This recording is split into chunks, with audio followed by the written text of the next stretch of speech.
Yo Shinobi fam, welcome back to Just a Shinobi. Today, we're diving into one of the wildest what-ifs. What if Hagoromo trained Naruto from beginning? Part 1, so buckle up for some serious action and twists. If you're new here, smash that subscribe button for more mind-blowing Naruto scenarios. Check out the other videos on the channel, share them with your ninja squad, and don't forget to drop your thoughts in the comments. Your support keeps this shinobi going strong. From the shaking of his balled-up fist, the only one that was still attached to him, one could tell that Naruto Uzumaki was beyond frustrated. Team. Why? Naruto said, eyes boring down into Sasuke's, who lay slumped on the broken remains of a tree. It was their last dance, a duet of deadly proportions and conflicting intentions. The one that would decide it once and for all. Naruto had won, and yet, if Naruto could gain a Rio for every time he felt annoyed about the shinobi in front of him, Gama-chan would never go hungry again. You will never take me back, Sasuke spat, blood dripping from his split lips, still hung like a hooked fish on his idea of vengeance. His only remaining arm raised to point accusingly at Naruto. You're just like the rest of them. Naruto, too, had lost an arm from the collision between Rasengan and Chidori, yet he still stood unbroken. Well, not physically but in spirit at least. He gritted his teeth and clenched his fist, his nails digging into his skin.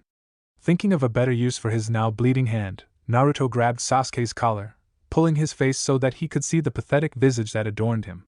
The sourness of defeat, the rage, the anguish. Naruto almost spat at him. Me? Like the rest of them? I've been the only one who believed in you. I've been the only one who didn't give up on you despite all you've done. And you?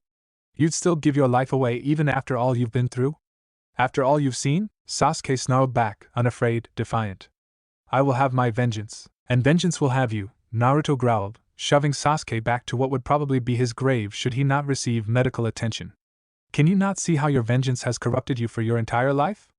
How it continues to lead you to your own destruction? It is my purpose, it is your doom. Naruto bit back, yet he could see that his words did not reach the glassy eyes of his friend.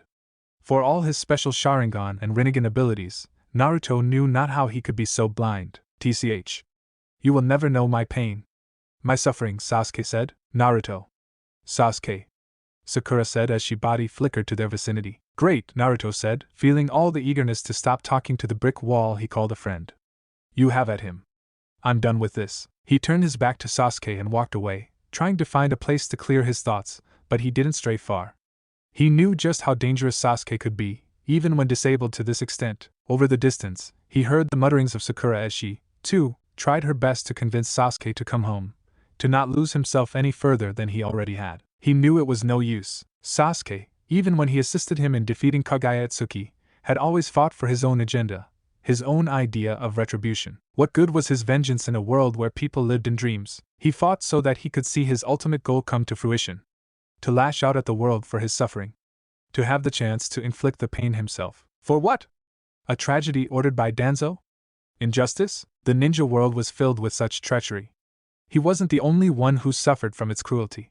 He couldn't see that the only way to move forward was to leave that anger and hatred behind. To break the cycle that trapped him and so many others. That was impossible for Sasuke. Naruto thought back to all those years ago when he made the promise to return Sasuke home. How he said that if he failed, then he'd break his shinobi code and wouldn't allow himself to become Hokage. How foolish and naive had he been then, now that he'd seen the bloodshed, the terror and the needless destruction of war. He had times where he realized that his dreams mattered so little in front of the tides of death. In front of the collective suffering of the masses. It was like a disease that festered like a foetid wound on the whole of humanity. A disease caused by a lack of understanding, arrogance, short-sightedness, and desperation. The past years had weighed on him, heavily. Naruto was about to turn away, his legs trembling under the burden he carried, before he felt his hair at the back of his neck stand on end. He was still in his sage mode, nature energy still coursing through him, yet Naruto all but felt like a broken receiver that could not accept its generous gifts. But he still had enough in him for his senses to alert him to danger. He turned around. He saw the coiling of Sasuke's muscles, the disregard Sakura had over her safety as she was bawling her eyes out, the sneer on his face, the sobs of Sakura, the hatred, the love. Sakura. Naruto warned, and as if empowered by the wind itself, he body flickered and made it just in time to push Sakura away, and received the tip of Sasuke's kusanagi in his left eye. AGH. Naruto screamed as he gripped the blade with his hand, reflectively channeling wind chakra to not let its accursed edges separate the digits from his hand. Sakura was there a moment later, and a swift punch powered by her monstrous strength caved in Sasuke's chest. There was no hesitation in her movement, no delay in her strike, no remorse for landing the final blow to who she'd once considered the love of her life. She grabbed Naruto to pull him away. Naruto! Her panicked voice cried out, straining from the emotions she'd displayed all but a moment ago. Sakura-chan, Naruto said as he was gently put down a few paces away. He used his one remaining eye to peer up at her. His voice was also strained, although for different reasons. Exhaustion. Fatigue. Regret. Failure. He stared at her glassy teal-colored eyes. It was bloodshot. Her eyelids were puffy from her tears. Her expression. She was petrified, as if frozen from the tragedy that was unraveling before her. She couldn't believe it. She refused to believe it. I'm sorry, Naruto said, thinking not about her concerns for his health, but of other things entirely. The promise. It took a moment for Sakura to ingest his words, to understand what he meant. Fuck the promise, Sakura shouted, snapping out of her panic state. She began healing him, using everything she could from her years of training under her mentor, Tsunade. Yet her hands were shaking. She was always taught to stay calm no matter how dire the situation. It was ingrained into her, as a core of Tsunade's teachings. She'd been calm, even when everyone thought Naruto had died. She always thought saving him was within reach. Now she saw the writing on the wall. The one thing that was a rock in her life, the steady silent strength of her teammate, was about to be lost in the unrelenting cruel currents of this wretched world. She wanted to believe that this was still salvageable, that he would come out of this somehow. She was a genius in the medical arts, and with Naruto's prodigious healing abilities, being a Jinchuriki and an Uzumaki, she thought that nothing would be able to put him down. But Sakura saw that Naruto had nothing left to give.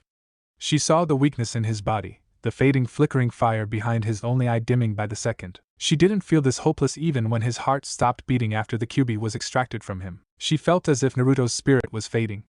That all hope was truly lost. Was this what Tsunade felt like when Dan, the love of her life, died in her arms? Sakura did not love Naruto like that, not the way he wanted her to, even after their night of elopement, when she falsely told him that she loved him just to try and throw away her life in order to stop Sasuke. Her love for Naruto was only platonic, but even then it was as fierce as she could have ever loved anything and anyone in her life. He was like a brother to her, and yet fate will take from her just as it took from everyone else. Naruto turned his only remaining eye towards the sky, disappointed. He knew not what he was disappointed in. Himself? Sasuke? The world? Perhaps he was disappointed in all of them. He thought of the words of Hagoromo, the words of the prophecy.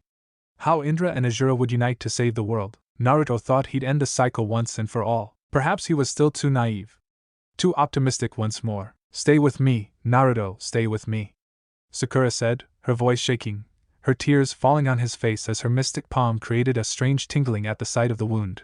But Naruto knew it was no use. I have failed, Naruto said, his voice even weaker. No, you haven't, Sakura firmly stated. Hang in there, Naruto, you're going to be fine, you're going to be fine. She said those words as if she was chanting a prayer. With a tug, and the sound of screaming, the sword was dislodged from his eye socket. The sound of screaming came from him, he realized a moment later. You should have numbed it before.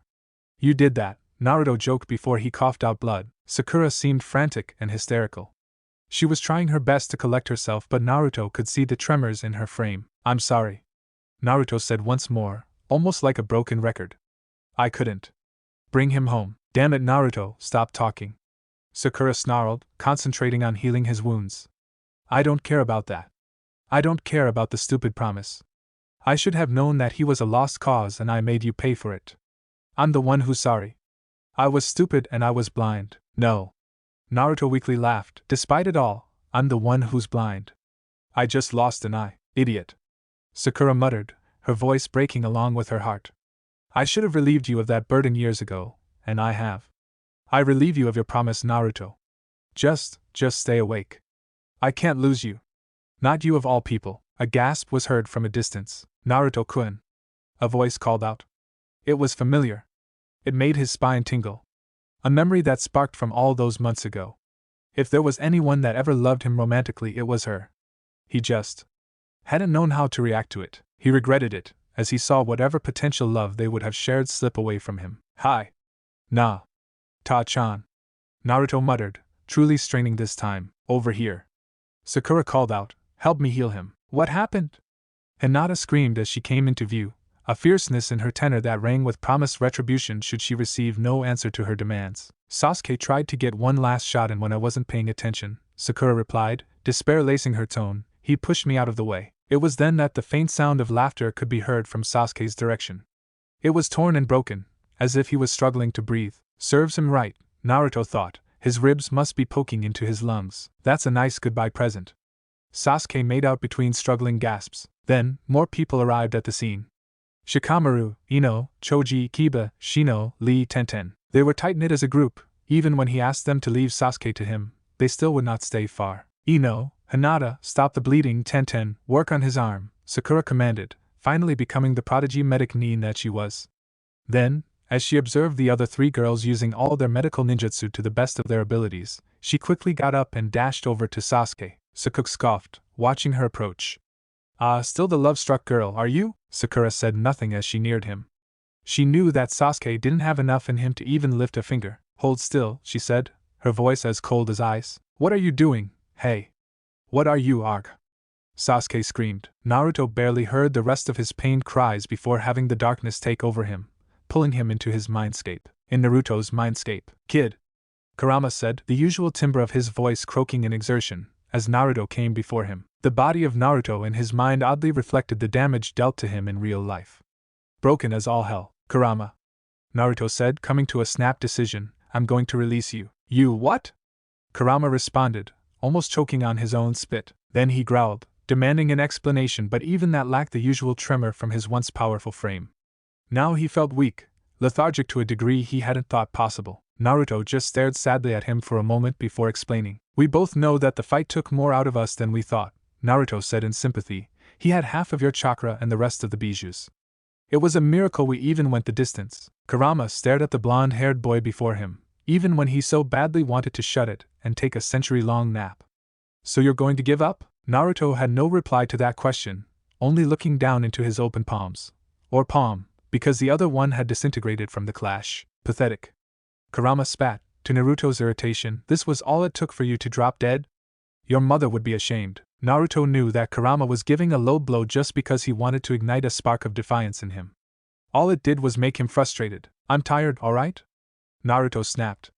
Though, as he took a breath to rein in his temper, he almost sounded defeated in his next words, his shoulders falling slack. I'm tired of the constant disappointment this world gives me. So you are unable to convert the pathetic uchiha? Kurama sneered, going for the root of the problem. So what? The prophecy. The prophecy can go to hell.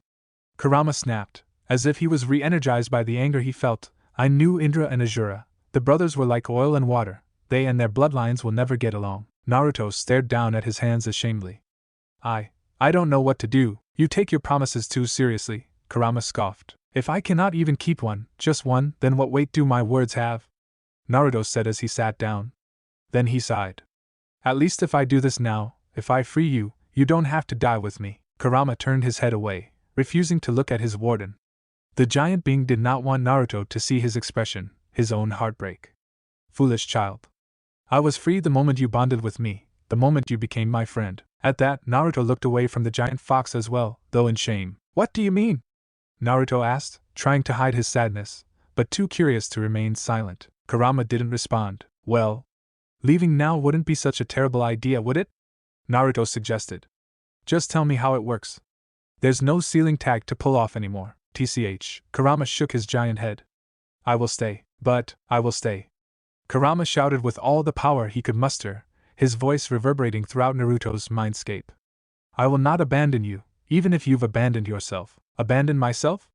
I'm dying for Kami's sake. Naruto argued. Even Sakura can't save me the way I am. I have nothing left in me, ye of little faith. Kurama tittered, then he tilted his head up as if noticing something in the ceiling.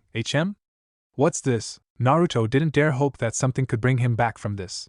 What is it? Someone is meddling with our fates. Kurama said. It's Hagoromo? What are you planning on doing, old man? What do you, Arg? Naruto interrupted himself with a scream. My eye. Naruto grabbed at his left eye, or where it would have been before it was stabbed.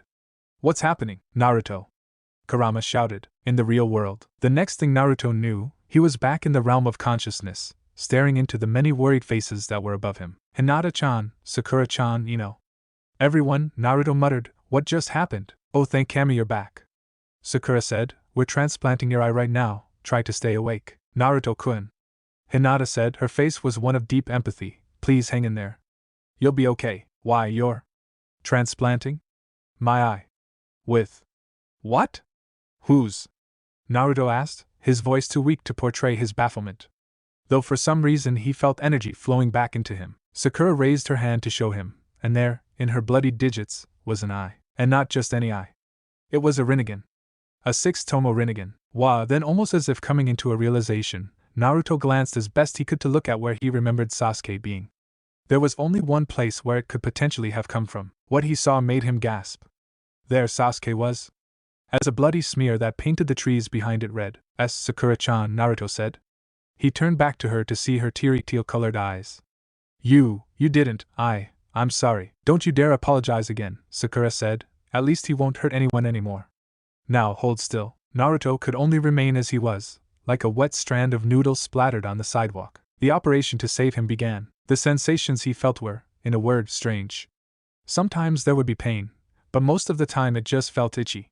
Sakura, Hinata and Ino were working on his eye and Tenten was doing a stellar job working on his arm. Limb dismemberment was a much more common injury in the battlefield compared to transplanting an eye, so Tenten seemed comfortable being given the duty to fix him up there. Aside from the physical sensations, what truly occupied his tumultuous mind was the crushing disappointment that Sasuke had departed from this world without receiving the help he really needed. Was there anything he could have done differently? Was he a terrible person to have let a friend fall this far from his path? These questions rang in his mind as he was being treated. It took about an hour, and there seemed to be many steps in the process.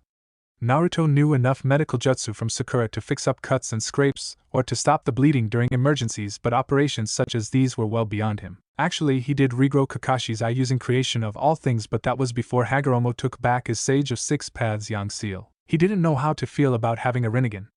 Honestly, he would have preferred to just have his regular eye back. Now with this, it was as if a part of Sasuke would always be with him to remind him of his failure. Then something tickled his mind as he rode on that thought. Wait. Uniting the blood of Ajura and Indra. There wasn't any chance that this was what the prophecy meant, right? Then, with a cold tingling feeling, he could see from his left eye again. He felt invigorated, like something had breathed new life into him. Feel better? Sakura asked. Her emotions had calmed down over the hour, and a faint cheerfulness could be heard from her voice. It seemed that her brother in all but name would survive this after all. He truly was a person who fought against all odds. Yeah, Naruto said, blinking, I can fully see again. Sakura smiled at him, though it was fragile and filled with bitter warmth. She was glad that he was okay. She was saddened at the cost they both had to pay for it to happen. She didn't regret her actions, she just wished she'd seen it sooner. All this trouble would have been avoided if her resolve had been stronger. That's good. I'm glad, Sakura began, but she was interrupted as Naruto began shaking. Arg! Naruto shouted as he felt himself vibrate. It was yet another odd sensation he felt over the past hour, and he couldn't tell whether he liked it. Naruto! Everyone shouted, but that was the last they all saw of him, because just like that, he was gone. Naruto felt the world around him spin. He could no longer tell where he was. A cloud of confusion fogged his mind, blinding him to the breaking of reality, the twisting of time, making him not understand what was happening, truly and utterly. There were strange shapes, colors, sounds coming from all directions, scents of ash and smoke. He didn't understand. Couldn't. Kurama! Naruto shouted aloud, what in the world is going on? Like a faint echo, he heard a mutter come back from his Mindscape? Or was that just an echo from a distance? He could not tell. Then, it was over, and Naruto felt like he needed to vomit. He flopped over to lay on his stomach, his single arm propelling himself upwards a bit before he projectile vomited his lunch onto the rocky grounds of the Valley of the End. Oh Kami, he said once he thought it was over. Then he vomited some more. It took him a moment to gather his bearings, and as he found himself steady enough to look around, and he saw that he was alone. He was in the exact same place he was a moment ago, in the Valley of the End after his fight with Sasuke, but none of his friends were there. Where did everyone go? Naruto asked aloud. Kurama, you have an explanation for all of this? He received no response. Naruto felt his stomach drop, truly feeling a sense of loneliness this time. No. No. Not Kurama. Kurama? Naruto's voice shook as he said it. He worried that whatever had happened to him had killed his friend. Then, all of a sudden, crash. Naruto jumped as, to the forest surrounding the valley on his left, he heard something awfully large impact the ground. It was as if Old Man Inoki had summoned another meteor out of the sky and made it land right next to him. With an intuitive feeling in his gut, Naruto made his way towards where he heard the sound of impact had come from, almost stumbling on his own feet in his dizziness. Lo and behold, it was none other than Kurama. Outside of Naruto's belly, the demon of hatred was truly enormous as he eclipsed the trees in his size. His fur was like a field of tall orange grass, rustling in the wind. Kurama! Naruto shouted as the giant fox shook his head to regain his composure. He'd been ungracefully dropped in the middle of the forest like a giant ragdoll. Naruto looked at him up and down. You're free. Huh? Wah, Kurama said before his eyes widened as he took in his surroundings. What in Hagoromo's name? Then Kurama caught a look of Naruto. What happened to your eye, eh? Naruto responded before shaking his head to clear the last remaining dregs of wooziness. I can see perfectly fine, Kurama. More importantly, you're free. And I'm not dead from it. Naruto patted himself down just to check that he was still in one piece. Kurama, too, looked upon himself, as if seeing truly for the first time that he was free. After all these years. Who cares about that, brat? Kurama said, ignoring his own newfound feeling of freedom until he could digest it later.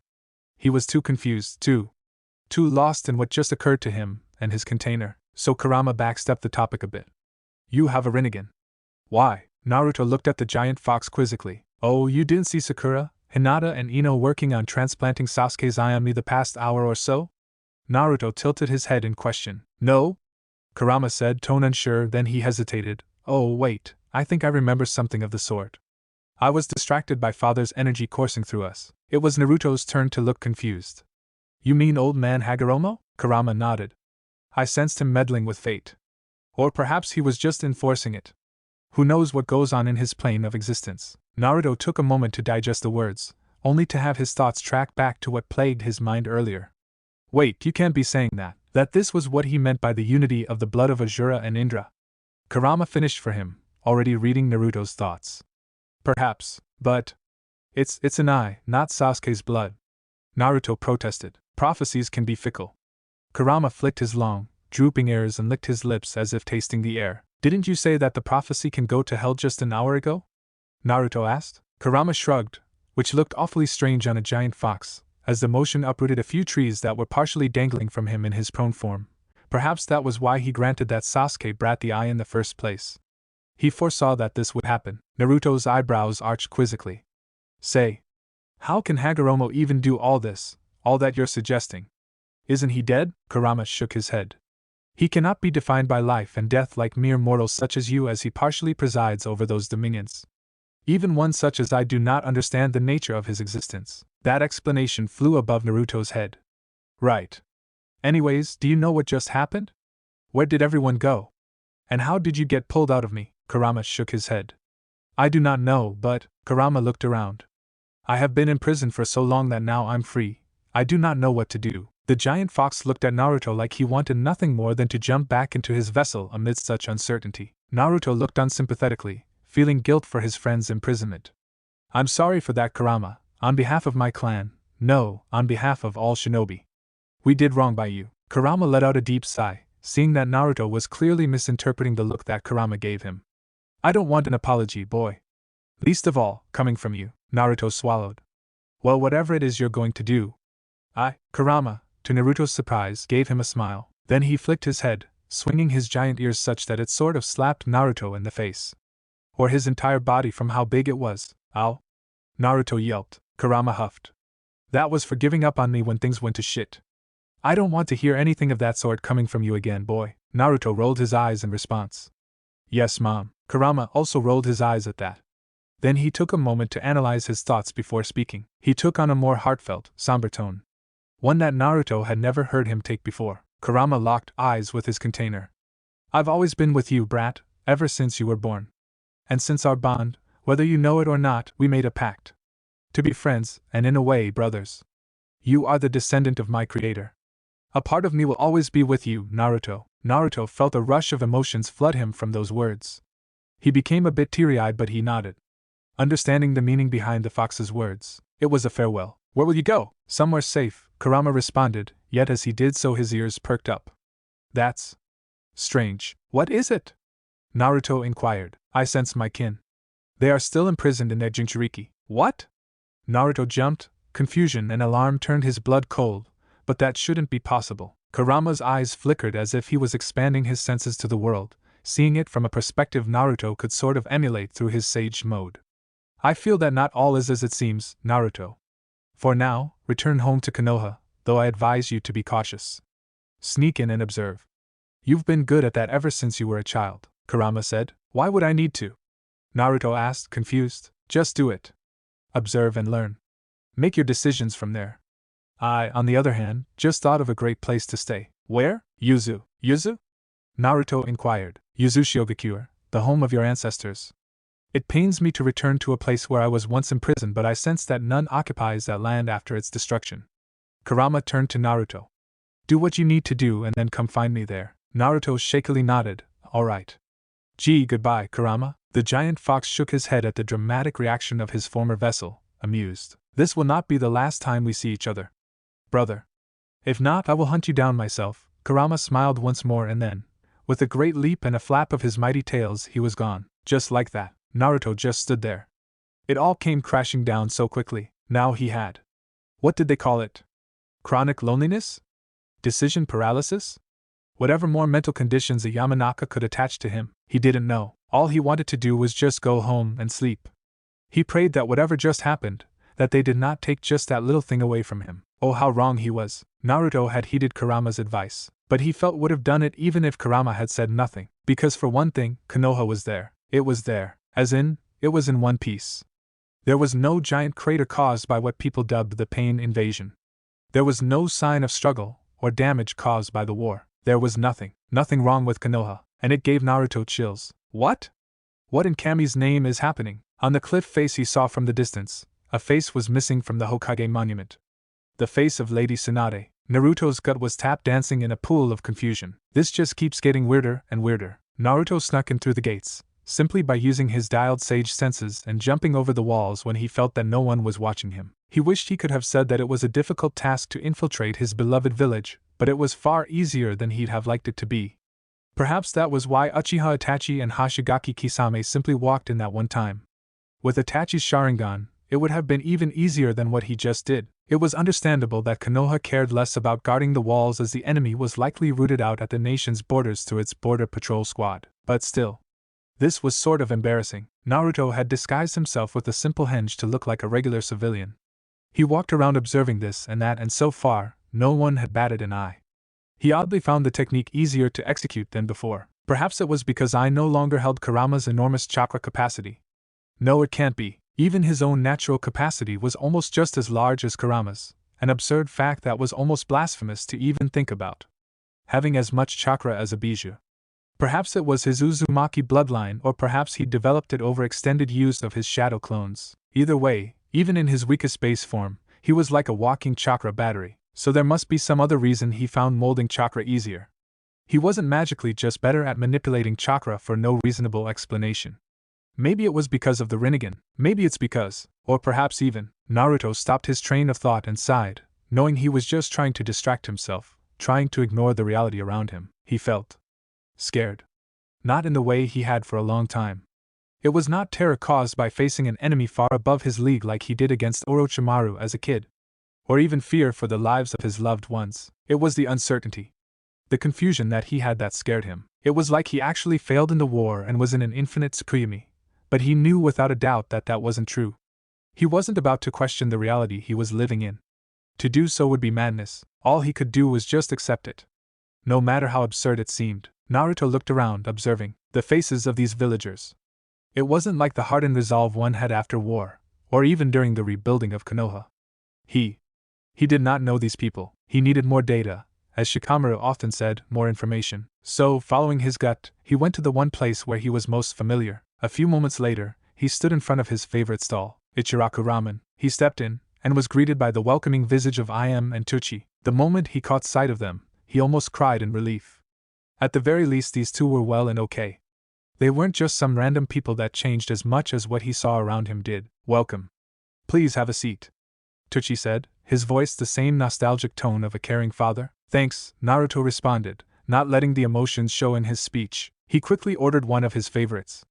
10 bowls of shio ramen. Everything was sort of a favorite to him, especially the miso ramen. He decided to keep it simple rather than going with his number one pick. He devoured them, inhaled them, gobbled them up like the noodles were air. Whichever way you wanted to say it, Naruto was just grateful that, at the very least, Ichiraku ramen still served the food of the gods the same way it always did. My, I am said as he finished his last bowl. Yet another voice that evoked many feelings within him. I've never seen anyone inhale all that ramen like that before. You just might become our best customer. At that the hairs on Naruto's arms stood on end. There was that sense of uncertainty again. That wouldn't be something she said. If they knew him.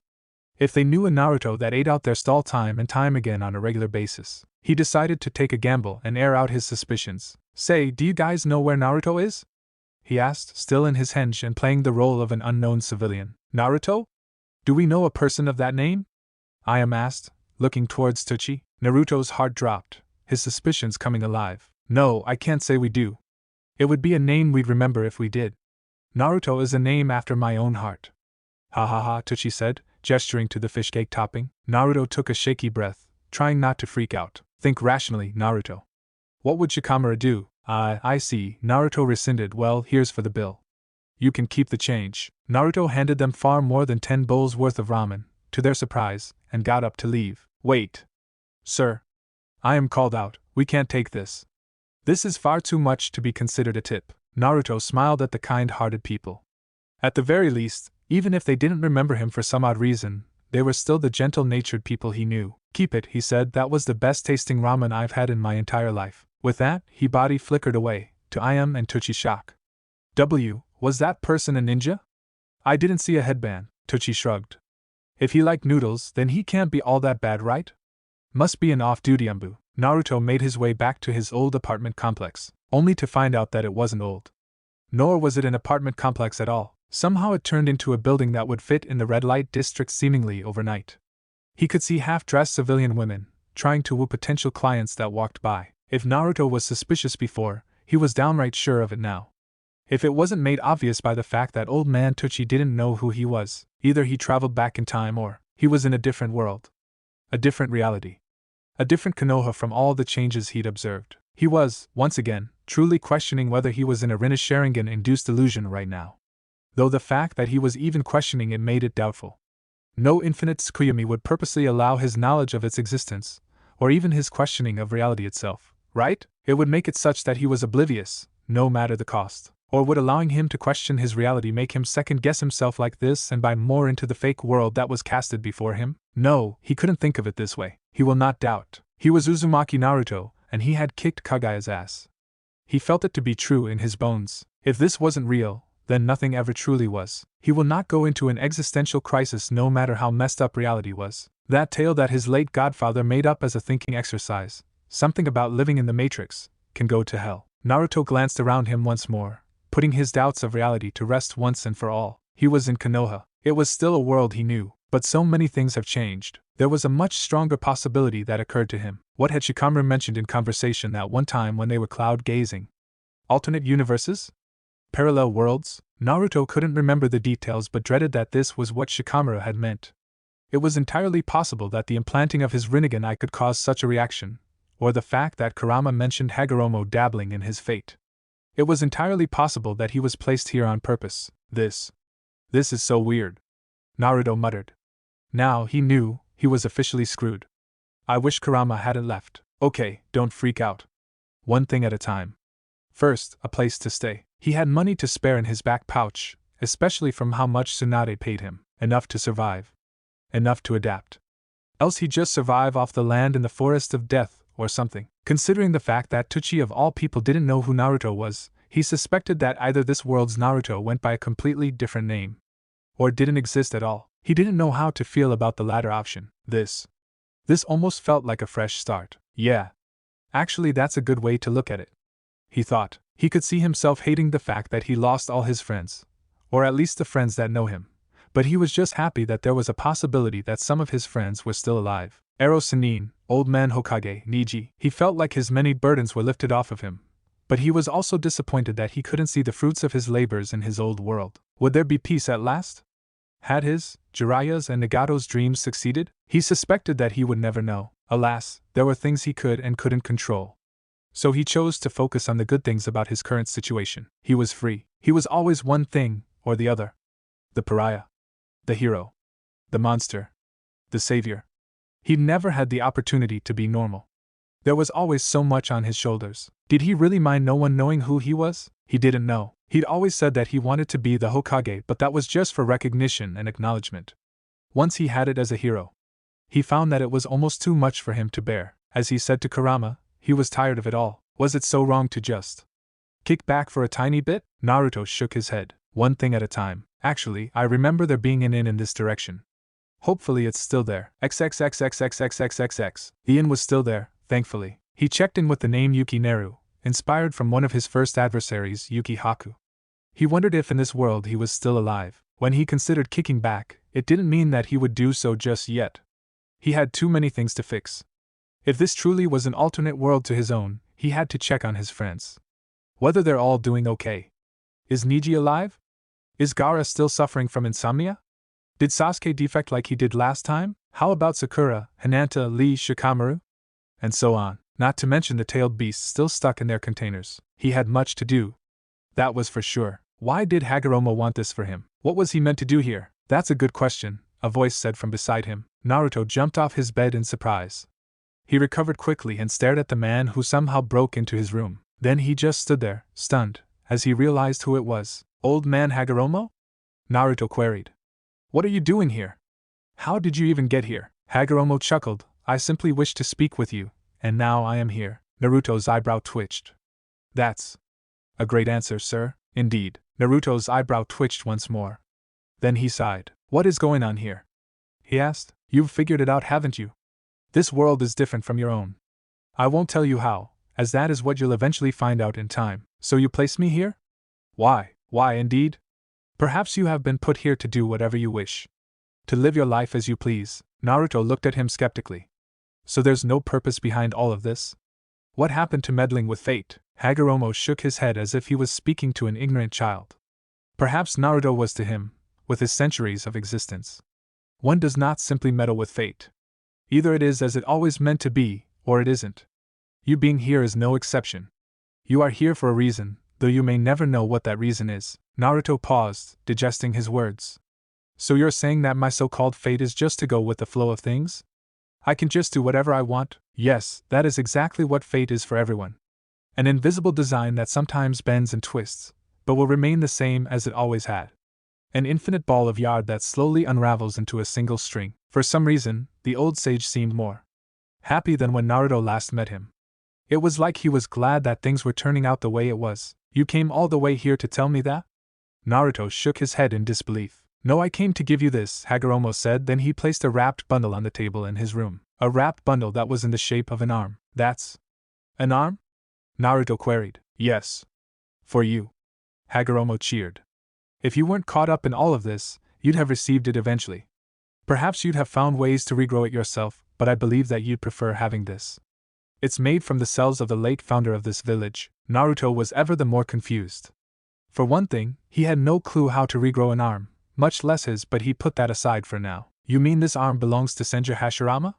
Naruto asked, surprised, almost implying something ridiculous. Hagoromo, with all his wisdom, caught on to Naruto's train of thought. It's made and grown from his cells, not chopped off from his dead body, boy. Hagoromo rolled his eyes. It would serve you well. Naruto was relieved to hear that. He didn't know how to feel about having one of the Shodais of the universe prancing around without an arm just so he could have one. How am I even supposed to attach? Before Naruto could even finish his sentence, he blinked and the arm disappeared from the table. Huh! Where did it? Oh, Naruto gaped as looked at himself. Where nothing but a stump used to be, an arm was now attached to his body. He now had two arms again. Except one was wrapped in these weird bandages. You'd best not remove the cloth wrapping, boy, Hagoromo advised. It's there out of necessity for reasons I can't be bothered to explain. Just treat it as you would with your skin. Oh, Naruto responded intellectually. Right. Also here, Hagoromo handed Naruto a small notebook. For your eyes. Naruto dutifully received the book and read the title. Ways to Use Your Rinnegan by Hagoromo Otsutsuki. That's convenient. And Don, you mean my eye as in singular? Hagoromo responded. Whether he was annoyed by the correction and chose not to answer, Naruto did not know. Why did I receive this eye in the first place? Why did this ever happen? Hagoromo raised an eyebrow at him. Did you receive just an eye? Naruto raised his eyebrow in return. Well, yeah, tell me. Did I ever give Sasuke just an eye? Naruto thought about it, then his eyes widened. And no, you gave him half of your chakra.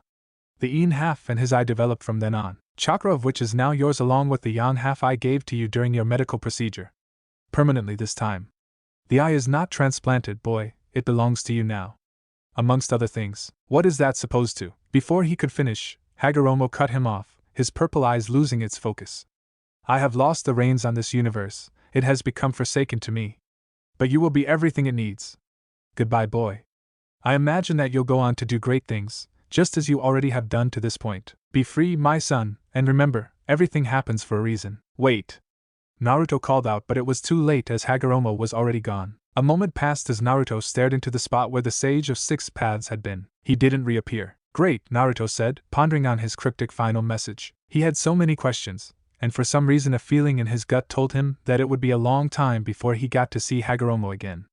If he'd ever meet him again at all. Well shit, he swore, something he rarely did, wanting to be a good role model for the future generations and all. He sat down on his bed, contemplating the interaction he just had as well as the path that lay before him. His thoughts were sort of in a jumble, with too many things happening all at once for him to think clearly. He sighed and put it to rest for now. He glanced towards his new arm and flexed it, testing whether each muscle functioned the way it should. It did. He tested its flexibility, mobility, strength, and well, everything, really. Honestly, he could practically feel no difference between his two arms aside from their appearances. At least I can cast jutsu again, he muttered, though it wasn't like he had a large repertoire of jutsu in the first place. He could cast shadow clones without the requirement of hand signs now, so that was a moot point. Other than that, well, Naruto can admit that he only knew very few things, but the few things he did know, he was really, really good at. He mastered most of the skills he'd learned, whether it was the various forms of the Rasengan, or the Sage mode, or whatever, so having two arms again wasn't as groundbreaking as it would be for other shinobi who'd lost a limb during combat. Still, it was good to punch people in the face with a 1-2 again, he sighed, laying back on the creaky bed. He stared at the ceiling. Whatever comes from here on out, hopefully it'll work out for the best. With that, the blonde shinobi closed his eyes and lost himself to sleep. Day 2. The next day, Naruto set out to explore the village. He had enough money in pocket to last him about a month or so. After that, he either needed to find employment, or re-enlist as a shinobi for Konoha to support himself monetarily. Then again, if his back was against the wall, he could just escape into the wilds and get by that way, though he would prefer it if he had somewhat of a decent presence of human interaction in his life. Nonetheless, he was fully confident in his ability to survive, no matter the situation. When he walked out this morning, he was glad the receptionist paid little attention to him yesterday, rudely having his nose stuck in a book, as surely he would have noticed the entire arm he'd somehow regrown overnight. Naruto could hinge, but he doesn't know how to make one of his limbs invisible to the eye. He had wanted to get started on the book Hagoromo had given him when he woke up, but as he flipped open the first page there was a note that was wedged between the cover and the first page. It read, "Don't level Konoha by turning it into a crater on your first day. Take your time. H. Blunt, but Naruto had conceded the point, so Naruto decided that it was best to leave it for later. Preferably in a much safer space. He could easily handle himself as he was now. Just as he always did, Naruto stored the book within a storage scroll and kept it on him at all times. Though it wasn't like it would be any use to anyone other than pain should someone steal it. He was now looking for a place to have breakfast. As much as he loved having ramen for 3 meals a day, something Sakura had said about having a balanced diet being good for your health convinced him to look for other options rather than his usual salty indulgence. You can never say that he didn't listen to his doctor if he went out of his way to not enjoy the food of the gods. Guess this is as good a place as any, he said, staring at the yakiniku restaurant. He remembered this place being a favorite of Team 10. He stepped foot inside it, and was greeted by a brunette waitress. "Welcome," she said cheerfully. "Is it just yourself today, sir?" Naruto nodded. "Table for one coming right up," she said. "Just this way, please." It didn't take long for the meat to arrive and he got to grilling them. Before he enjoyed his first bite though, a ring of the bell on top of the front door rang, signaling the entry of another customer. Naruto almost dropped the meat between his chopsticks when he turned to see who it was. It was Shikamaru, Choji and Ino. It was Team 10. Speak of the Shinigami, and they shall appear. Naruto went back to munching on the succulent meat, trying to be as nonchalant as possible, despite every fiber of his being vibrating in anticipation. While he was great at infiltration and stealth missions, he was equally as terrible at staying undercover.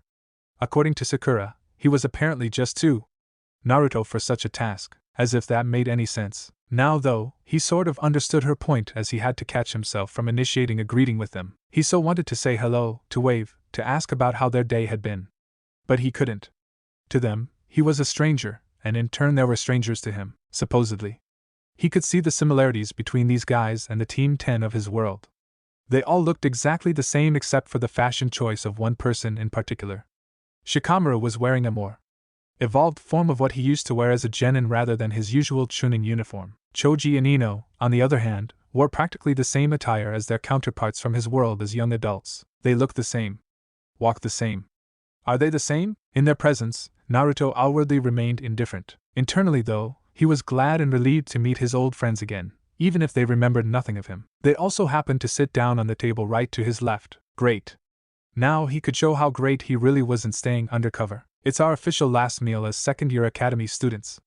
Next week, we'll all be in our final years. I'm so excited. Ino cried. Naruto almost spat his food out. They're still academy students? He snuck a glance towards and sure enough, he looked to be around his age. 16 to 17 years old. Naruto had graduated as a genin when he was 12.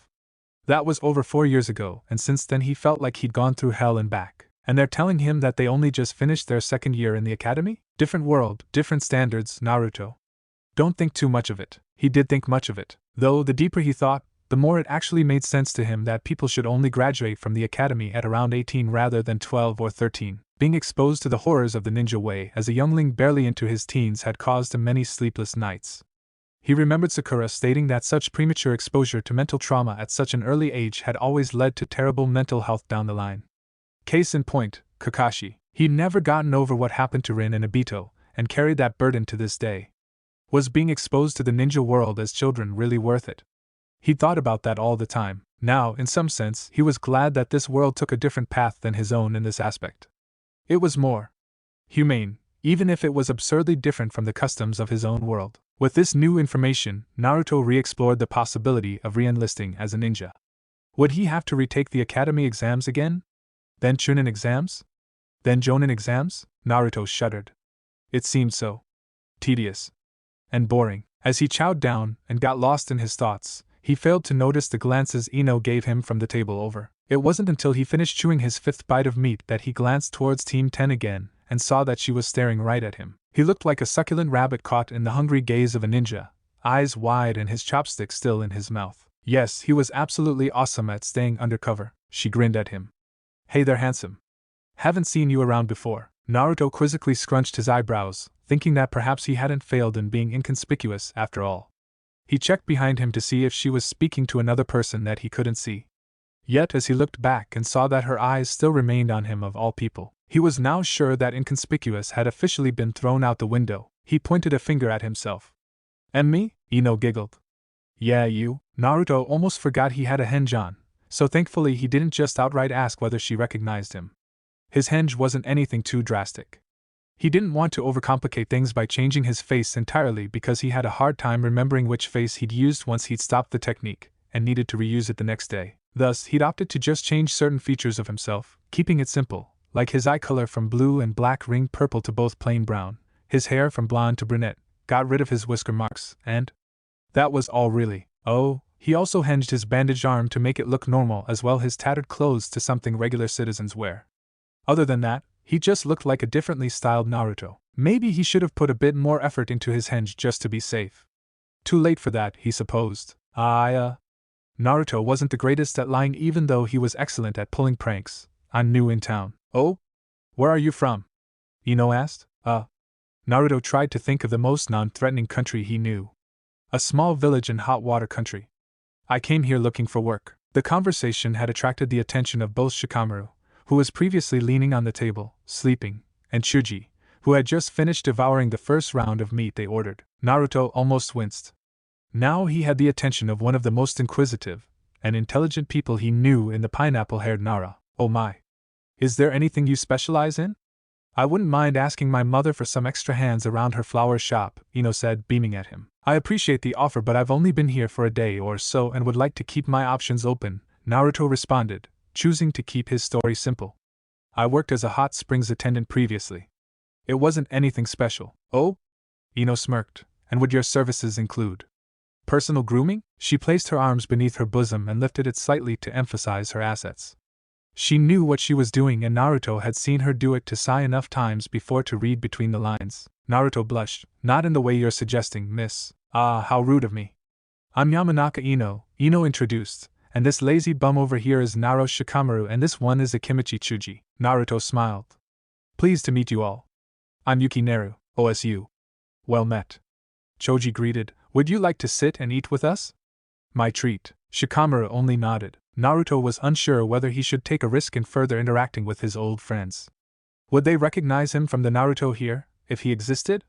Would they be able to tell that he was in a henge? Oh, that's a great idea, Choji.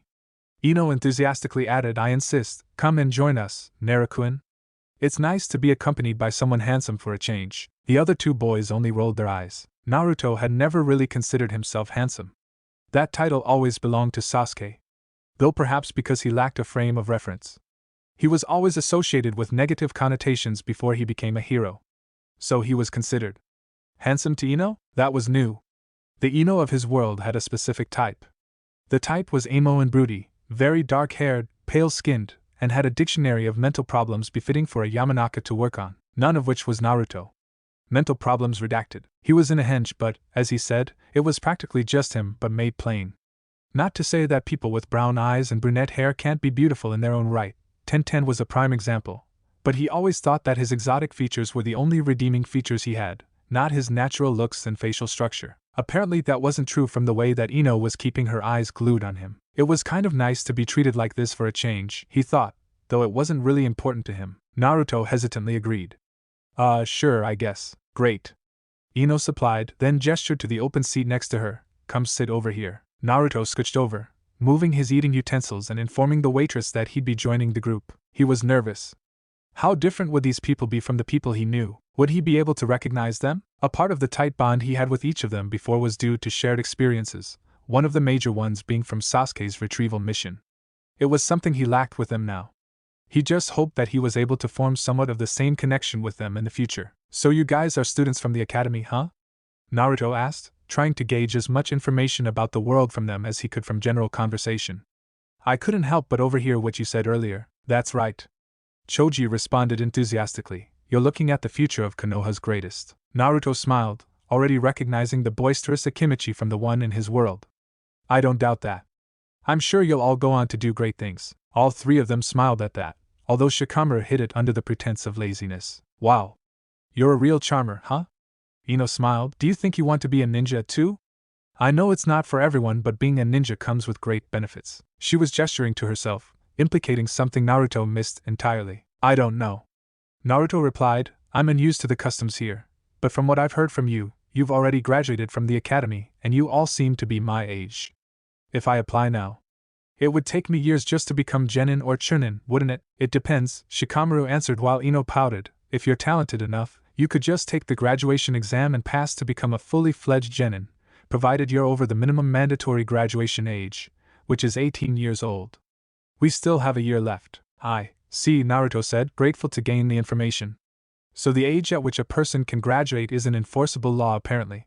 Naruto didn't dare ask more about it as he was afraid that he might give his otherworldly nature away. Well, I'll think about whether the ninja life is right for me, Databeo. All froze when he said his infamous verbal tick. Naruto's sweat dropped. Oh crud nuggets, he thought. He was really bad at staying inconspicuous. Then, Ino burst out giggling. Oh Kami, that was the cutest tick I'd ever heard. Great. It took me what? 5 minutes to give something away? Naruto thought. He sighed. Choji was also laughing. Shikamaru on the other hand looked at him quizzically. Say. You remind me of someone. Naruto couldn't help but gulp.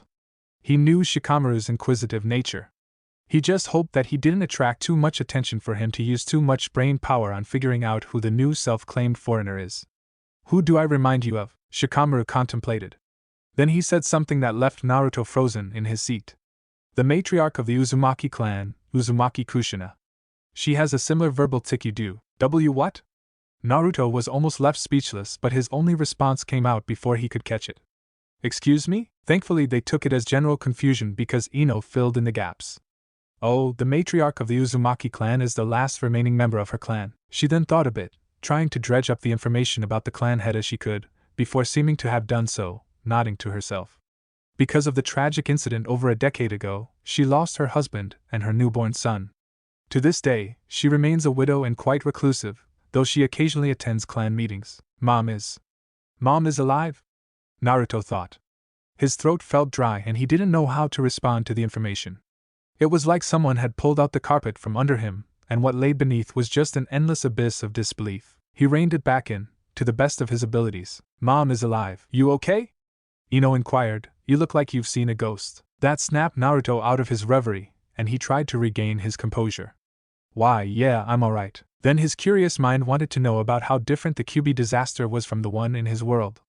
Would it be too much if I ask you about what that incident over a decade ago was? Oh, sure. Ino enthusiastically responded, but her tone became solemn when she spoke next. It was the single most tragic night in Konoha's history. It was a night where somehow, the nine-tailed fox was released in the middle of the village. The devastation of the event had wiped out over a quarter of Konoha's population and from what I've heard, only lasted for a few seconds. Naruto nodded. He'd heard this story many times before. It was a reminder of his origins. So impactful was the event that almost every citizen of Konoha had a story of loss relating to it. It was why he was hated so much during his childhood. It was thanks to the forced sacrifice that we all still remain to this day. He sealed the fox into himself as well as his son, but in return, they had both tragically passed away. The mood was somber, as Ino retold the story. It was like talking about genocide or war. The event always plagued anything it touched with an oppressive force that lasted for as long as history mentioned its name. That's terrible. Naruto muttered. I'm assuming this Uzumaki matriarch lost some of her people, too? Yes, she was the fourth wife, Ino informed. No one knew what happened during the events of her son's birth, but thankfully she survived. Though, even now she remains a shadow of herself, so they say. It was a hard lump for Naruto to swallow. He'd just been told that not only had the Naruto of his world died during the events of his birth, but that his mother survived instead. How different was this world to his own? How much did that one little detail change the course of history? But, most importantly, his mother. He could talk to her. Get to know her. It was an opportunity that he'd never had before. His throat was parched, and no words could explain his emotions. I'm sorry to hear that. It must have been a tragedy to you all. Choji agreed, but it was a long time ago. I wasn't even born during that time, so I don't have that same sense of loss as most people here. But we shouldn't talk of such gloomy subjects on this day of celebration. Naruto chucked at the ever-bright demeanor of the Akimichi. Sorry to bring it up. I was just curious. No worries. Ino interjected. I can only imagine how hard it must be to journey to a new place so foreign from your own. But if you need any help, don't be afraid to come by and ask for it. I'm normally at the Yamanka flower shop in the clan district if you ever hope to find me. She batted her eyelashes at him. Of course, thanks for the offer, Naruto said. Shikamaru and Choji rolled their eyes. That was a suggestion to something distinctly more if they've ever heard one. Good thing their new acquaintance seemed to be a bit dense in these types of passes. From then on they chatted away about inconsequential things, but Naruto was able to pry out a bit more information from the details they'd given. Such as the fact that they hope that they will all be in the same team, meaning that the teams haven't been formed yet, or that Shikamaru hopes that nothing drastic will happen over their years of service just like it has been for a couple of years, meaning that the events of the past 3 years such as the invasion of Suna hadn't occurred, if it will even happen at all. It was an hour or so before they finished eating and chatting. Naruto left with a smile on his face and a promise to visit Ino in her flower shop sometime soon. She was, oddly, rather friendly with him for some reason, considering the fact that this was the first time they've met in this world. Naruto thought nothing of it, however. He was just glad he made contact with some of his old friends. It gave him some confidence in his uncertainty. A notion that things would work out just fine, even if he had to start over. But the one thing that stuck to his mind, however, was the fact that his mother is alive and well. That she's here in the village. Naruto knew what he needed to do. He had to find her and see her with his own eyes. With Ino, Choji, Shikamaru. Choji said in between bites of his chips, what a nice fellow that guy was. He was so cute. Ino exclaimed, oh, his features were so delicate. Both handsome and adorable, at the same time. She licked her lips and both Shikamaru and Choji shivered. They knew what she was like when she got like this. They'd seen it happen with the uchiha in their class before.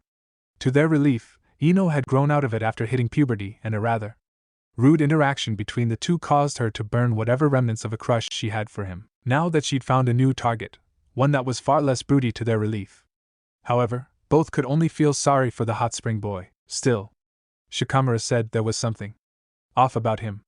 I don't know what though. You say that to everybody you meet for the first time, Choji said as he grabbed another handful of chips and stuffed them in his face. Not everyone has a mysterious backstory for you to figure out, Shikamaru. Shikamaru shrugged. You're probably right.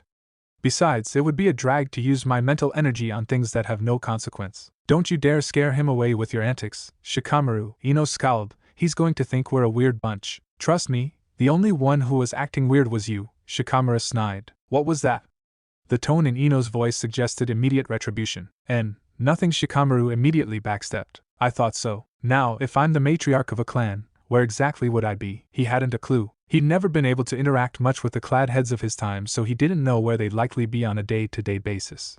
He suspected that they were in their clan compounds, doing their various administrative duties for their clans. The only thing was that he hadn't asked the Team 10 trio where he could find the Uzumaki residence, thinking it too intrusive and suspicious of a question. So he was doing nothing other than a bit of exploring, as well as checking that everything was where he remembered it should be geographically.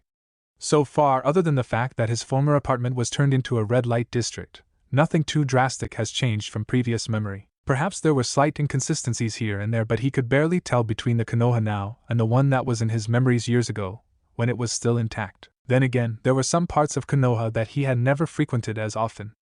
Take the clan district, for example. Every time he set foot here when he was young, he was immediately escorted out by one of the associate members. Most of the time, forcefully, with scowls on their faces and threats of punishment should he ever show his face there again.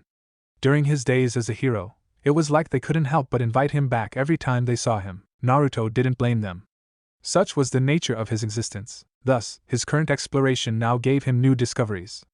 Like the fact that the Nara compound had a ginormous backyard, leading all the way to a forest that was filled with deer of all things. Naruto wasn't sure if it was just a coincidence that their namesake happened to be related to the animal, or whether it was the other way around, but he couldn't deny the appeal in taking care of the majestic creatures. He also discovered the fact that the Uchiha compound was as empty as a ghost town. Naruto remembered that back in the day, the Uchiha compound was located in the outskirts of the village due to their policing duties. Was their clan compound location different in this world, or was it just something that came out of the Uchiha clan massacre? Sasuke had moved to his own apartment, so Naruto had never noticed. Regardless, that wasn't really what his mission entailed, so he paid it no mind. Using multiple shadow clones, he scouted many sections of the village at the same time. All of them had one thing in mind: look for bright red hair like he remembered from the vision of his mom all those months ago. He wasn't even sure whether she did have red hair in this world, but from how similar the Team 10 trio looked to their counterparts, along with Tucci and Ayam, he had high hopes that he wasn't wrong. So, he searched for that particular feature. It would be easy to find her in a crowd, and should one of his clones find her, they were expected to make another copy of themselves and have one of them pop whilst the other continued to track her. You know, standard shadow clone scouting procedure. Even without Kurama's chakra, Naruto had far more than enough to create hundreds if not thousands. Though, he dialed it back in case having too many increased the chance of being detected. Suddenly, as he was perched on top of the Hokage monument overlooking the village, he felt the rush of memory as one of his clones popped, though it wasn't what he expected to see. Instead of red hair and pale violet eyes, he saw an image of a young teenage girl at one of the training grounds practicing by herself. She had silky, dark blue hair that went down to the small of her back, pale pupil-less eyes and soft, creamy skin. It was none other than Hyuga Hinata, the heir to the Hyugan clan. What Naruto saw from his memories that was noted important enough for the clone to pop was the fact that she looked distraught in her training.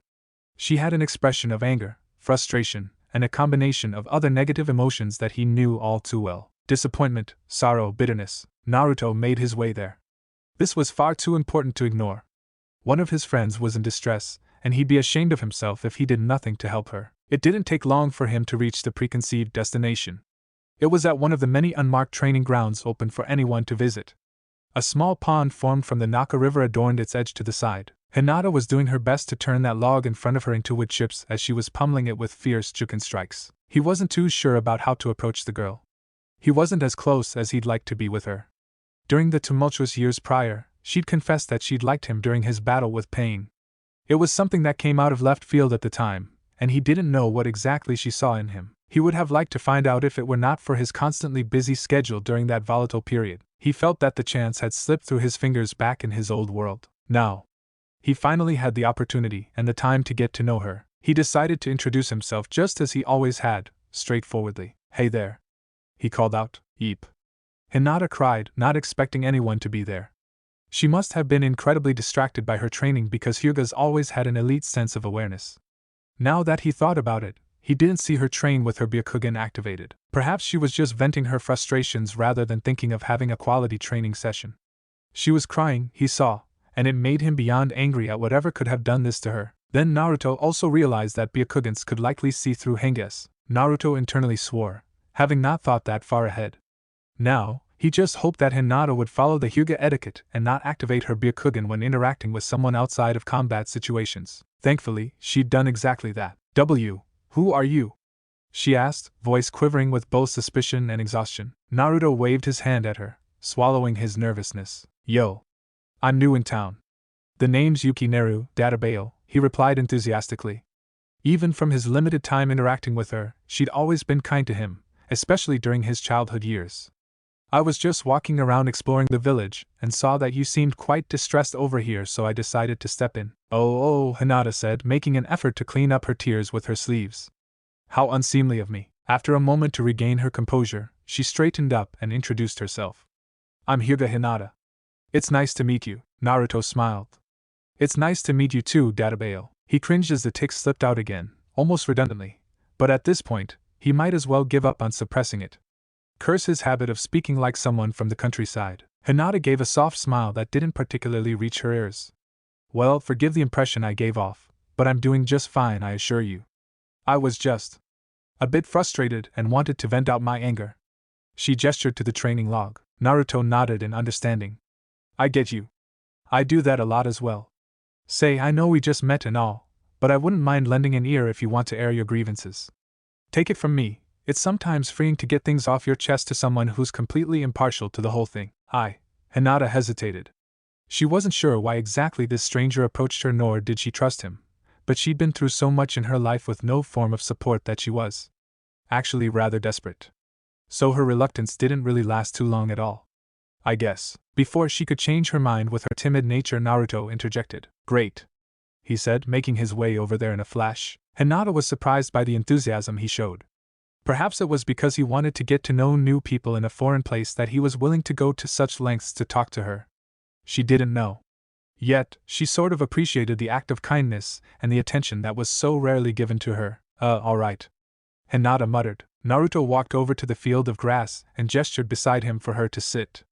She blushed a bit before taking up the spot, and used to speaking with boys. "So? What's bothering you, Hyuga-san?"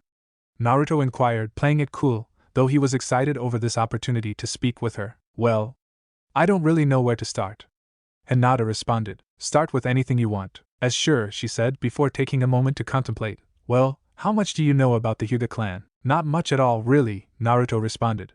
He wasn't lying. He truly didn't know much other than the fact that they had branded their branch members from his fight against Neji years ago. You'd think that information in particular would suggest that he knew more about the Hyugas than others, but he truly didn't. He didn't know their customs, their traditions, their beliefs, their values. "Like I said, I'm new here." "Well, the Hyuga clan is made up of two houses. The main house and the branch house. I'm part of the main house, the ruling house of the clan, whereas my cousin is part of the branch house, which supports and serves the main house," she said. "We occasionally have spars and it's just so frustrating." "How so?" Naruto asked. "Well, they all know how much better my cousin is than me, and they keep acting all surprised when a member of the main house loses, even though they've seen it happen 1,000 times before," she said, an expression of frustration showing on her face. "It's humiliating. I wish they would all just go away and leave me alone." Naruto had never seen this side of Hinata before. She'd always been so shy around him. It was refreshing in a sense to be able to have her confide in him without holding anything back. He never knew that she could be even slightly vindictive. "That's not even the worst of it," she continued, shaking her head. "They always pit me against my twin sister, and she always wins. I love her, but it just makes me feel so useless." "Twins? Yet another thing that's different in this world. Hinata and Hanabi are twins." "Weird." She emphasized the word useless like it was etched into her very soul. A word that she thought described her existence. Then, as if just reminded that she was saying all this to a stranger, she blushed and palmed her face. "I'm sorry, I must sound like a basket case." Naruto shook his head, denying her worries and gave her an understanding smile. Trust me, compared to the problems I've been confided in over the years, yours sounded pretty tame, Naruto said, smiling. I'm glad you told me all this. Right, Hinata responded, still embarrassed at dumping all her problems on him. With the sense of being back in the current moment, she felt like she wanted to curl up into a ball and let the earth swallow her whole. All these years, she had trouble making friends due to her low self-esteem, and here came an opportunity that was dropped on her lap, perhaps by luck, chance, fate, or even the heavens above. And what had she done? She probably made him think she was a person who was far too loaded with problems to be friends with. Which, in all fairness, was probably not a terrible assessment. Oh, Cammy. He must think I'm definitely not worth the trouble. He must have regretted coming over and talking to me. Why did I have to come out and immediately spill all my little problems? Hey, Naruto called, pulling her out of her internal monologue. You don't have to be ashamed of confiding in me with this, Databeo. Remember that this is what I asked for. You probably didn't expect me to start off by dumping my problems all at once, did you? She muttered, especially since we don't even know each other very well. To her surprise, that made him laugh. I like cutting right to the thick of it. It's honestly fine. He then thought over his next words. You know, I've had problems similar to yours as well. Hinata arched her eyebrows in surprise.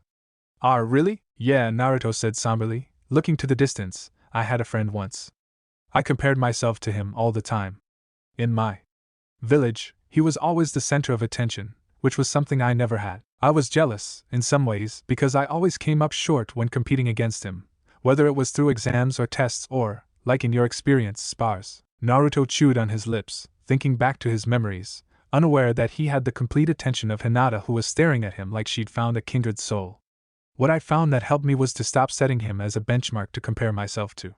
To not let the expectations of others get to me. I focused on improving by comparing myself to how I was the day before rather than where everyone else is, and as time passed, I'd surpassed him. He turned towards Hinata and was surprised by how intensely she was staring at him. For her part, it seemed that she was completely unaware of it. So absorbed she was by his story. And what happened to him? With that, Naruto's eyes dimmed. He grew bitter and angry. He fell to the wrong path, and I couldn't save him. Bitterness and sorrow accompanied Naruto's words, so fresh the memory was of his friend's death. He was corrupted by the will of another, and slowly but surely, he became less of the friend I knew and more of a monster. Naruto no longer held any illusions that Sasuke was a good person. He was too blinded by vengeance, and was capable of destroying the lives of any who stood in his path. And he did, without remorse. Hinata gulped at those words, but to Naruto's surprise, she reached her hand out to grasp his own. Thank you for sharing your experience with me. I can see that you are distraught from your memories, and I just want to say that you shouldn't have to carry that burden. Sometimes our influence over our friends' choices weighs less than we think. He chose whatever path he walked from his own judgment. You shouldn't carry the burden of his wrongdoings. Naruto looked at her stunned. From just a few sentences she knew about his story, she spoke words that she had no idea how much they meant to him. Every time he had closed his eyes, he could see Sasuke's desecrated corpse as Sakura had finished him off. He kept seeing what his friend had become, always thinking what he could have done to stop it. Yet here he was, with a person so kind-hearted and insightful that she'd guessed the root of his problems, and told him something that he needed to hear. She was just like the Hinata he remembered, though she stuttered a lot less now than what he remembered from their limited interactions, as in, every 2 or 3 words. He couldn't help but let out a sudden laugh, before he chuckled to himself in disbelief. Upon realizing what she'd done, Hinata blushed and drew her hand back. Was that too much? She reeled. I'm sorry. Don't, Naruto interrupted. You have nothing to apologize for. I really need to hear that. More than you'd ever know. Thank you? Hinata blushed, becoming flustered. Of course. Thank you for coming over to speak to me. I feel much better now. Naruto beamed at her. Hey, you scratch my back and I scratch yours, right? Then we'll both be stronger together. Right. Upon seeing the end of the brief problems, confiding session, Naruto decided to take a leap of faith. Say, you want to be friends? Hinata's jaw fell open, almost as if she'd heard the most ridiculous thing coming out of his mouth. Why? You want to be friends with me? Well, we sort of just shared a bit of ourselves with each other, hadn't we? Naruto said. I think that's enough grounds for a budding friendship, don't ya think? Hinata's face became so flushed that she could almost qualify as doing a human impersonation of a tomato. I would like that, she said. Then, she jumped up almost as she was jolted into action. Almost like she was fleeing from imminent death. I just thought of something I had to do. I gotta Genosobi. And with that, she was off. Naruto just looked on, astonished at her disappearing form over the distance. How had she managed to run away so quickly? Guess she's faster than she realizes. Then, as if designed by fate, a shadow clone popped, informing him with the visage of his target. There she was with all her glory. Mom, Naruto had found her. She was grocery shopping? He'd observed from afar for now, perched on the rooftops on one of the adjacent buildings. He didn't know how to feel about the situation he found himself in.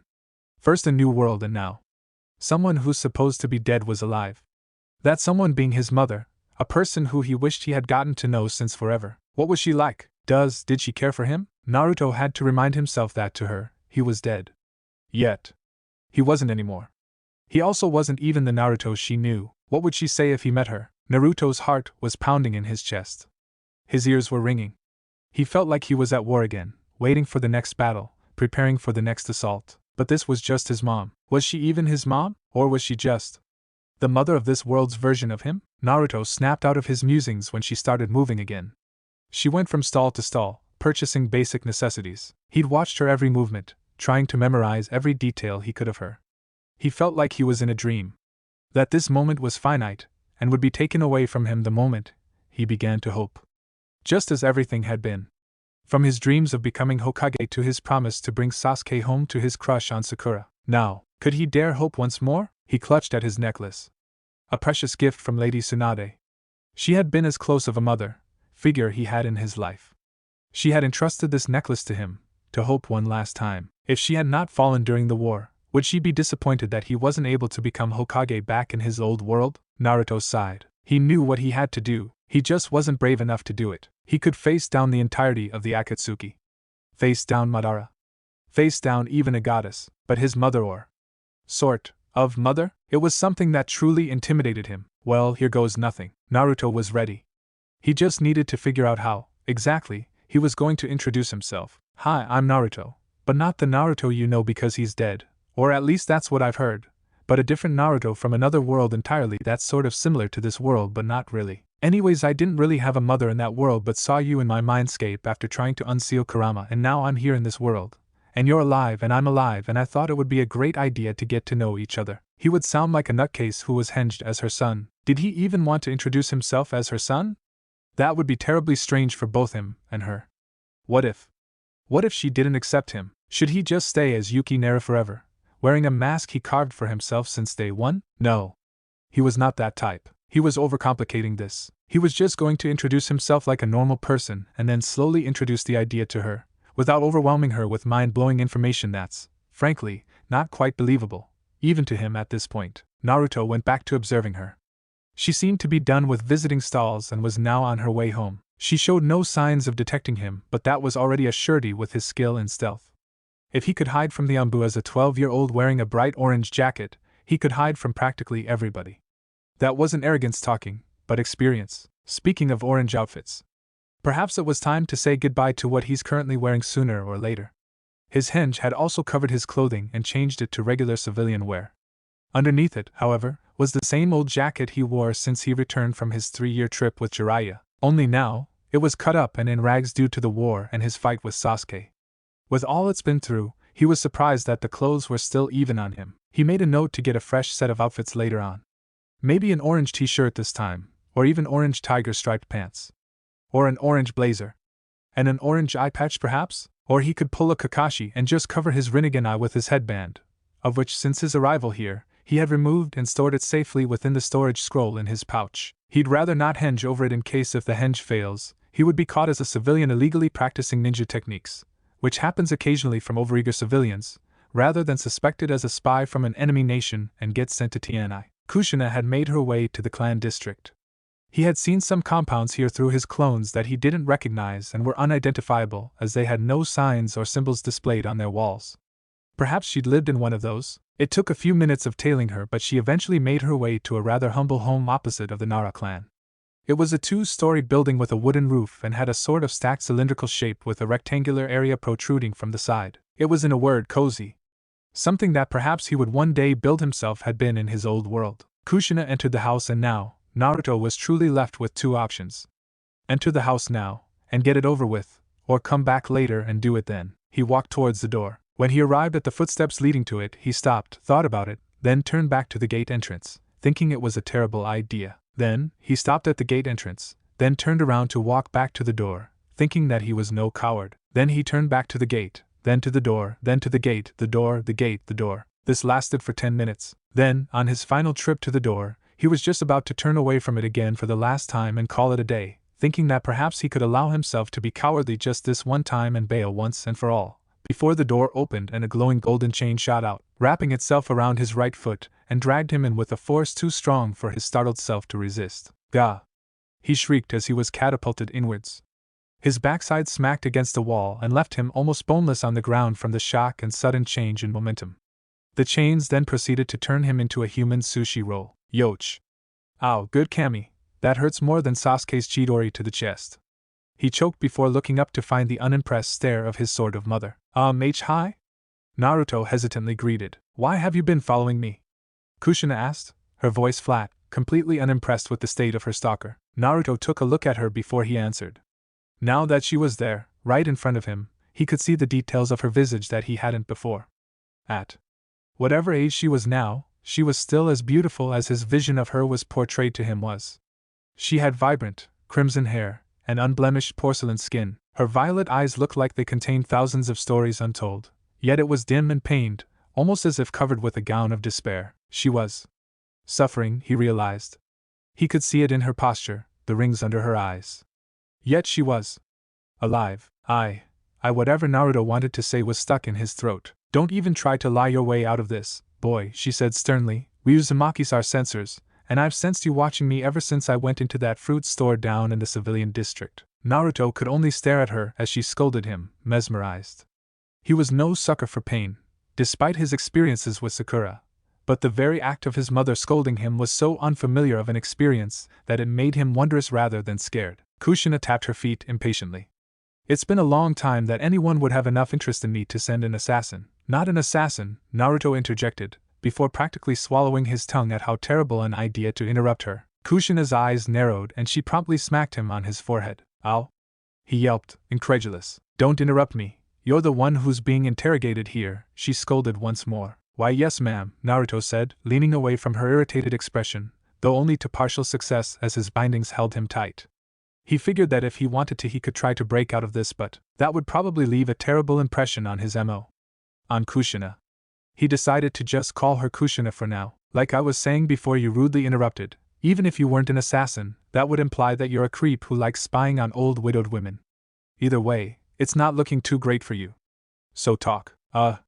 Naruto tried to formulate the words, but it took a while for his brain to process the situation he found himself in. Kushina's foot tapping increased in cadence. I met someone who told me I sort of looked like you, so I decided to check if it's true, Naruto said, sticking to the bullshit route. So instead of coming up to say hello, you stalked me until I got home? Kushina deadpanned, unconvinced. Naruto winced. Right, it looks bad, but, hey. What are you doing? In the middle of his sentence, Kushina reached out and grabbed his cheeks, smushing them together and turning his face left and right, examining his features. Wait a second, she muttered before her eyes went wide in realization. You have a henge on you, Naruto gaped. How did you? I'm an Uzumaki, she interrupted before he could finish, stating it such that it was almost obvious that she could detect henges. I could never do that.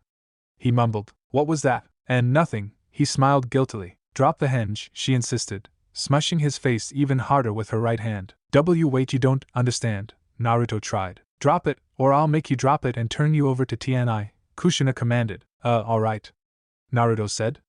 Then he substituted with his clone that was perched on top of the building, or at least he tried to. For some weird reason, he felt as if the chains had blocked his chakra from doing what it was supposed to, almost like a suppressor. Kushina smirked. Nice try, but that won't work. Naruto snapped his head to the window behind her and shouted now. Kushina turned her head around, fully expecting to face another foe. Yet two things she absolutely didn't expect to happen happened. First of all, there was no other attacker. Classic trick that she shouldn't have ever fallen for. But give her a break, she was a long time retired. Second of all, the chains that she so proudly conjured and perfected over decades to hold down even bijus were pried off the young man by his very fingers. He'd somehow made enough of a gap to squeeze himself out, and in the blink of an eye, he was free. Sorigata no bai, he said before scrambling off, much like the move Hinata pulled earlier in the day. Oh no you don't, Kushina thought. Just as Naruto tasted freedom as he bolted to the door, He grabbed the handle and then proceeded to slam face first into it when it didn't open. With the momentum he was going, the door should have at least been unhinged or more likely destroyed, rather than stop him outright. Before he could regain his bearings, he found himself back in the chain sushi roll and hung upside down this time. Ever heard of Fuinjutsu, boy? Kushina snickered. You should try it sometime. Drats, Naruto muttered. His final bailout plan. Down in flames, buried in ruins. Granted, he could have tried a lot harder in his attempt, but again, he'd never want to potentially do anything to hurt his mother. Or worse, make her have a terrible opinion of him, and thereby never wanting to talk to him again. That's some strength you got there, she commented. You've just informed me that you're a real threat, despite your age. What does my age have to do with any of this? Naruto asked. Blood was rushing to his head now, both from being upside down and being squeezed by the chains. With the definitely more than single layer of chains she was putting on him now, she was taking no risks in him escaping again. Kushina raised a delicate eyebrow. Every shinobi nowadays only starts their career at 18 or above. It's from the Kage Summit Ethics Pact. Any less would be barbaric. Everyone knows that. She looked at him. Are you one of Danzo's? Kushina asked. No. Naruto said, making a face. Kushina hummed. Don't you think it's about time you dropped your henge now, mister? I'm going to call the shinobi patrols. Wait, just let me explain. Naruto scrambled. I wanted to ease you into it. Nope. You have one chance. Unhenge in 3 seconds or it's the TNI you go, Mr. Stalker. But, 3, hold on a minute. 2, alright. Naruto unhinged, closing his left eye so his Rinnegan would remain a secret for just a bit longer, and Kushina dropped him on his head out of shock, releasing him from the chains. Ow! Naruto yelped, rubbing the point of impact on his head. Damn it, I mean Kushina-san. You're going to give me permanent head damage. Kushina's brow furrowed, her shock still present. What was that you were about to call me? And nothing? Naruto stuttered immediately, taking back his slip in words. Are you a relative of Minato's? Kushina asked, approaching him slowly, eyeing him as if he was an endangered animal. Naruto crawled backwards until his back was at the door. Well, sort of, yes. You look very much like my late husband, she said, as she stopped right in front of him to peer at his, now, unhinged face. Then, her eyes widened as she saw the marks on his cheeks. She paled considerably. A thought so impossible flashed into her mind. And no. It can't be, she said, voice shaking. Naruto could say nothing as he felt the caress of her palm and fingers when she ran them down his cheek, feeling the small whisker-like indents. Her eyes become glassy, yet still wide in disbelief, almost like she was seeing a ghost. Why you? Why you're… Naruto was taken aback by how much of a 180 her reaction to him was from but a moment ago. Her guard had dropped ever since he revealed himself. It was as if he immediately turned from being an unknown threat to being a potential relative the moment she saw his blonde hair and blue eyes. Hi, Naruto said, we got off on the wrong foot, didn't we? Which is mainly my fault, but… Kushina fainted. Naruto shouted, catching her limp self as if she was a puppet with her strings cut. Kushina-san? He stared at her unconscious form in his arms. She was still breathing, thank Kami, but it seemed that his appearance had scared the life out of her. It could have gone worse. I suppose. Kushina was out for 15 minutes, and Naruto was about to step into the worry stage before she woke up. He checked on her condition so he was sure that she wasn't in any danger. He'd seen many people have the same reaction to things they simply couldn't comprehend during the war. Still though, she was his sort of mother. He was worried that the Kushina of this world had some rare condition that he had no idea about. Maybe she faints often and needs to be hospitalized immediately. Is she truly just cold out? Or is she in need of immediate help, and every minute he delayed, she could potentially be in worse and worse danger? As the questions and doubts bounced around in his head, he heard, to his relief, the sounds of awakening from his mom where she laid on the couch. First there was a deep inhale, then her eyes snapped open. She didn't seem to have spotted him yet, then she yawned. That was a strange dream, she muttered. Naruto opened his mouth to object but had decided to see how she'd react first. Her eyes took in her surroundings, initially bouncing over him as if he was a random household object. Then she did a double take as her eyes shot back to him. She stared at him, bewildered. He stared back at her, apologetically. Yee! She screeched, almost falling off the coach. Hi! Naruto responded. This must have been the 3rd or 4th time he said hi to her now in this single interaction. Why, you're real? Well, yes, I'd like to believe it, he said, pinching his own cheek to check. Seems pretty real, Databeo. Kushina just stared at him like he was a rabid animal she found in her backyard and didn't know what to do with it. Then the gears clicked in her head once more. Databeo? Kushina mocked. Her voice shaking and a half-chuckle of disbelief escaped from her. Naruto blushed a bit. His last meeting with his mother and his Mindscape had engendered the same reaction when his tick came out. How is this possible? She said, getting up and approaching him once again, arms shaking. It's a long story, Naruto said, staring at her as she came closer. She was cautious, as if rushing to him could scare him off or destroy the illusion that she thought her mind and conjured up. But he was real as anything ever was. So he took a step towards her in return. Her breathing hitched, as if she didn't expect him to do so. Are you Naruto? My son? Kushina let out, finally asking the question that brought out the hope she buried so long ago. I am, but not in the way you think, Naruto admitted, trying not to give her false pretenses. What do you mean? Kushina asked, finally within an arm's reach of him and stopping to stare wondrously at his face. You're so handsome, Naruto blushed. Thanks, Kushina-san.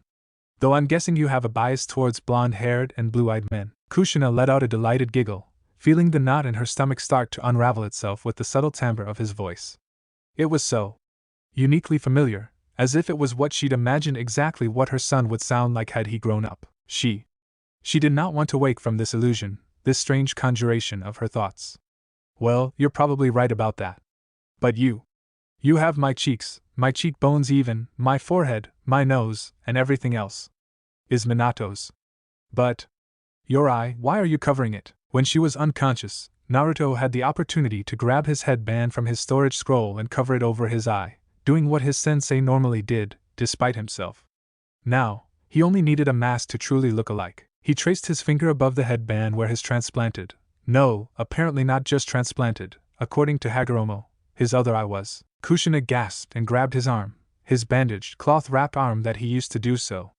Kami, what happened to you? Then, as if seeing a ghost and having reality catch up to her, she stepped away from him. Truly afraid that what she saw in front of her wasn't real, that she had been trapped in a cruel genjutsu for some odd reason. I buried you. I saw you take your last breath. You died in my arms. Naruto gulped, seeing the grief on her face, the distraught expression she had. It was like seeing a dead person come back to life. Something he wished he didn't have experience with. And something he and no doubt she knew about. Damned Edo Tensei, I am Naruto Uzumaki. But not your Naruto Uzumaki. I'm from a different world, an alternate world, he said. So much for taking it slow. Kushina was unsurprisingly confused. Her crimson eyebrows arched together, and a question in her eyes. It's a long story, Naruto informed. Kushina took a moment to gather herself, exploring the options she had. Then she snapped her violet eyes back to him, almost as if she was searching for something within his gaze. Whatever it was, she seemed to have found it as her posture relaxed, and she took a shaky breath. I have time. Naruto was debating whether he should tell her at all the full truth of his existence here. It was much to bear, much that rests on his shoulders. Could he trust her? He gazed at her eyes in return, searching for his own sake. And what he saw was uncertainty, nervousness, and hope. She hoped that what she saw in front of her was without a doubt real. She hoped that he was who she thought he was. He didn't want to disappoint her by beating around the bush. If she of all people is untrustworthy, his own mother, then who was he to trust in this world? Sakura? She didn't know him, even if he knew her. Who knows how different she was from the girl he knew? No. He had a choice now. A leap of faith. Should he take it? He kept his gaze on her and saw a spark of something that he could identify whenever he visited a friend's house later in his career. The way a mother looked at their sons and daughters. Love, pride. He took that leap of faith. Well, we might as well sit down, shall we? He chuckled, and saw the relief in Kushina's eyes. It's, I'll warn you, a tall tale. A very, very unbelievable tale. Would you indulge me, no matter how crazy it seems? Kushina nodded rapidly. Oh, of course. Then Naruto looked around, scanning his surroundings. Is this place private? I don't want anyone to hear what I'm about to tell you. Kushina made a hand sign, and Naruto saw some few ninjutsu scripts light up that were attached to the corner of the walls. None can hear, see, or even smell anything that happens within these walls now. I stake my life on it, Kushina assured. Naruto smiled. You don't have to go that far. I'd rather have all my secrets be told than have you absent from my life again.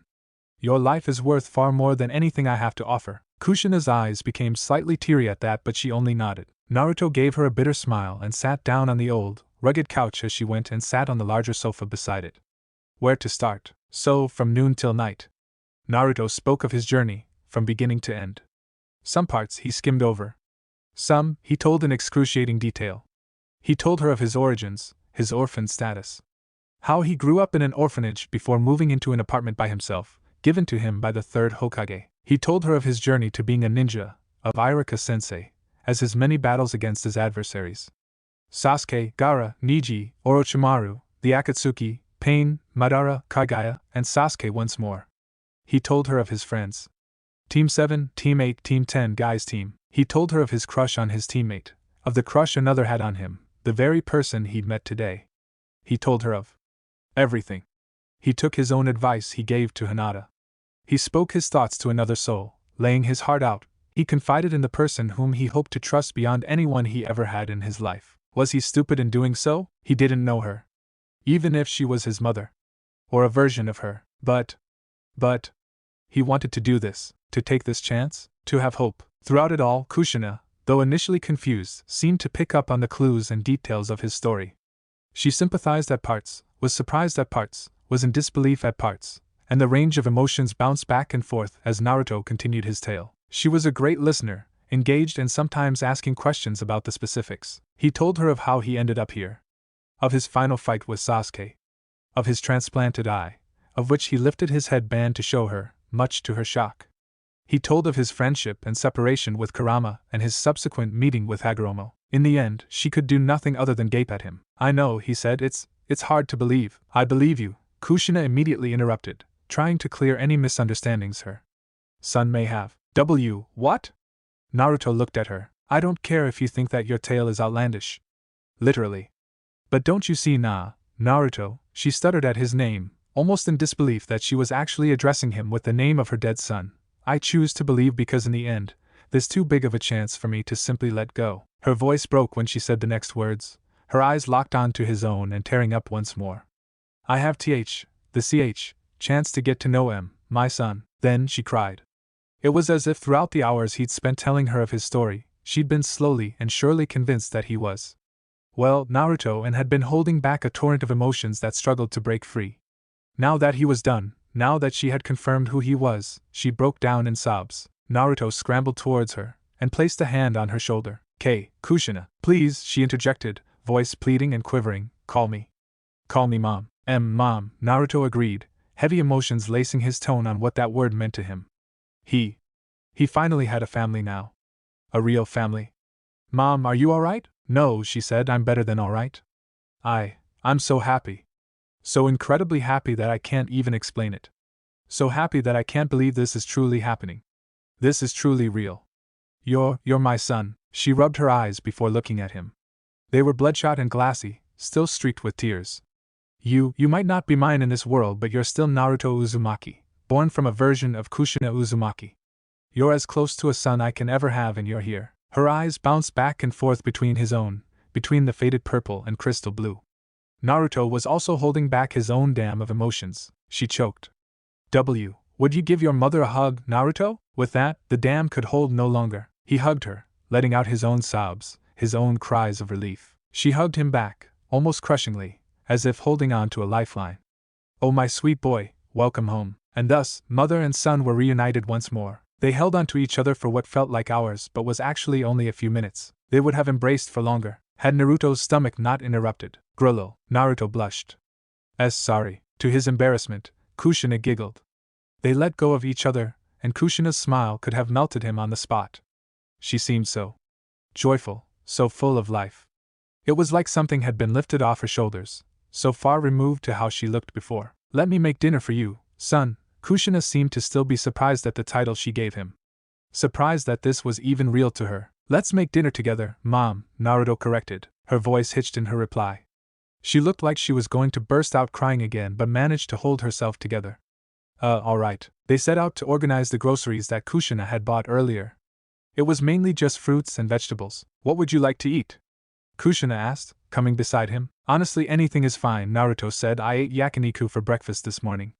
Met some of my old friends in the meantime. Naruto looked melancholy thinking back to this morning's talk. What a day it's been, he said, but then he felt Kushina placing her hand in his and giving it a squeeze. You know that no matter what I'll be here for you, right? Kushina said sternly. Naruto was surprised that she would give him her trust so easily, that he believed in him so much already, despite literally meeting each other today. Thanks, Mom. They gave each other a timid smile, both unsure about how to interact with one another. Say, Naruto asked, do you have any ramen, Mom? For some reason, that was the thing that made her tear up once more. Yeah? What happened? What did I say? Naruto panicked. Why, you take so much after me, she said, sniffing, even though I haven't been in your life until now. You're so much like me. From your tick to loving ramen? Oh, Kami, I'm getting emotional again, Naruto gasped. Why, you love ramen too? Yes. She agreed enthusiastically. Why, you truly are my mom, Naruto muttered. They both looked at each other. Then they burst out laughing. Naruto had headed back to the inn he was staying in to check out and grab his things after dinner. His mother, he was still getting used to calling her that, insisted that he move in with her immediately. Naruto hadn't mentioned it before, but the state of his mother's house was sort of, to politely put it, a mess. It was a mess. Kushina had been embarrassed when he'd subtly pointed it out, stating that she never really had visitors for a long time.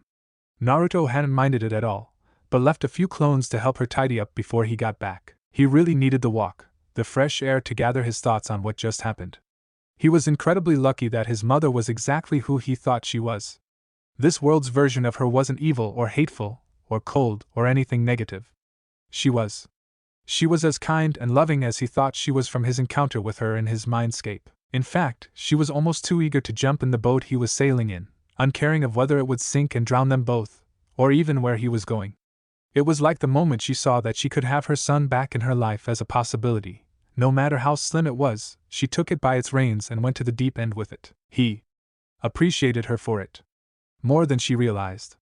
To have someone he could potentially rely on in this tumultuous time. He'd put his hinge back on, covering his clothes and all, though his mother had also promised to go shopping with him tomorrow to sort out his wardrobe situation. Honestly, he was sort of excited to spend time with her. He was excited to learn what she liked, what she disliked, what she absolutely adored and hated. He was excited to learn everything. He hadn't been this happy for a long time. Even if he'd lost all his friends, or rather they all lost him, he was glad for the opportunity to start over. He could remake his friends, reforge the bonds he had with them. But one thing he couldn't do was bring his mother back to life. Not with what it would cost him, so this chance to even have a mother who was alive and well. He was grateful beyond belief. Naruto looked up at the starry sky. The sun had already set. He'd never felt so alive, so free. When he made it to the inn, a smile was permanently etched on his face. He checked out with the clerk, grabbed his things, and made his way home. Naruto awoke just an hour after he fell asleep to the sound of the floorboard creaking. It was his mother. She was in a silk nightdress and was holding a lamplight. Naruto rubbed his eyes. Mom? What is it? Sorry, son. I just wanted to check that you were okay. Kushina had caught herself from saying that she wanted to check that he was actually real once more.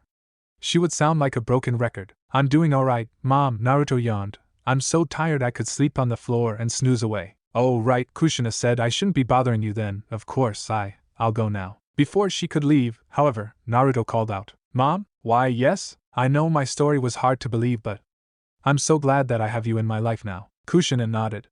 Even as new and accepting as she'd been to him, she really couldn't believe it. Her son. Or, well, not her son, but a son of a version of her. But still, to Kushina, that was more than enough. Her throat had suddenly become dry over the welling up of emotions, tossing her qualms to the wind. Would you mind if I stay here? To make sure you don't disappear? Naruto smiled. Of course. Kushina came over to lay beside him, placing the lamp light on the bedside table. Not able to hold back, embraced him once more, shaking from her sobs. Before they knew it, they fell asleep in each other's arms. And so, the second day of Naruto's new world experience was coming to an end. Day 3. Naruto woke up in the morning and all he saw was red.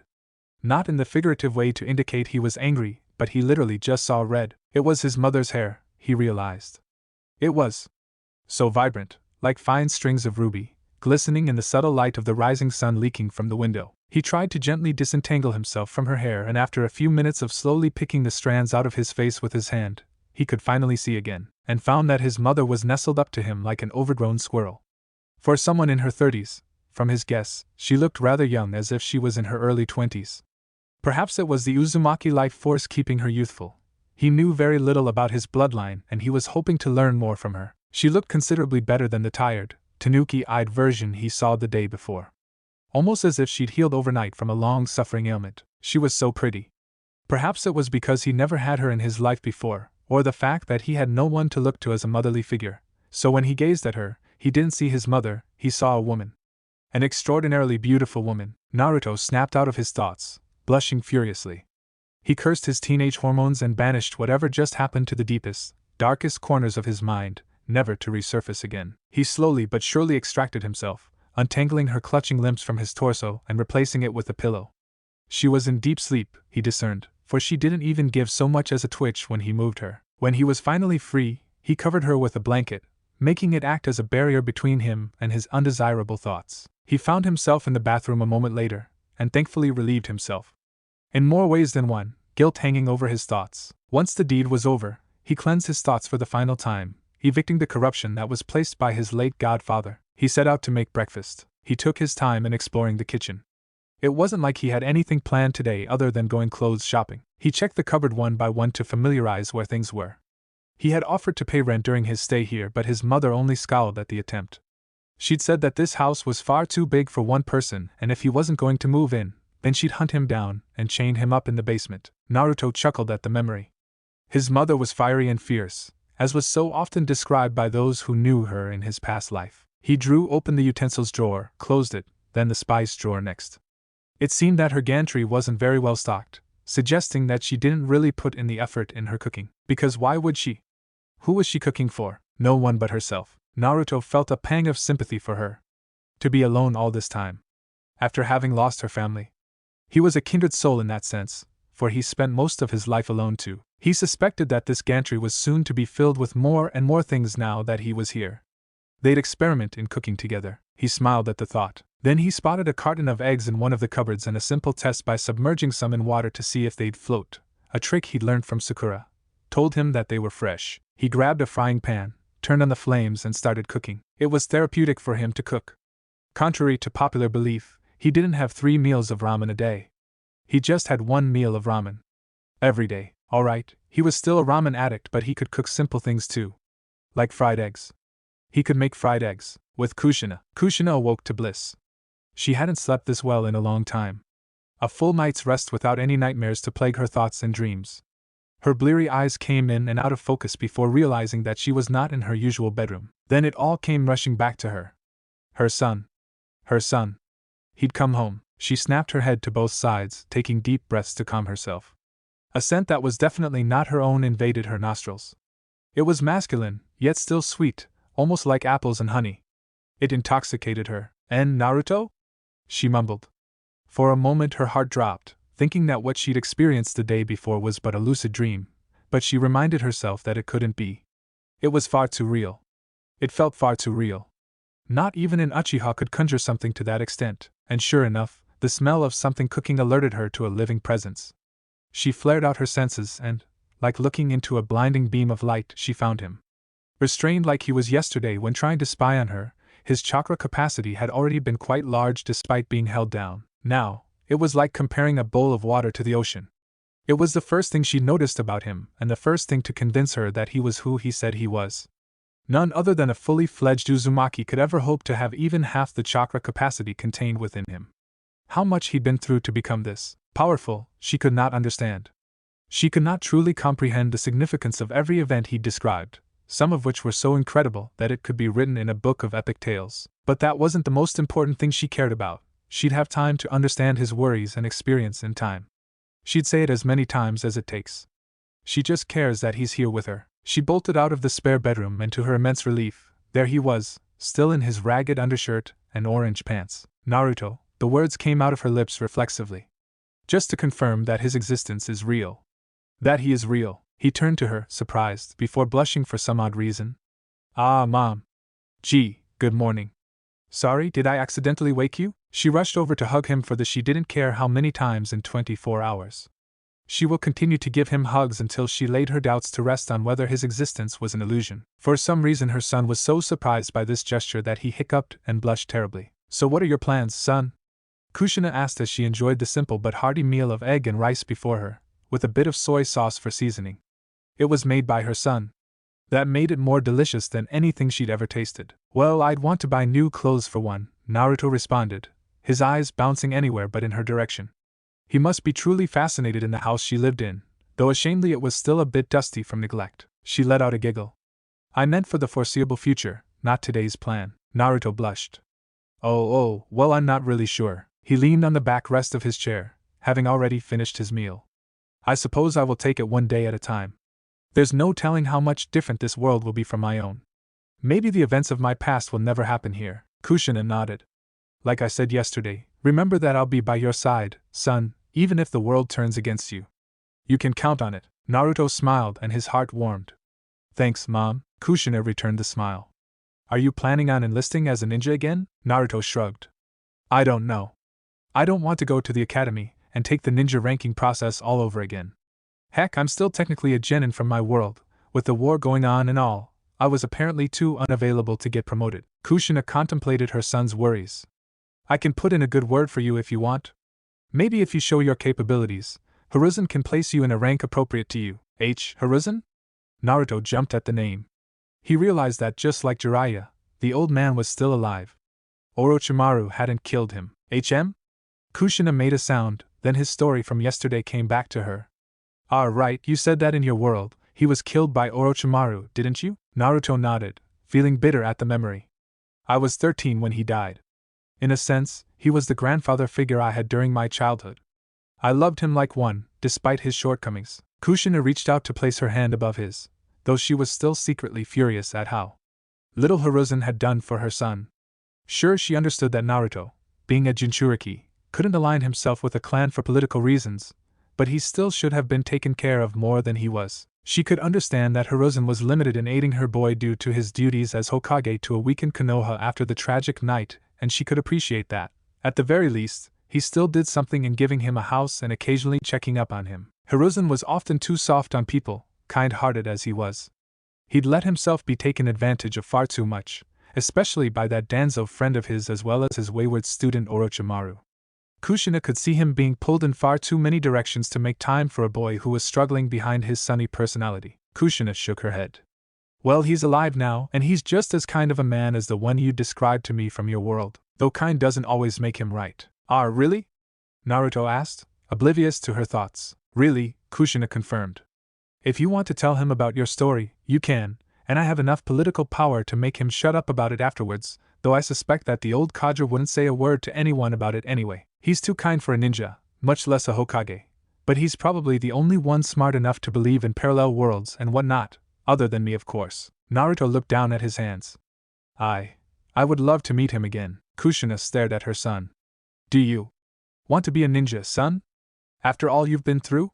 Are you willing to take up the responsibility placed on you? Naruto thought long and hard about it, being silent for a few minutes while his mother finished her food. I have to, mother. I won't be a bystander when the world collapses upon itself. It would be a disservice to the sage who put me here. Naruto bit his lip. Kushina shook her head. I don't care about the sage, or anyone else. I care about you, son. If you don't want to shoulder the burden, then you shouldn't have to, prophecy or not. Naruto disagreed. I do have to, but I also want to. I would be able to save so many people, to help so many people. But this time, perhaps I can go about this a different way. A way that I don't have to shoulder everything myself. A gleam in his eyes showed his determination. I'll be a ninja, and I'll meet the Hokage about it, but I won't be a tool for the village. Nishu was made for peace and understanding, not for death and destruction, although I've learned that sometimes it is necessary to kill for justice. Regardless, it should never be the first option. I want to spread that message. Then I'll ask Hiruzen to come over for dinner today, she said, as if inviting the most important man in the village for dinner was a mundane chore like watering the flowers. Just like that? Naruto blinked, a bit flabbergasted. She smirked at him. Being the only Fuinjutsu master in the village has its perks. Besides, I haven't asked anything of him in a long time. He'll accept.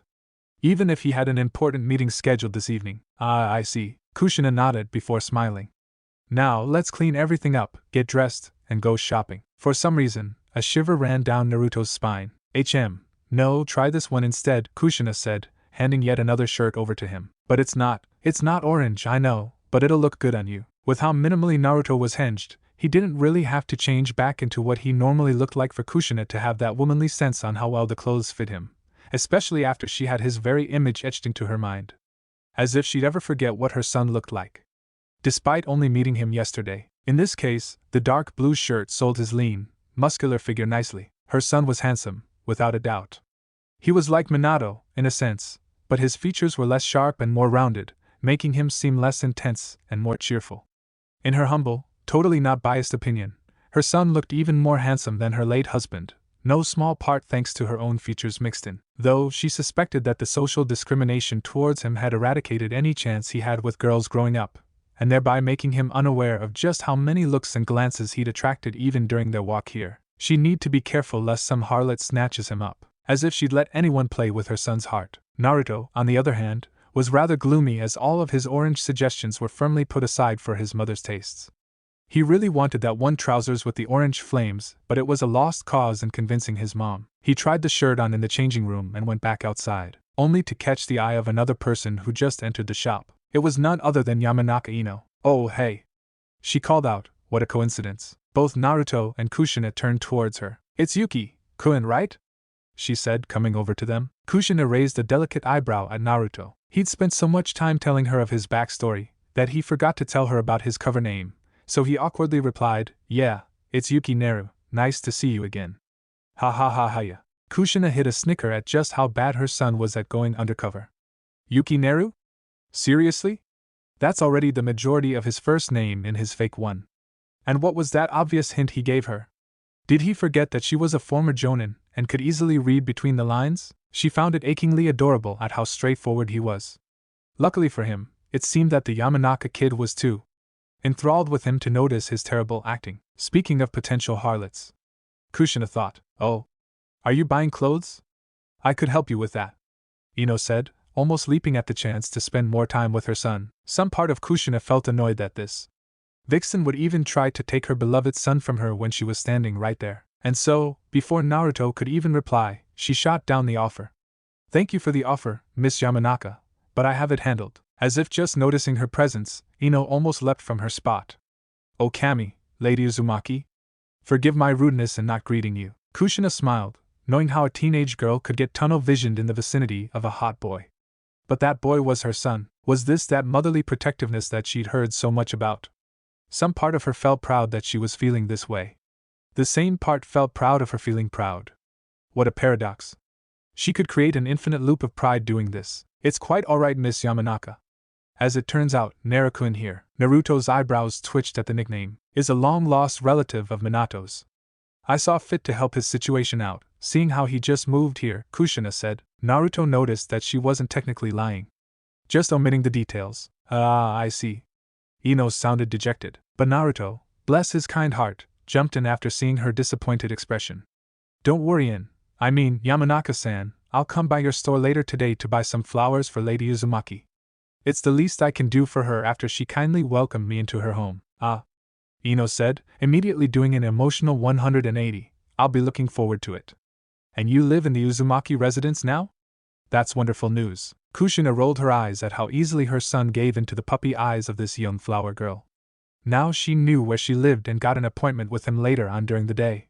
She'd need to teach him to be more resistant to womanly manipulations lest he'd be dragged by the nose by every girl who'd even so much as give him a pout. "Anyways, I guess I'll go back to shopping for my own clothes then," Ino said, going over to the women's section. Kushina resisted the urge to roll her eyes once more.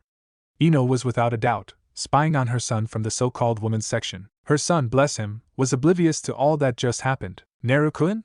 Kushina said. Something in the tone of his mother's voice made his hair stand on end. "Why, yes, I have much to teach you." "Ah, right." Naruto did want to learn a lot from her, especially things regarding his clan. But something told him that that wasn't what she meant. "Now try these on for size," Kushina said as she handed him yet another shirt. Naruto sighed but did as he was told. Meanwhile, Ino was between the clotheslines, with her eyes caring more about the free fashion show she was getting than what she intended to buy, especially with such a hot model. That afternoon saw Naruto upon the front entrance of the Yamanaka shop whilst his mother set out upon meeting the Hokage.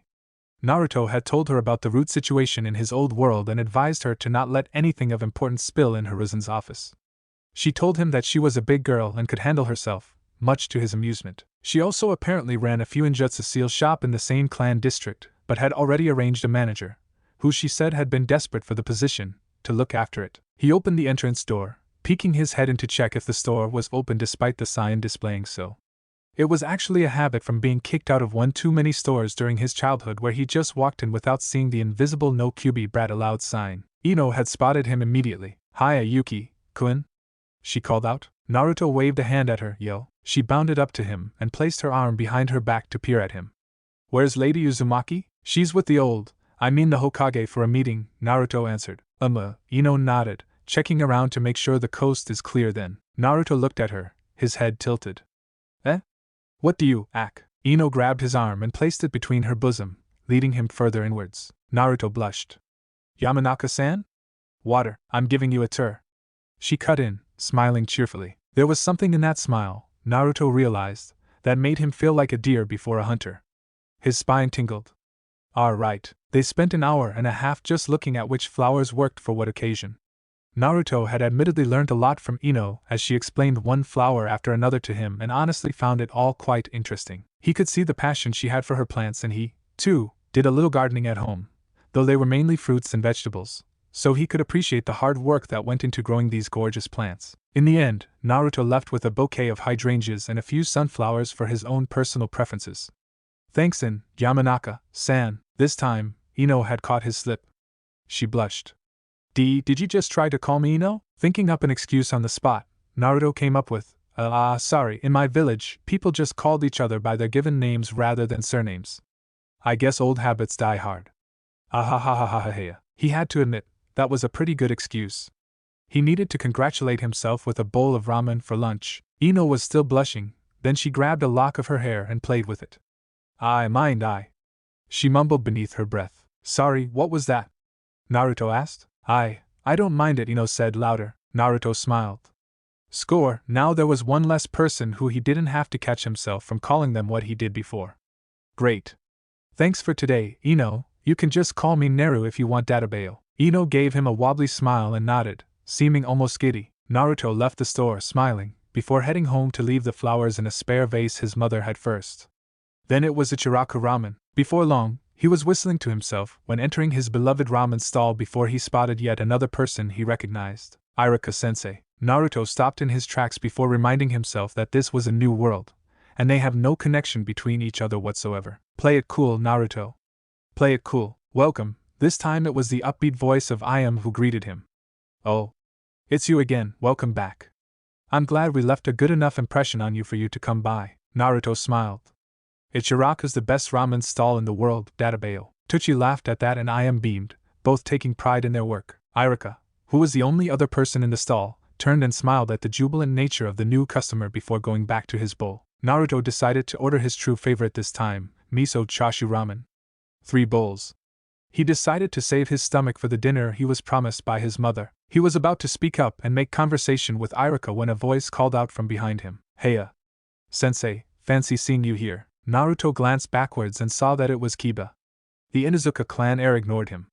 Out of all the Konoha's dream team members, Naruto was least close to Kiba. There was sort of a rift between them ever since Naruto had one-upped him in the preliminary Chunin exams, and despite Naruto's denseness, even he noticed that the Inuzuka held unrequited feelings towards Hinata, who in turn liked Naruto. He could sympathize with Kiba, with him having feelings of his own towards Sakura. There was a lot between them that prevented them from forming a close relationship, although he was still one of the people Naruto would gladly have to guard his back on the battlefield. Naruto decided to stay quiet and see how the interaction would play out. Kiba took the chair to the opposite side of Iruka from where Naruto was sitting. "Oh. Kiba, congratulations on passing the exam. Are you excited to be a genin?" "OSU." Kiba agreed. "I'm just excited about who'll get to be our instructor. Hopefully it'll be Jonin Kurinai." At this, Kiba had a dreamy look on his face, to Iruka's annoyance. "Baka." Iruka slapped Kiba on the head. "Don't talk about your potential senseis like that." Naruto listened to their conversation with a sort of strange mix of jealousy and relief. He was jealous because it was he who Iruka used to treat like that, but he was also glad that Iruka had a close connection to anyone at all.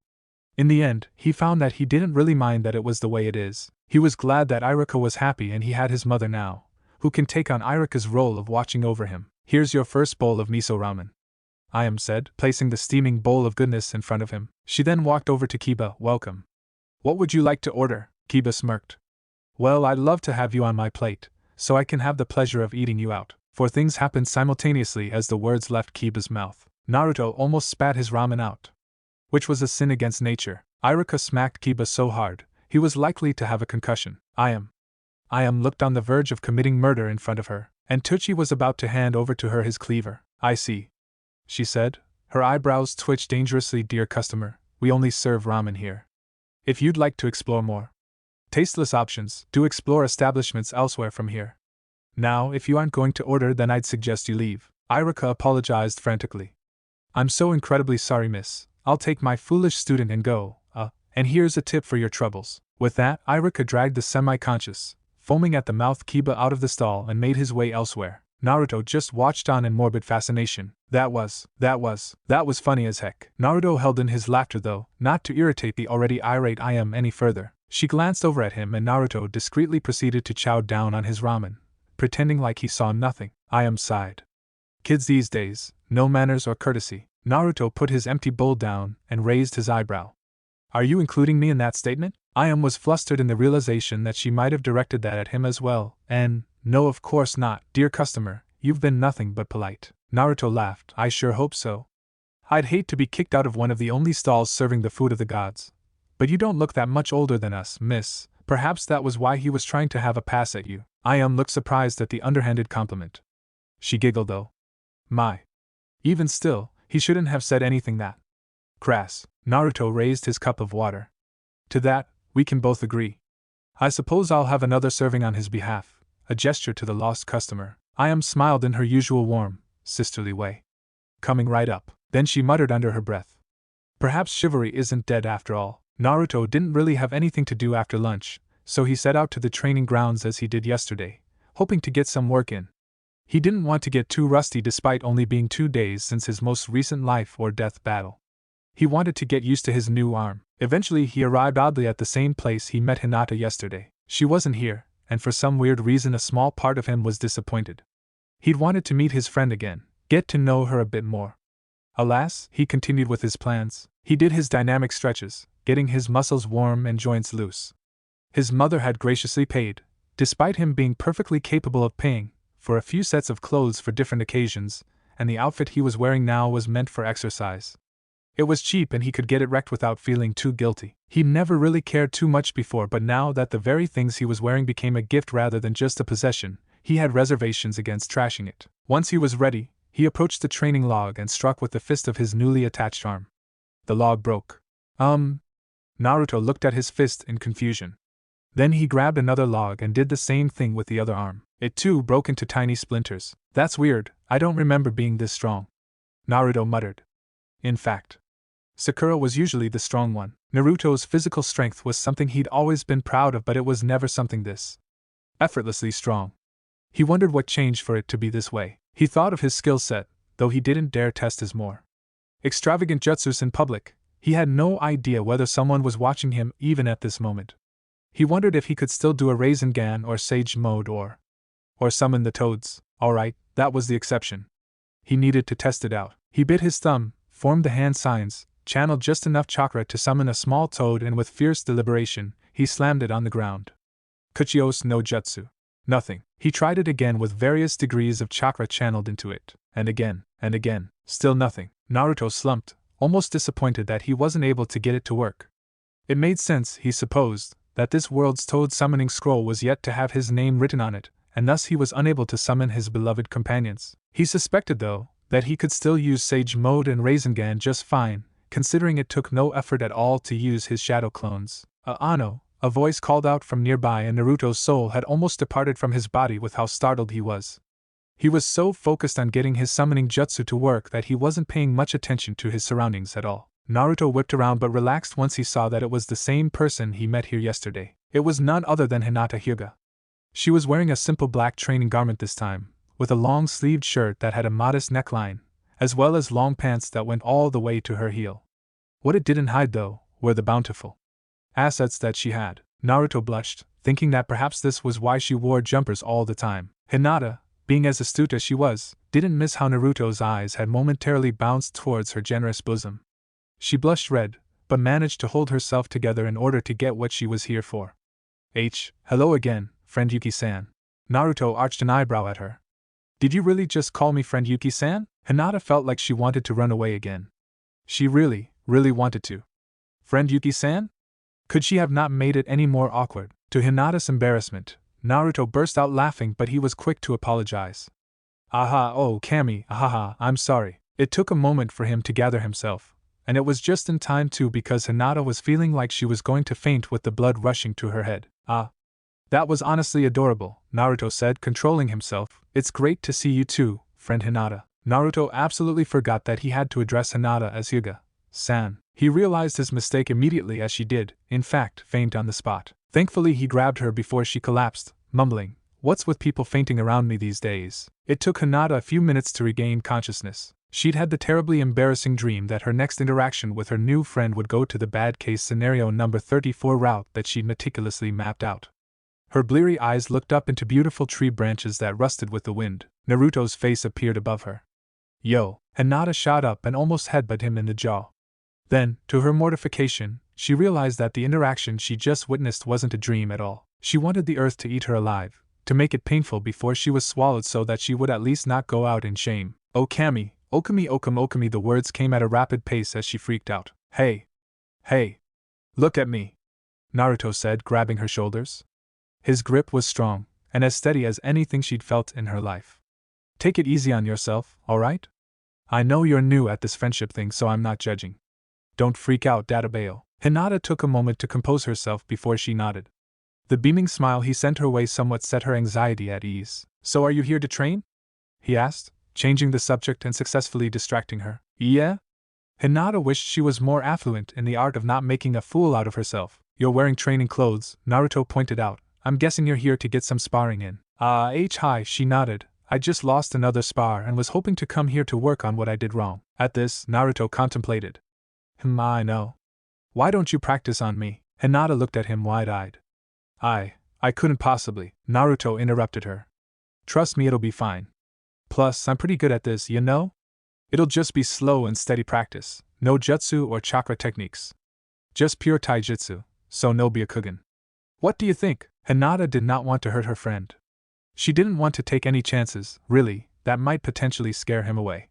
She really needed to check on her interaction with friend's notebook. Before she could reject, however, Naruto put his hand on top of hers, making her gasp. It's alright, you know? You can trust me, Databeo. Hinata felt like she was about to melt. In a good way this time. She asked herself whether she really wanted to do this, to potentially put their relationship in jeopardy. Friends don't come by her often, and she would be damned to let this one go. But wouldn't refusing also mean that she didn't trust him? She decided to take the gamble. Alright, just light sparring then? No jutsu or chakra? She confirmed. Yash. Naruto cheered. It's been a while since I had a friendly spar. Spars to the death aside. Hinata nodded shakily before standing up and going towards a clearing where there were no protruding rocks or hidden roots that might cause a person to slip. With Naruto, all that was going on in his head was, this is for her, so don't punch her like you did that log, Naruto. Nice and easy. Love taps. No, baby taps. Palms open. No fists. Alright. Control yourself, Naruto, he breathed once he got into position. Then he smiled at her. Are you ready? She nodded, getting into the classic Hyuga-juken stance, though she didn't activate her Byakugan, abiding by the rules. Naruto put his arms up, though unclenching them to make open palms instead of fists.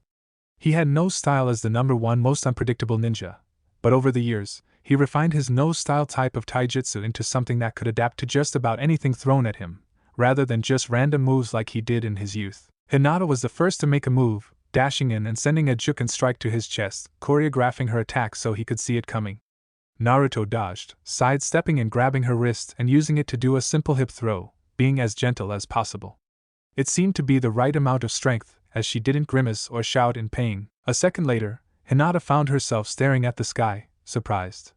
She knew that the initial spar against a new partner required them to feel each other out, so she took it slow in her first move.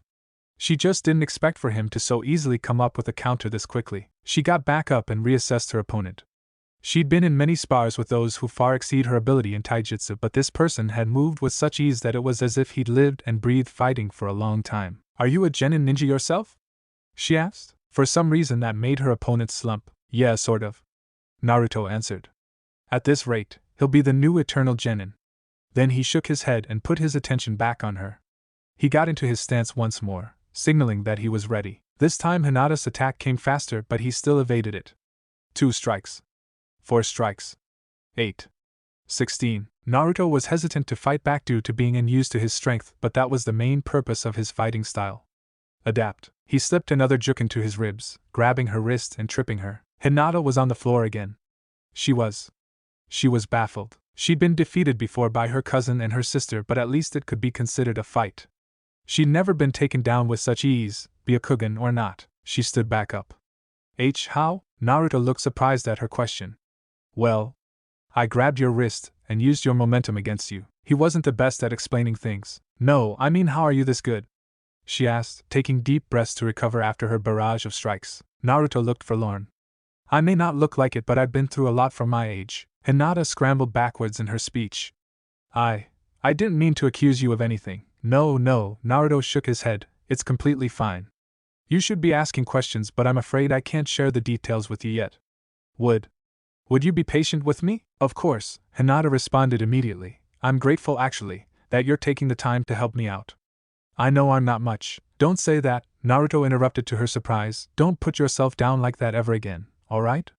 No friend of mine is ever useless or incapable or weak. Believe in yourself, Databeo. Hinata could only nod, overwhelmed by the encouragement that her friend gave her.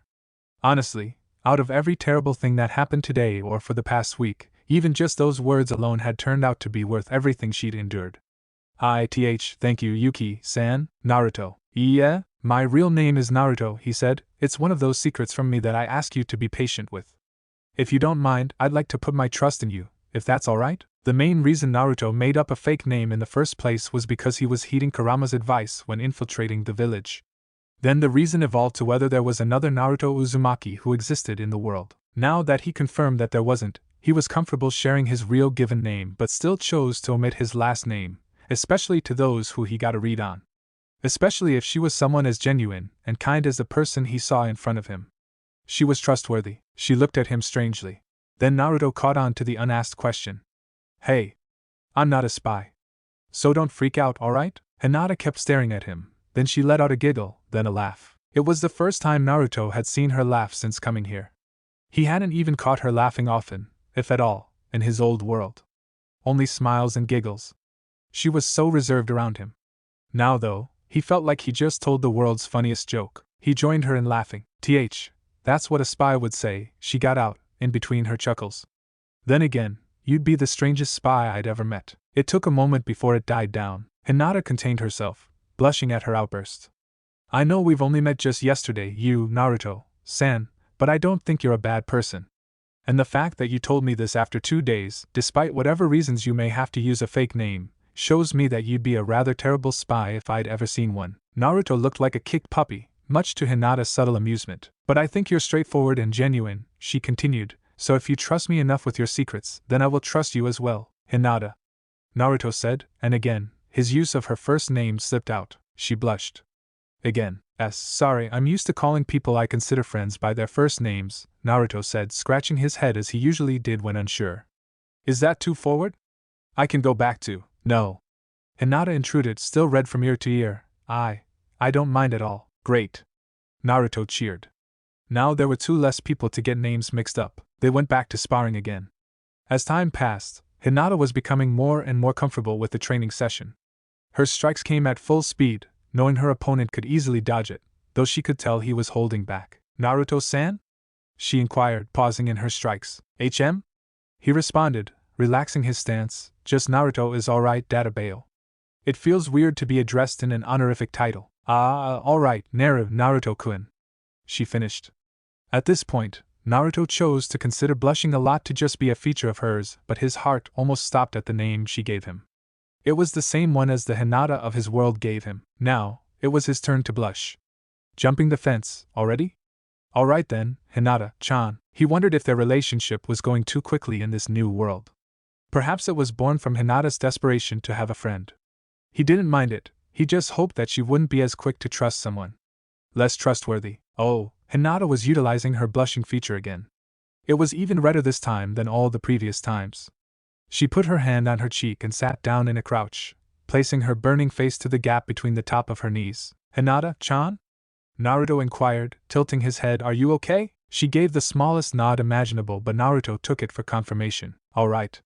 What was it that you wanted to ask me, eh? Hinata poked her head out of her little human hedgehog-like ball. I was just wondering why you were holding back. You're not even hitting back at all. Naruto looked like a kid who got caught stealing from the cookie jar. Well, you see, I don't really know how to put this, but I just recently came upon this newfound physical strength. Strength that I'm currently unable to control safely. Hinata's eyebrows scrunched, thinking. I see. Well, I'm looking forward to seeing what you can really do in the future then, Naruto-kun. The blush was still rosy on her cheeks, but Naruto could tell that she was slowly getting used to addressing him that way. Naruto smiled and gave her a thumbs up. And I'm looking forward to when you're right there with me, helping me kick names and take asses. Then his eyebrows scrunched. Wait, that's not how that goes. Hinata guffawed as she got up. Kick names. Take asses. Naruto found that when she wasn't concentrating on how she comes off as towards everyone else, she was rather expressive, especially when she was laughing. Even at his expense, Naruto rolled his eyes, though he was smiling. Are you ready for another round? Before Hinata could answer, he was right on top of her, grabbing her wrist and treating her like a puppet on a string. You know, you're rather rigid when fighting, Naruto stated from observation. He remembered that Hinata had adapted her fighting style to suit her rather than the start method of approach that most of her clans used. They had finished their training and were leaning against a tree, next to each other. It seemed that the more time Hinata spent in his presence, the less self-conscious she became.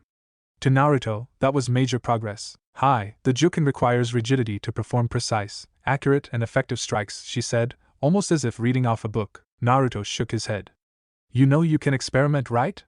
You don't have to fight like the rest of them. Hinata shook her head. My father would scold me if I swayed from the fundamentals. Naruto felt the urge to go over and punch her dad. As rude as that sounds. That doesn't seem right, eh? Hinata said, surprised. Experiment, Naruto encouraged enthusiastically. Try new things if it doesn't work for you. That's how I learned. But my father said to focus on the things I need to do right, not to stray from what I already know. What I've already been taught. You know, Hinata, Naruto said after a moment of contemplation, if you only do what you can do, you'll never be more than what you are now. Naruto got that quote from the vision of a wise turtle? It was a strange dream he had. Hinata looked at him for a moment, taking in his words. Then her face lit up like she had heard something truly enlightening. That was. You're right, Naruto-kun. Naruto smiled at her. How about this? What do you say if we meet up at around the same time tomorrow? Then we can practice trying out new styles for you, or even just adapting the techniques you've already learned. Hinata stared like she couldn't take her eyes off him if she tried. I would love that. And she was blushing profusely again. Yet Naruto found that the way her face lit up was rather pretty. Naruto was waiting in the dining room, trying to swallow his nervousness. It's just GG, Naruto. Don't freak out. Don't freak out. Don't freak out. He heard his mom opening the front door. I'm glad you could make it. Then he heard the familiar and oh so nostalgic voice respond. It was a voice he hadn't heard for years and almost made him tear up just listening to it. Of course I would make it, Kushina. I wouldn't miss it for the world. Now, what was it you wanted to show me? Hiruzen asked. Naruto had not revealed himself yet. Well, it's a bit hard to explain, but please come in first, she said. The moment Hiruzen did, she activated all her privacy seals. Hiruzen raised an eyebrow at this, curious at what it was that warranted such caution from the beloved wife of his late successor. It was at that Naruto stepped forward from the dining room door. Hiruzen dropped his smoke pipe. This is an unbelievable account, Hiruzen muttered. Alternate worlds from our own, and your story. Fighting Orochimaru Madara, a goddess? It's rather mind-boggling. Naruto had been more brief with the story with Hiruzen than Kushina due to time constraints, but he got the gist of it told. I know, it's crazy even hearing it coming from myself, but it's true. Hiruzen looked down at his plate of food. It was half-eaten, so absorbed in what he was being told. Yet your story makes sense. It all fits together too well. Else, how would you know that such a jutsu like the Edo Tensei even exists? How can you look just the way I imagine Minato and Kushina's son would look like? How would you know about the secrets of the Uchiha massacre? And things that if you say will happen in the future? If they're true. It's just. Hiruzen felt like a headache was coming. He looked at Kushina. And you trust him? She nodded. Of course you do. Hiruzen shook his head. He knew just how desperate the Uzumaki matriarch was for peace over the years. He knew how much she struggled. He knew that the moment this Naruto stepped foot in her home, she would jump at the opportunity to have him in her life, no matter how outlandish this boy's story was. Hiruzen looked at the Konoha headband that was worn slanted to cover the boy's eye. And that? What happened to your eye? Naruto showed him, and Hiruzen could swear that he must be hallucinating. The Rinnegan. Naruto nodded solemnly. The eye that belonged to my friend, and my enemy, transplanted by the best medic in the world. Tsunade? Hiruzen queried. Naruto shook his head. Her disciple, Harino Sakura. Hiruzen's eyebrows rose. She's currently the top of the grade in the academy, though her combat skills could use some work. She's a genius, GG, Naruto said, smiling at the memory of his old crush. She deserves every opportunity you can give her. Hiruzen stared at the boy, taking in the nickname he had for him. It was actually quite derogatory, but this Naruto spoke to him in such familiarity that there was nothing but love behind his tone. Yet there was also that sound of longing and of loss. You skipped over some parts, didn't you? Hiruzen said. Naruto looked down to his lap, but he nodded. How did I die? Hiruzen asked, curious about this strange spun tale, with so many secrets exposed and facts true that it would be impossible for even one such as Jiraiya and his spy network to even discover half of it. The impossibility of it made it believable, though Hiruzen could still not believe his ears. It took a moment for Naruto to get the words out, and even then, his voice broke when talking about his grandfather figure's death. Directly to the very man in front of him. Oh, Orochimaru killed you. He used Edo Tensei on the first and the second's corpses. Hiruzen clutched the chopstick so hard it broke into 4 pieces. That damnable student of mine. To think he would fall so far. Wait. Just because he was terrible in my world. I know, boy, Hiruzen interrupted. I know that if what you say is true, then the things of your world might not be completely true here. Yet too much is similar for me to ignore. That sat silently for a minute. Then Hiruzen shook his head and spoke up. Allow me to dwell on this for a few days. For now, let us finish this incredible dinner that you both made. He smiled that grandfatherly smile that Naruto had missed so much. Then he looked towards Kushina. As to honor all that you've done for this village, Kushina, I can assure you that this will stay a secret, and no harm will be brought to Naruto. Kushina glared daggers into him. If you harm even a hair on his head, you can kiss this village goodbye, because I'll wipe it off the map. Had anyone else dared make such a threat to an acting Kage, they'd have been executed on the spot. But Hiruzen knew that the village owed this single individual more for saving it, even indirectly, more than thrice over. She was the only deterrent against other villages sending their Jinchuriki to invade, with her Uzumaki bloodline being the single greatest counter to a Bijou. Plus she was a seal master, and an S-ranked shinobi. Also, she was known as the Red Haburo for a reason. Her temper couldn't be contained, and comments such as this were regular from her. Hiruzen was also too old to deal with this shit. Of course. Also, in regards to your ranking situation, how about we come up with a test for you, just to see how far along you truly are? While the boy had an outrageous story to tell, one that he was still in need of a long contemplation about, there was no denying his value. He had the Rinnegan. Just that fact alone was enough. Naruto nodded. While I'm ready for anything, I have to warn you about something, GG. Hearing my life story, what I've been through, I'm sure you understand that my duties and responsibilities belong not just to Konoha, but to the entire elemental nations. While I'm willing to re-enlist as a Konoha ninja once more, I will not become a weapon of this village, but only a shield to call upon when the time is needed. I'll fight on my own terms. Is this acceptable? Hiruzen smiled at the will the boy showed, the fire blazing in his eyes. He needed time to process the story he'd heard, but he had no doubt that the boy was truly Kushina's son. As bizarre as what he said was, something in Hiruzen wanted to believe him, to dive into the possibilities of multiple worlds, no universes. His scientific mind was itching, curious at the concept. He also wanted to believe that this boy had done what he said he had. If so, then Konoha's safety will be ensured as long as he lives. Hiruzen took a puff of his pipe. Kushina had allowed it this one time due to how stressful the situation was for him. A shield. That's all we need, so I agreed to those terms. First and foremost, there will be a written test. Naruto slumped immediately, to Hiruzen's amusement. Then we're going to have you fight someone. What? Really? Kushina and Naruto shouted at the same time. They looked at each other. But Kushina knew how stupid the response "it's not safe" was to a bunch of ninjas who fought for a living, but this was her son. She'd not risk it. Hiruzen raised his palm placating. Worry not, Kushina. I think I have the perfect person for him to fight. Naruto was eager, so much so that he was shaking a tiny bit. Who's it gonna be? Kakashi? Guy? Asuma? Or one of your Umbu? Hiruzen gave a smile that stopped Naruto's enthusiasm in its tracks. Hiruzen had given Naruto 3 days for him to prepare, and he would waste no time in getting started. Before the Hokage left though, Hiruzen asked for a single strand of Naruto's hair for DNA testing purposes. Naruto agreed, seeing that it wasn't blood he was asking for, which could be used in a variety of terrible jutsu. Day 4. The next day saw Naruto quickly eat breakfast, and immediately back in the training grounds, trying once more to ignore the visage of his beautiful mother after waking up. To partial success. Now he was in the area where he sparred with Hinata the day before. I can't believe I have to fight the old man. Naruto muttered, what if I accidentally hurt him? He is in his golden years despite still being strong as heck. Try your best, Naruto. Kushina shouted encouragingly from the distance, having set down a picnic basket and blanket to spend her day helping him.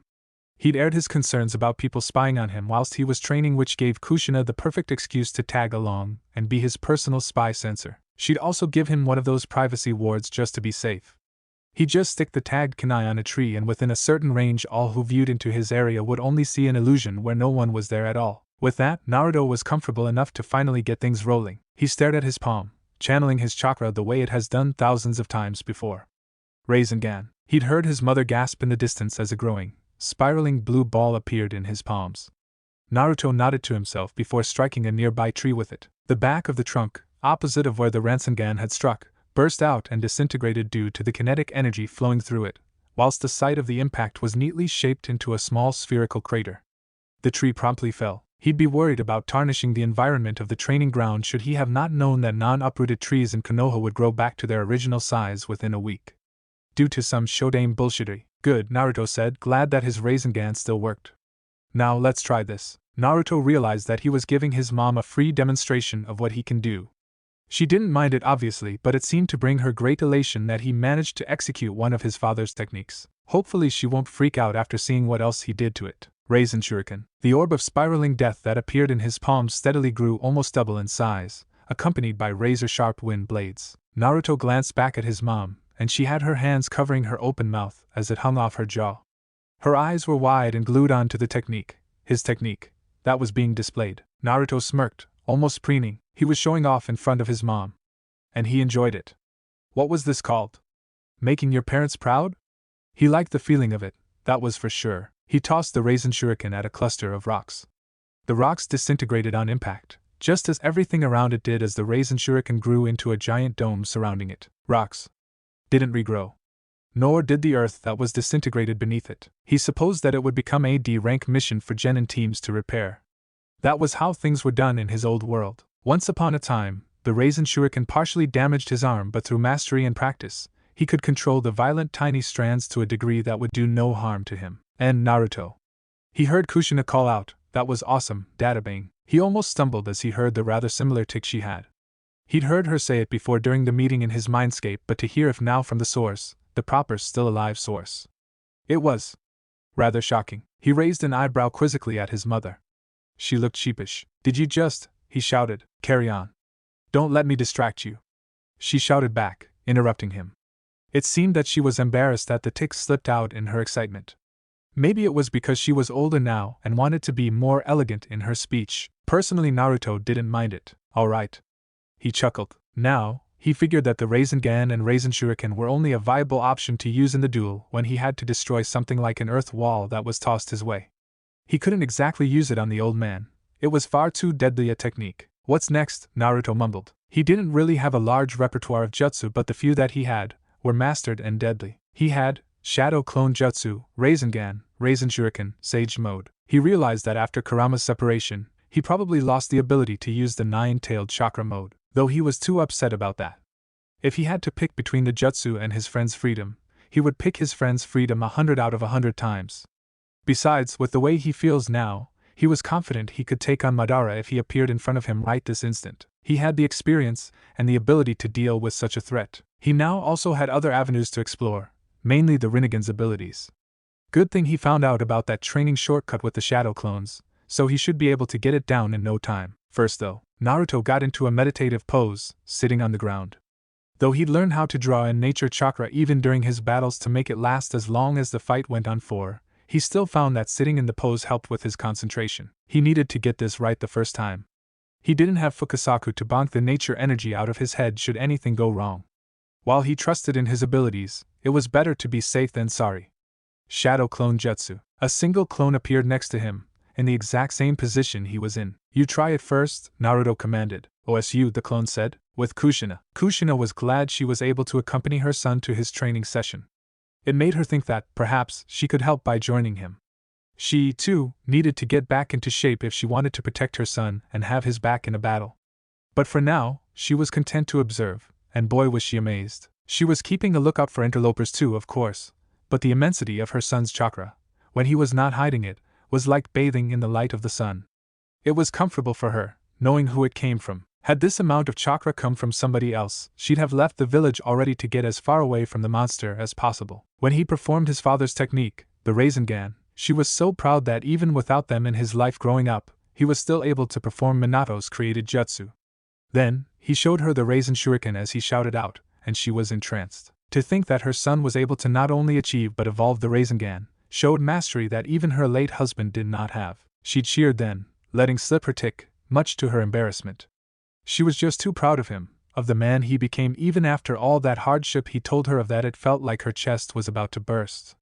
There was also that warm feeling in her core, no, her soul, every time she looked at him. After all these years, a decade and a half, even, she was finally healing. She sat and smiled constantly at her son. Her wonderful, oh, what was he doing now? He'd sat meditatively and made a shadow clone. Then, after a few words were exchanged, the clone closed his eyes and began meditating. Kushina, with the chakra sensing ability, felt something being drawn to the clone of her son. It was a wild energy. Intense unlike any other chakra form that existed in this world. She knew this energy. Minato had been able to utilize it but wasn't adept enough in his efficiency to master it. No, he couldn't be. The clone smiled, said something, then popped. Naruto, her son, the boy that was like the sun to her, both figuratively and literally, became more. She'd never felt chakra so densely packed together in a single being before. Even in her youth in the Uzumaki clan, no Uzumaki had reached this level of chakra density. Not even Lady Mito, not even a Bijou could match this, dear Kami. It was like she was looking at a god. And she wasn't even trying to exaggerate out of pride. Her son stood, then he exhaled, releasing the energy. He went to being just the sun again. Then he inhaled. And this time it was so much energy that she felt like she was going to drown. Exhale, it was gone. Inhale. Even more than last time. Exhale. It stopped going away. Kushina realized that her son had found a way to perpetually cycle this energy into him, and how he was not turning into stone, she did not know. He was beyond being efficient in using nature energy, he had achieved perpetuity. And Naruto, she said, turning off her Uzumaki sense before she became chakra blind. Naruto immediately released the sage mode, noticing her distress, and body flickered to her, grabbing her shoulders. Mom, are you alright? He asked, panicked. Kushina set his mind at ease immediately. I'm fine, Naruto-kun, she said, teasing the nickname he gave her yesterday. Just didn't expect that much chakra coming from you. It overloaded my Uzumaki senses. Kushina glanced toward the clearing where her son had just been. It was like nature had reclaimed the space around him for years. Flowers had bloomed, the grass was taller, the foliage denser, the tree that he destroyed with the Rinnegan towered over its original state. Will you be okay? He asked worriedly. Kushina smiled at her son and placed her palm on his cheek, of which he leaned into unconsciously. Her heart fluttered at the gesture. I'll be fine in a moment, son. It's like having your ears ring after a loud noise. It'll go away. Naruto gulped. Ah, I see. To be honest, Mom, I didn't expect nature chakra to flow that easily. The last time I did it, it took a portion of my concentration to maintain the energy inside me as well as creating the state of flow. Now, he stared at his hand, his bandaged, changed hand. It feels almost too easy. Scarily so. Kushina hugged, comforting him in her motherly love. Naruto hugged her back. Don't worry, son, we'll figure this out together, she promised. Naruto squeezed her tighter, smiling into her hair, feeling reassured. Thanks, Mom. With Naruto, Naruto practiced his sage mode again, trying to dial it down this time. It was true, what he said, that nature chakra flowed too easily into and out of him now. Where before he could channel it, and his body acted as sort of a conductor to the wild chakra, now he was like a giant sponge. He could take far more inside him than he could before. He thought of why. Then, as if suddenly remembering something important, he smacked his head in surprise. He remembered his fight with pain. one of the body's abilities, Predapath. It has the ability to absorb all forms of chakra. Naruto remembered how it was only used defensively in his fight against pain, but to think it could be used in this application as well. Perhaps that was why nature chakra came so easily into him, and his strength. It was probably because of the Azura path. Naruto palmed where his eye was. Was he using its abilities unconsciously? He really needed to get started on that Rinnegan notebook. For now, he focused on controlling how much natural energy he took in. Good thing he had already achieved a level of mastery to reach the flow state, as he named the perpetual intake and outtake of natural energy, thereby allowing him to use Sage Mode permanently. It was a scary thought. That pain could have been far scarier if he didn't split his paths into separate people due to his sick body, and if he could use Sage Mode like Naruto. Naruto shivered because that was what he was becoming. He promised that the eye wouldn't change him, not like the way it did Nagato. He remembered scouring the Konoha archives after their fight, and he came across a section which read, "In times of disorder, one who wields the Rinnegan is sent down from the heavens to become either a god of creation who will calm the world or a god of destruction who will reduce everything to nothingness." Naruto couldn't promise to be either, but he could promise that he would try his best to make the world better. Naruto breathed in, letting the energy of nature flow into him. He heard his mother gasp in the distance, but it was one of awe rather than pain. He'd already made sure that she was alright before he continued practicing. Just as the rush of energy gathered within him, he breathed out again. Control. He'd already set multiple clones out to do the same thing. Breathe in, breathe out. Control. Naruto could feel a slight improvement in how much he was taking in, with it being less than it was before from slowing his cadence of breathing. Good. Again. Naruto. Naruto snapped his eyes open. It's lunchtime. His mother called out. Naruto smiled. He'd been at this for hours now, and he was certainly getting the hang of it. He was so far able to get the hang of a single breathing pattern, one for minimal sage chakra absorption. Though he was sure he could further separate it into multiple stages after more training. For now, this was good enough. Even with minimal absorption, he felt 10 times as strong as he did without using nature chakra, which was already plenty. He didn't dare explore the upper limit of what he could take, knowing that it would without a doubt blind most of the Hyugas in the village and alert any sensory tires even for those not in fire country. It wasn't a point of arrogance, but a reminder of caution. He needed to be careful in showing his hand too early. Naruto shunshined to where Kushina was. She'd set out the bentos that she packed earlier this morning when he was making breakfast. Their mother-son kitchen tag team skills could use some work as they kept bumping into each other or getting in each other's way. They had time to improve. His mother even started making a game out of it by purposeful hip-checking him every time she walked by. It was funny. Until he did it to her when she was cracking an egg into a pan, making her miss it completely. She threw flour at him. He threw a banana peel back. It concluded in a rather fun morning as well as a giant mess he made his shadow clones clean up, much to their grumbling. Wait, Kushina said, just as he was about to take a bite. I sensed someone coming. Naruto waited for a moment, letting Kushina pick up who it was. It's a Hyuga? Naruto's eyes widened in realization. Ah. That must be Hinata-chan. Kushina's eyes narrowed dangerously. Hinata-chan? It's been 3 days, and he already has another vixen chasing after him? Naruto had some explaining to do. Hinata was eager to meet her friend again. After returning home yesterday, she had scoured her clan's library for techniques other than the traditional Juken style that could be used alongside the Byakugan. She was met with little success. Up until, out of a sense of intuition, she'd explored her father's bookshelf, figuring that any non-orthodox clan technique would end up there, and lo and behold, she found her mother's notebook. As it turns out, her mother had been on the cusp of discovering something that could change the perspectives on her clan's techniques entirely. She had a theory based on Juken and elemental chakra, with members talented in the Juken more likely to have an affinity with the earth chakra as compared to those who did poorly as they had other chakra affinities. Through having an earth affinity, one could have the rigidity and strength to perform Juken techniques as it was intended, whereas those of other affinities couldn't. It was a theory that was simple, but had almost no merit, as 99.9% of Hyuga clan members had an affinity to earth, thus it wasn't completed before she passed away. Hinata finally had a direction to explore in. What a stroke of luck that's crossed her path recently. First she met this kind, funny, rather goofy, handsome. She blushed. No, he was her friend. Nothing more. She was just too eager to jump headfirst into different levels of a relationship due to her inexperience in having them. Correction, she met a kind person who gave her his time and made her feel enormously better about herself. In just 2 days, no less. That was better, though it still sounded a bit too reverent in her mind. Take it easy, Hinata, or you'll scare him off. Yo, Hinata-chan. A voice called out. Eep. She yelped, startled. It was the subject of her thoughts who called out to her. brown hair, warm brown eyes. She was still unsure if that was even what he truly looked like, considering the fact that he hid his name. She respected him too much already to use her Byakugan against him. It would be an invasion of privacy, especially after he told him he trusted her. And Naruto-kun. She responded. Ho?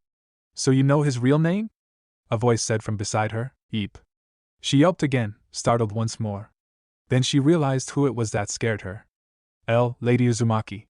Gee, greetings from the Hyuga clan. Her formal greeting was so ingrained into her that it just came out the moment she'd laid eyes on the red-haired matriarch. Kushina smirked. My, at least this one knows how to greet someone at my station properly. Hinata scrambled to attention. Back straight and bowed to the head of the Uzumaki clan. As diminished as the Uzumaki clan was, she still had immense power as the sole seal master of Konoha, though she received much criticism for not remarrying to repopulate the clan. After the example she made of the person who'd initially said that though, everyone had politely chosen to not voice their opinions in front of her again. She'd always had a reputation for being an untouchable, powerful, and short-tempered mistress. She was the beautiful flower no one can have, so they say, and at the moment, she was here. Eyes bearing into Hinata's skull, Hinata almost fainted. Oi. I mean Kushina-sama. Please don't scare her away. She has a habit of fainting, Databeo, Naruto said as he ran over. Hinata blushed. She didn't have a habit of fainting, she only faints occasionally, when she gets surprised, or scared, or nervous, or excited. Alright, maybe she had a small fainting problem. Naruto didn't take long before reaching the two of them. Yo. Glad you could make it, Hinata nodded. Hi, I wouldn't miss this for anything. Oho, Kushina said she'd put you on her high priority list. Hinata blushed. Naruto poked his mother on the side, a sensitive spot he found out over their breakfast tussle this morning. Hey. Kushina squawked as she jumped. What was that for? For being mean, Naruto said, scolding her. Kushina grumbled something about harlots taking her son away from her and teaching him a lesson. Though, Hinata was too distracted at just how close they both seem. How do you two know each other? If it's alright for me to ask? Naruto beamed. Of course. Turns out I'm related to her late husband. Who knew? Kushina nodded at her son's backstory, one they spent a brief amount of time making up this morning. It would take until Hiruzen was convinced that he was her son and gave him a proper excusable identity that Naruto would finally be able to introduce himself to the public. Naruto must have shown great trust in Hinata for him to let her know his real first name already. From what she'd heard of the girl, the Hyuga heiress was timid and overlooked. It seemed that the clan was leaning towards having her younger twin sister Prime to take her position rather than her. That would be no good. Especially if she was to be a candidate for her son's love interests. Is that so? Hinata said. Does that mean you're a Namikaze? At his face, Hinata backstepped her conversation. Right. It's one of your secrets. I didn't mean to. No, it's fine. It's still in the process of being confirmed, so I can't tell you too much yet. To Hinata, due to the village never disclosing Lady Kushina's child's name, she didn't realize that the person in front of her had the same name as the child of the fourth Hokage, who passed away along with him during the Kyuubi tragedy. Hinata just uses her fingers to bring a lock of hair behind her ears. I hope I can get to know more about you, Naruto-kun, Hinata said. Same here to you, Hinata-chan. He responded eagerly. Have you eaten yet? We were just having lunch. In response, Hinata's stomach growled. And once again, she wondered why Kami saw fit to even allow her to exist up until this point. Hokage-sama, a voice called out. It was Nico, one of his most trusted umbu. She handed over a piece of parchment. Hiruzen already knew what the letter contained.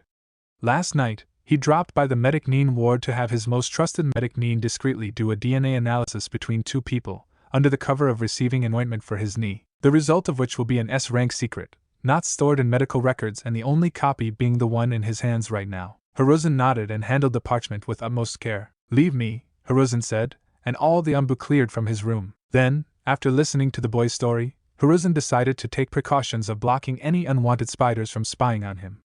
He placed a short-range privacy ward given to him by Kushina on his desk, activating it. It would block everything within 2 meters diameter of its vicinity, though the length was adjustable by the amount of chakra channeled into the seal. Rude bastards, he thought. I thought I got rid of that program years ago. To think that Danzo would. Hiruzen bit his lip. He had decided to bide his time for now, pretending to remain ignorant of the shadows lurking beneath Danzo's feet. He opened the letter, containing the results inside. This would once and for all prove whether the boy was just a lookalike pretending to be Kushina's son. But who was he kidding? Even the deepest parts of him knew that none other could look so much like the child birthed from Kushina and his successor. He opened the letter, revealing the files, and to his surprise, they were unrelated. Hiruzen looked closely at the results. He wasn't even in Uzumaki. What does this mean? Was he lying? Is he a spy? Is Kushina in danger? Then his quick mind caught up to him. He was a veteran ninja that had served for 5 decades. He knew a liar when he saw one. That boy didn't even attempt to deceive him once. Unless he was as deceptive as Danzo Shimura himself, the only other possible explanation was that he was not an Uzumaki by this world's standards. It could be a very real chance that the very gene that gave the Uzumakis their unique traits were coded completely differently in other worlds. This is so strange. He had very little knowledge of multi-world theories, preferring to spend all his time looking into jutsus and ninja-related research. That would mean that this Naruto wasn't related to this world's Kushina at all, despite looking the way he does. I need to ask Kamizaki to do a further analysis, I suppose. Perhaps he'll match with something. He can't be just someone posing as Naruto Uzumaki. Things line up too well with his story, despite the outlandish way it ended. Fighting gods was unbelievable. But he knows things no one should know at all. Why would he even allow a DNA test if he wasn't confident that it would match? Hiruzen would have to share the result of the test with Kushina, but he doubted that it would change her mind about anything. He could already tell that despite their few days of interaction, she already loves the boy as her own.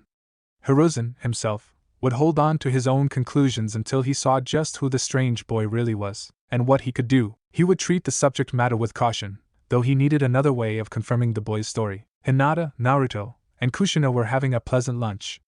Luckily, Kushina had decided to pack extra bentos this morning just in case her son wanted seconds. Naruto didn't mind sharing at all as Hinata politely took that second serving, but Kushina would see to it that he had plenty more to eat next time. He was 17, he definitely still had plenty more to grow. Despite already being a bit taller than his father was. This is rather interesting, Naruto said, reading from the notebook Hinata brought. At least it's something we could try.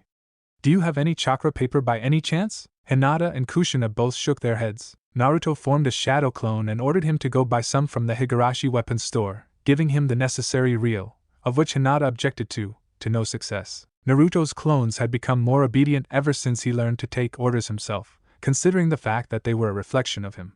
In the war, while most of the orders came from him, he learned to listen to precise commands given by those around him without hesitation. Nothing was worse than disobedience in highly critical, life-or-death missions.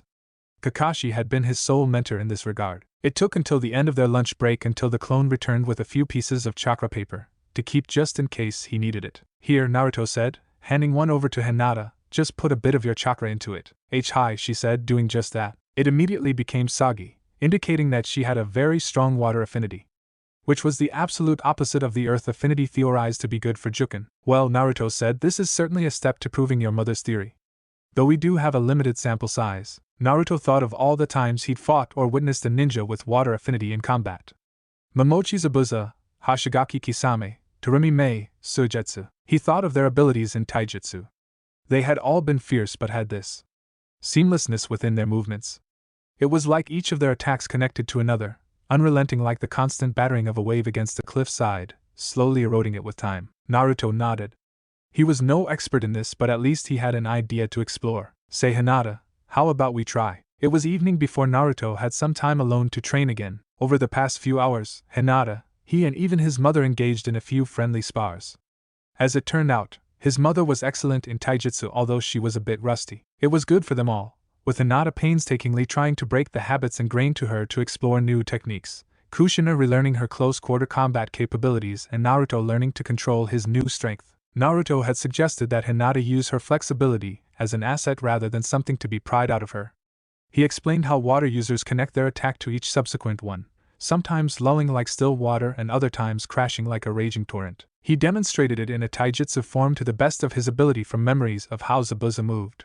He didn't think much of it, but Hinata looked at him as if he was a genius. Now, Kushina was back at the picnic area, enjoying the sunset, and Hinata had bid them farewell, saying that she had to catch her sparring session that was scheduled today.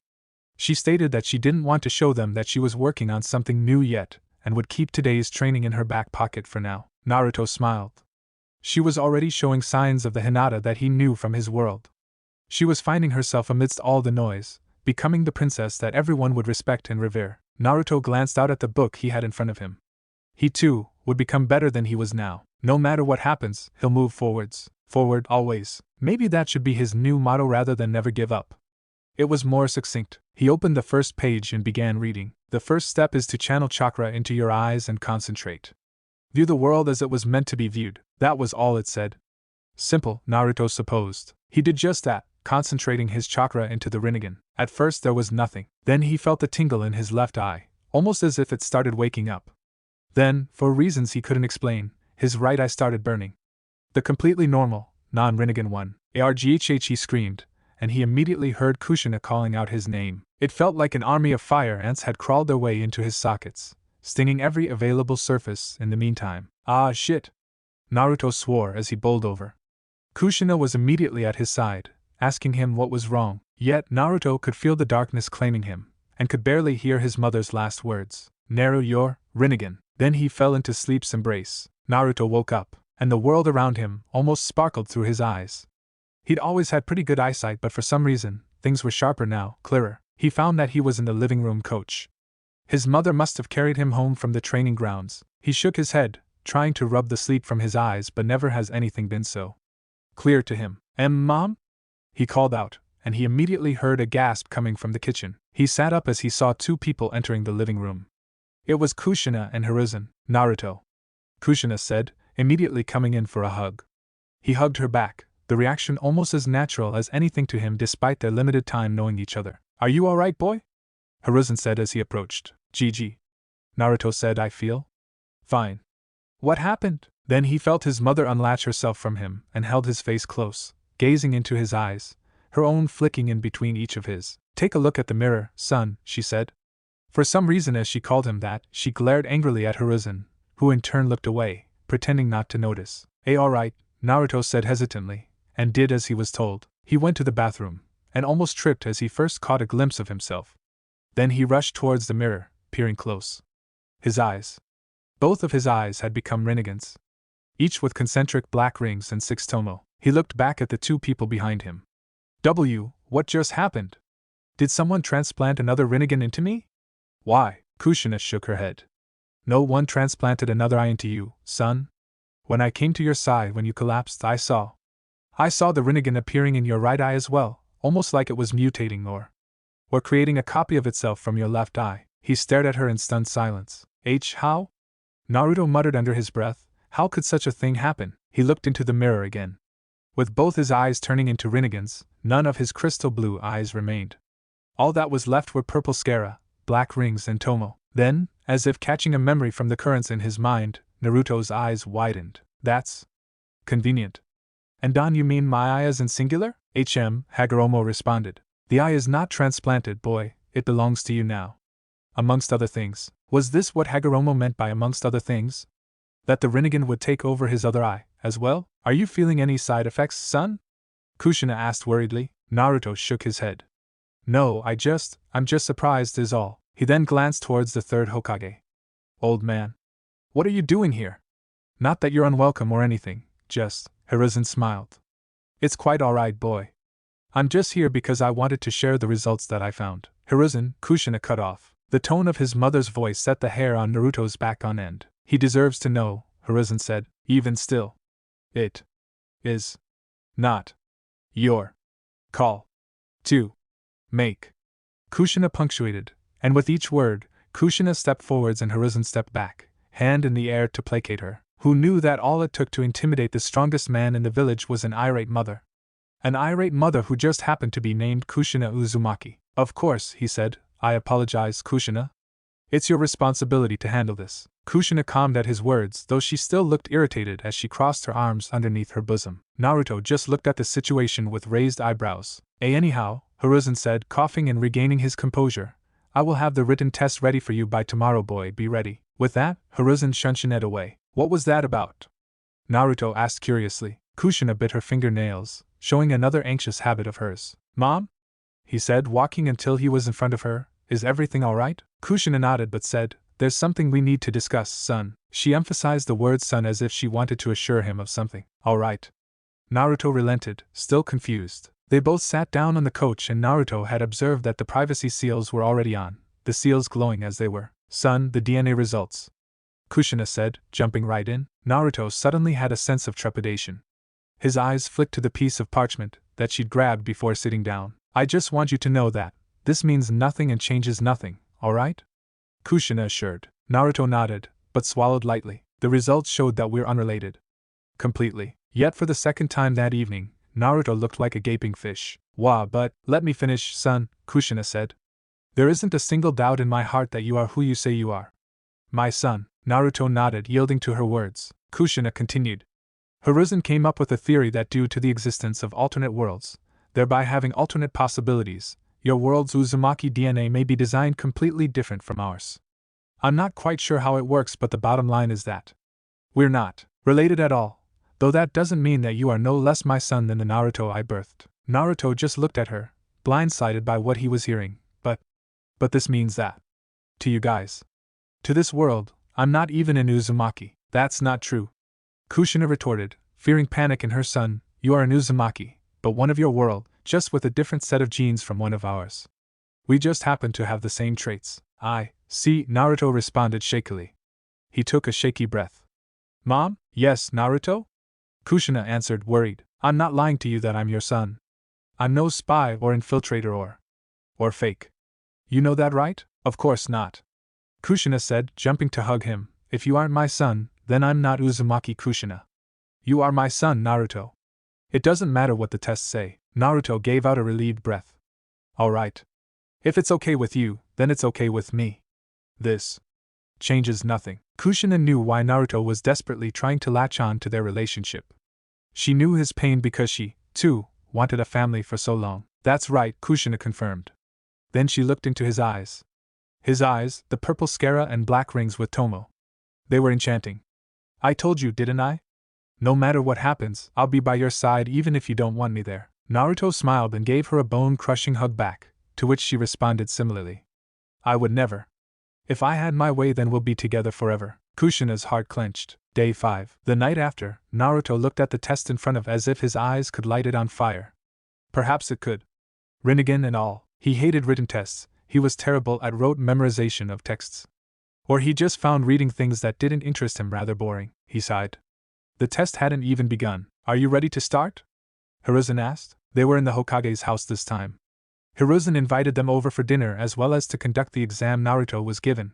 The Sarutobi residence was quaint and warm, spacious and filled with old wooden furniture. Hi, he said firmly, looking forward to getting it over with. He flipped the clipped papers over and began reading the first question, and to his surprise, it was theoretical. What would you do if, during a mission, you encounter factors that would increase its difficulty grade by a large margin? Naruto was capable of answering that, seeing that it happened during his first C-ranked mission. He had recounted this story quickly to the third the day before. Have you tailored this test specifically for me? Naruto asked. The Hokage shook his head. This is a standardized Jonin test. I've decided to work our way down to see if you can handle the heat. Naruto smirked. Bring it on, old man. He filled out the questions as best he could. Then came questions about the duties of Jonin, the bingo books, the mission parameters, scenarios of infiltration, detecting spies, torture and interrogation, basic poison knowledge, etc. They were all questions Naruto knew how to answer, more or less, due to the fact that he'd experienced the situations before and, get this, they were actually relevant to his ninja career. It took about an hour before Naruto finished the exam, with plenty of time to spare for the 2-hour test. He went over his answers, changed a few small details to add clarity, then nodded. I'm done, Gigi, he said. Hiruzen had been watching over him the entire time, eyeing his answers as he wrote them. He took the paper and examined his answers one final time. It took him 5 minutes. You pass, he said, surprisingly, to both him and Naruto. Really? Naruto asked. Hiruzen nodded. Honestly, boy, I didn't expect you to be able to answer half of them, and yet you answered all. With deep insight no less. The old man read one of the answers again. How did you know what to do when inflicted with snake venom? Naruto shrugged. I fought Orochimaru a couple of times. Sasuke as well used snake summons. I see, Hiruzen said. How about the civilian evacuation protocols? How did you know about that? Naruto winced. A guy named Pain destroyed the village once with the very eyes that I have. The Hokage almost dropped his pipe. You just said that you fought the leader of the Akatsuki and defeated him. Not that he had Rinnegan eyes. Naruto winced. I'd glossed over that. Oops, Hiruzen deadpanned. Tomorrow, I'm sitting you down for you to tell me the full story. The complete story? With all the details. I don't know if that's possible in one session. Naruto said. Then we'll keep doing it until you're finished, Hiruzen responded. Naruto could only nod. Hi, he said, by the way, does this mean I'm a Jonin now? Not just yet, Hiruzen shot him down. You still have to do the physical exam, and just because you have both eyes activated now, don't think you'll have an easy time, brat. Naruto just smiled. I'm not gonna take it easy on you, old man. I'm gonna show you how much I've improved. Wait, not that you know because you don't have the memories of my world's version of you, and I get it, Hiruzen smiled. Whoever this boy was, he was beginning to like him and his energetic personality. It seemed to be completely genuine, though to be sure. Also, before you go, there was one other way to confirm that you're speaking the truth, without needing you to tell me your story again at all. And how would you do that? Naruto said. Have a Yamanaka look through your mind. They both fell silent at that. Then Hiruzen continued. It's something you can consider going over with your mother. If you do decide to do it, I can ensure that nothing will be leaked of your true origins. I will have my most trusted personnel, Yamanaka and Noichi, perform the memory search and make it an S-rank secret. Naruto nodded, understanding. I know that this situation is bizarre, and I will try my best to ease your worries, but I can hereby swear that I will protect this village. It's my home, Databao. I'll give my life before seeing it fall. Hiruzen smiled at the declaration, and a part of him was set at ease at the loyalty the boy showed. No spy could emulate that sense of passion that Hiruzen could see within him. Through those purple-tinged eyes, there burned the will of fire. I don't doubt it, Naruto. He asked you to do what? Kushina said, irate. Oh, the next time I see him, I'm going to give him a piece of my mind. Naruto waved his hands, trying to calm her down. Mom, I think it's the right thing to do. With this, there can be no doubt that I'm just some imposter. You're no imposter, Kushina firmly stated. To you, yes, but to everyone else? Naruto gestured to the world around him. I need this, Mom. I need it for my peace of mind. I need Gigi's complete trust. I owe him that much. You owe nothing to him, his mother said, but she took a deep breath and calmed herself down. What if the Yamanaka messes up and puts you in a coma? What if you forget about me? About all the risks of mental manipulation? What if? Naruto hugged her, silencing her protests. It's going to be fine, Mom. This is important for me. It took the rest of the night for Kushina to gradually accept the idea into her mind. Any time there was something that could potentially take her son away from her, to rip apart the very real dream she was living in the past few days, she would do her best to tear it to shreds. But if her son wanted to do it, she should support him. Kushina cursed the old man with the stupid red-pointed hat and gray hair. In the distance, Hiruzen sneezed. That night, just like the nights before, Kushina fell asleep clutching onto her son, making sure that he would not disappear. Day 6. The next day, Naruto woke up in the exact same way he did his first morning in the Uzumaki residence after Kushina decided to join him once again the night before. It was understandable that she'd want to join him in bed again after hearing the news the night before. He was once again tangled in a curtain of silky red hair. He sighed into it, before inhaling slowly, taking in the wonderful scent of roses from her shampoo. For some reason, today was different. He felt off. He glanced towards his mother's sleeping visage. She looked so extraordinarily beautiful. Completely different from the beaten-down woman he met initially. She'd been getting better and better each day, and it seems that her Uzumaki heritage had sprung her back on her feet in miraculous time. She was now glowing with a vibrancy that made her seem like a fairy in one of those storybooks. Her complexion was perfect, her skin shined, her form back to ninja shape. She was incredibly pretty a few days ago. Now she was downright perfection incarnate. He'd seen beauty before, with Tsunade, Sakura, Hinata, and all his female friends, but his mother was just in a different league entirely. So much so, that something of him was standing ramrod straight. Naruto was uncomfortable when he discerned that he was having a hard-on with his mother in his bed, and the thoughts from that morning when he woke up to her sight invaded his mind again. The fact from yesterday also rang in his head. They weren't technically related. So she was also a woman, an incredibly stunning, jaw-droppingly gorgeous woman who was in his bed. Something about this situation wasn't right. No, sir. Jiraiya would be having a laughing fit in heaven if he got caught by his mother like this. Ero Sennin.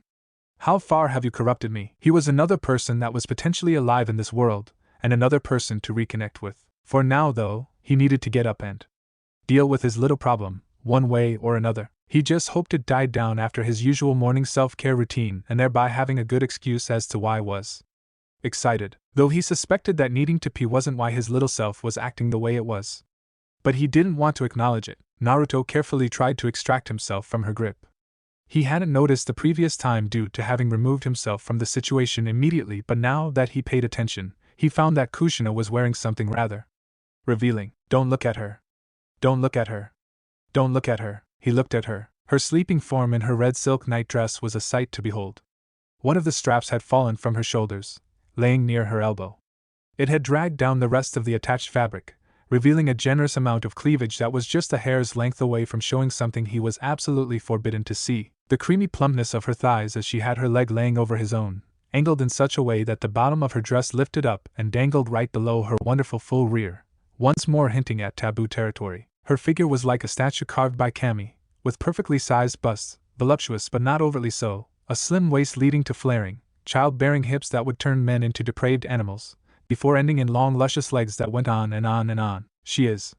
Wow, he tried to look away, but for some reason, it was just so extraordinarily difficult. It was like something primal in him that reared its ugly head and demanded satisfaction. It hungered for the person in front of him, to claim her for himself. If Kurama had remained in his mindscape, Naruto would have no doubt that he'd be disgusted. Naruto had no clue where this feeling came from. He looked at those wonderful plump breasts, pressing against the side of his chest. Just a touch further of that silk nightgown, and he would see a gem worthy of no man's eyes.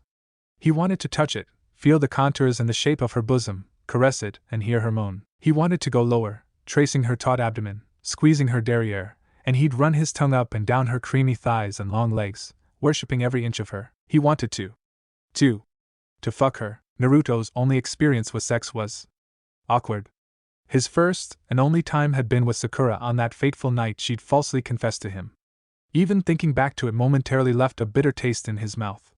She'd allowed herself to be taken by him, but there was a reluctance in her that made everything dissatisfying. She could not cheat even half of him, and despite the tightness of her virgin pussy, she'd felt too much pain for him to go any faster than a snail's pace.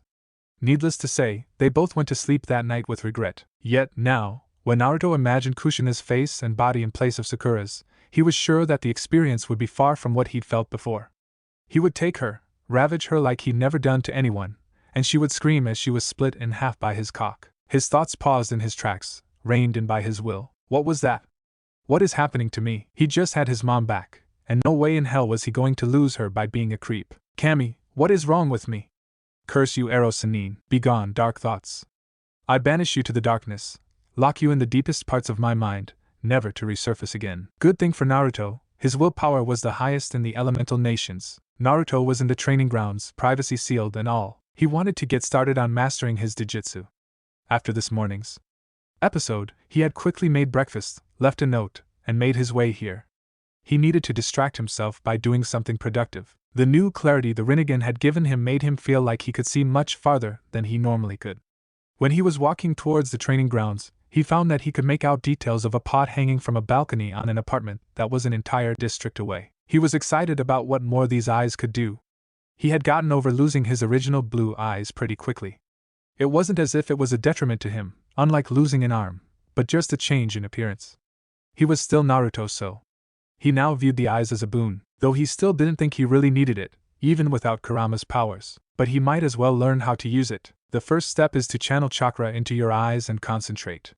View the world as it was meant to be viewed. He channeled his chakra to his eyes and there was the itchy sensation again, for both eyes this time.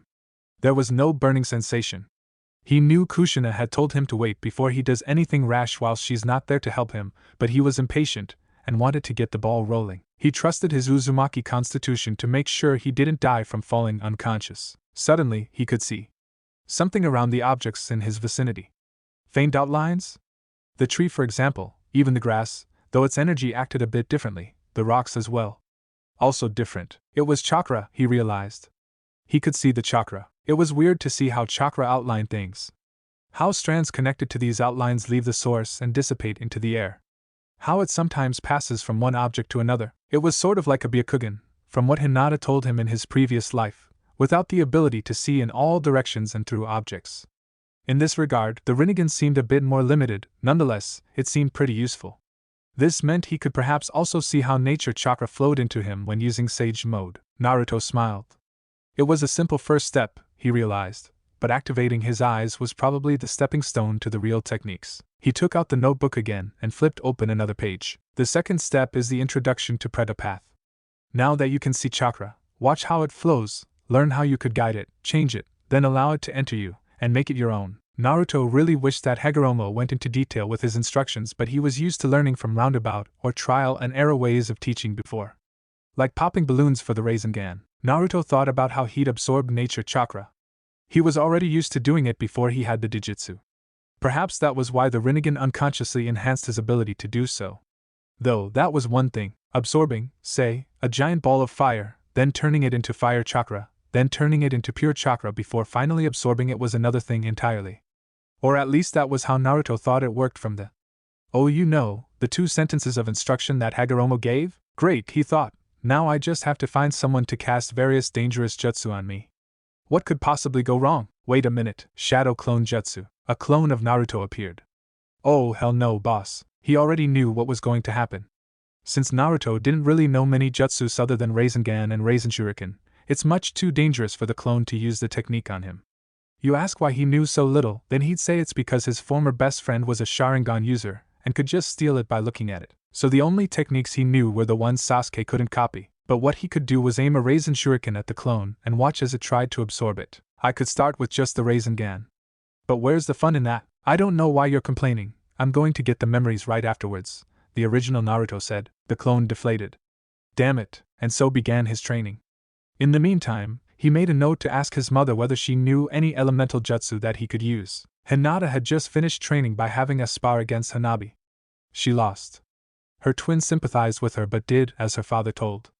Hinata was used to it already, and was just looking forward to the day she became good enough at her new style to show the clan what she was made of. It was a hopeful outlook, but the encouragement she'd received from her new friend had done wonders for her confidence. She was almost oozing with determination now, as well as admiration for the one who set her on this path, and so, she decided to head to the training ground a bit early today. It was the usual path she took, through the clan district, then exiting towards the civilian district. With each step she took, her heart began to race in anticipation. Would her friend be there like the day before? Would she be able to eat lunch with him and Lady Kushina again? Would she be able to be and feel like herself, as she very rarely did at home? Hinata blushed, thinking about it. She was getting used to his presence, and was elated that there seemed to be mutual trust between them. She just hoped that he would continue being friends with her forever? Maybe? Was that too forward again? She arrived at the training ground, and to her disappointment, there seemed to be no one there, just the usual trees and field of grass and earth, as well as a small branch of the Naka River flowing by. She sulked and looked down at her feet as she approached, not thinking about anything other than the kind smile, cheerful attitude, and the Hinata blushed. What's wrong with me? She thought. Then, as if stepping over an invisible boundary, she felt wind fly into her face. She gasped, startled, and looked up. There was a person, no, 2 people there, though not the boy she expected to see. They looked so similar that they seemed to be brothers. Both had bright blonde hair which almost shone like the sun, though she couldn't make out the details of the rest of their features due to having something else catching her immediate attention. One of the boys was holding this strange ball of energy that spun in his hands, with spirals of what seemed to be blades of wind attached to it. It was a caliber of technique that Hinata had never seen anything remotely alike before. She could tell through her senses that the amount of chakra that what seemed to be a chakra Fuma Shuriken gave out was absurd. She imagined being hit by that thing, and a feeling in her gut told her that there would be nothing left for her family to find. Her heart started drumming against her chest. She was overwhelmed with adrenaline. Was it fear? Or awe? Or a mixture of both? The amount of chakra control needed to power such a technique. Just who was this person? Then, the guy holding the ball of energy launched it at the other one. Hinata yelped, feeling like she was going to witness a murder. The sound must have caught the attention of the boy who was about to get attacked as he pointed at her before the jutsu landed on him. Hinata felt her heart drop. Had she just witnessed a murder? Was she safe right now? Then the person popped into a cloud of smoke and the other boy, the attacker, jolted as if struck. He turned around and faced her, though weirdly his hands covered his eyes. Hinata-chan? Wait. Hinata knew that voice. It was the very one that couldn't leave her thoughts for the past few days. She gasped, and Naruto-kun? This was not good. Naruto thought. He had been lax, not expecting anyone to enter the training ground he was in, and he'd been far too distracted to remember to maintain a henge after the coast was clear. He needed every ounce of concentration to get the Pretapath technique to work. After all, Hinata had made a habit of showing up around noon, so he'd expected her then. He didn't expect her now. Drats, he said. in his panic through the glimpse of Hinata's visage through his clone's memories. Had she seen what he looked like already? His features? His Rinnegan eyes? He'd instinctively covered it with his hands, hoping that she hadn't. She was Hyuga, he knew, and their eyesight was nothing but sharp. Also, with their specialties in Jujutsu, they were one of the very few who could recognize the Rinnegan as what it is. The eyes of Reconnecting, the most exalted of the three great Jujutsu. Naruto knew that the less people knew about the eyes, the better. Especially when you factor in the lengths that Kumo had once gone to just to obtain a Byakugan. Even the leader of the Akatsuki, the only other person with his eyes, Pain, had hidden himself away in aim, and laid low until no one expected him to come. Well, this is awkward, he said, trying to salvage the situation. I didn't expect you to be here. He felt like at this point, it was already too late to put his hinge back on. It was like having his hand glued to the forbidden scroll and trying to convince the old man that he just stumbled upon it by accident. Perhaps it was completely reactionary, or maybe it was just his unconscious desire to see how Hinata was reacting to the whole thing, but he unintentionally channeled a trickle of chakra into his eyes, an amount that was practically negligible to his immense reserves. To his surprise, it was just the amount needed to see through his eyelids and the hands covering them. It seems that I have very limited, short-ranged X-ray vision. That's mildly useful. Regardless, it was just enough for him to see Hinata's reaction. She was staring at him, wide-eyed and fascinated. And Naruto-kun? She inquired, her voice taking the tone of astonishment and surprise. Is that you? Naruto gulped and nodded. Hinata almost stepped forward, wanting to take a closer look. Without the frightening wind shuriken thing, her sharp eyes easily drank in his features. He had the same facial and body structure as before, the same hairstyle, spiky and beautifully messy, though differently colored. He also had these adorable whisker marks that he must have covered up in a henge. Of course, the hands covering his eyes were blocking her from taking him in fully, but it was enough for her to deduce that he didn't seem all that different from the disguise he put on at all, to her great relief. He just had more exotic features. She wanted to continue examining him, then she hesitated, and finally, understanding of the situation struck her. I'm sorry. I wasn't meant to see this. Was I? A pit had grown in her stomach. A deep, nauseous feeling that made her realize that this, of all the things she could have done, could be the very thing that would tear their friendship apart before it even truly started. Naruto had been keeping his identity a secret for a reason, and she just walked over that very reason to find him here now. Naruto, on the other hand, could see Hinata's fascination morphing into shock and then grief. Why is she? I'm sorry. This was an accident. I didn't mean to. She was panicking, and Naruto could tell that whatever conclusions she'd drawn up in her head had led her to thinking that he'd be mad at her or something. Well, Naruto could see it, the reason why she'd think so, but she seemed to have it all mixed up. In the first place, it was he who should be apologizing. He was the one being disingenuous towards his friend, not showing her his true self. Hinata, Naruto said, rushing towards her, and to her surprise he'd wrapped his arm around her shaking shoulders, bringing her into an embrace. She froze, startled by the intimate contact. She'd never had someone who'd comfort her with a hug before other than Hanabi, but that had been years ago, before the frequent sparring sessions had formed a rift between them. Now here she was, feeling the strong, steady arms of her friend as he held her. Was he showing her that it was all fine? That he'd forgiven her intrusion to his privacy? It's all right, Hinata, Naruto's calming voice said. You have nothing to worry about. You haven't done anything wrong. She felt herself tear up again, and couldn't help but bring her shaky arms to wrap around the warm body in front of her. She felt his very presence in his frame. She felt like it was the most powerful thing she'd ever been in such close proximity to. There was none of the Hyuga litheness in his deceptively muscular form.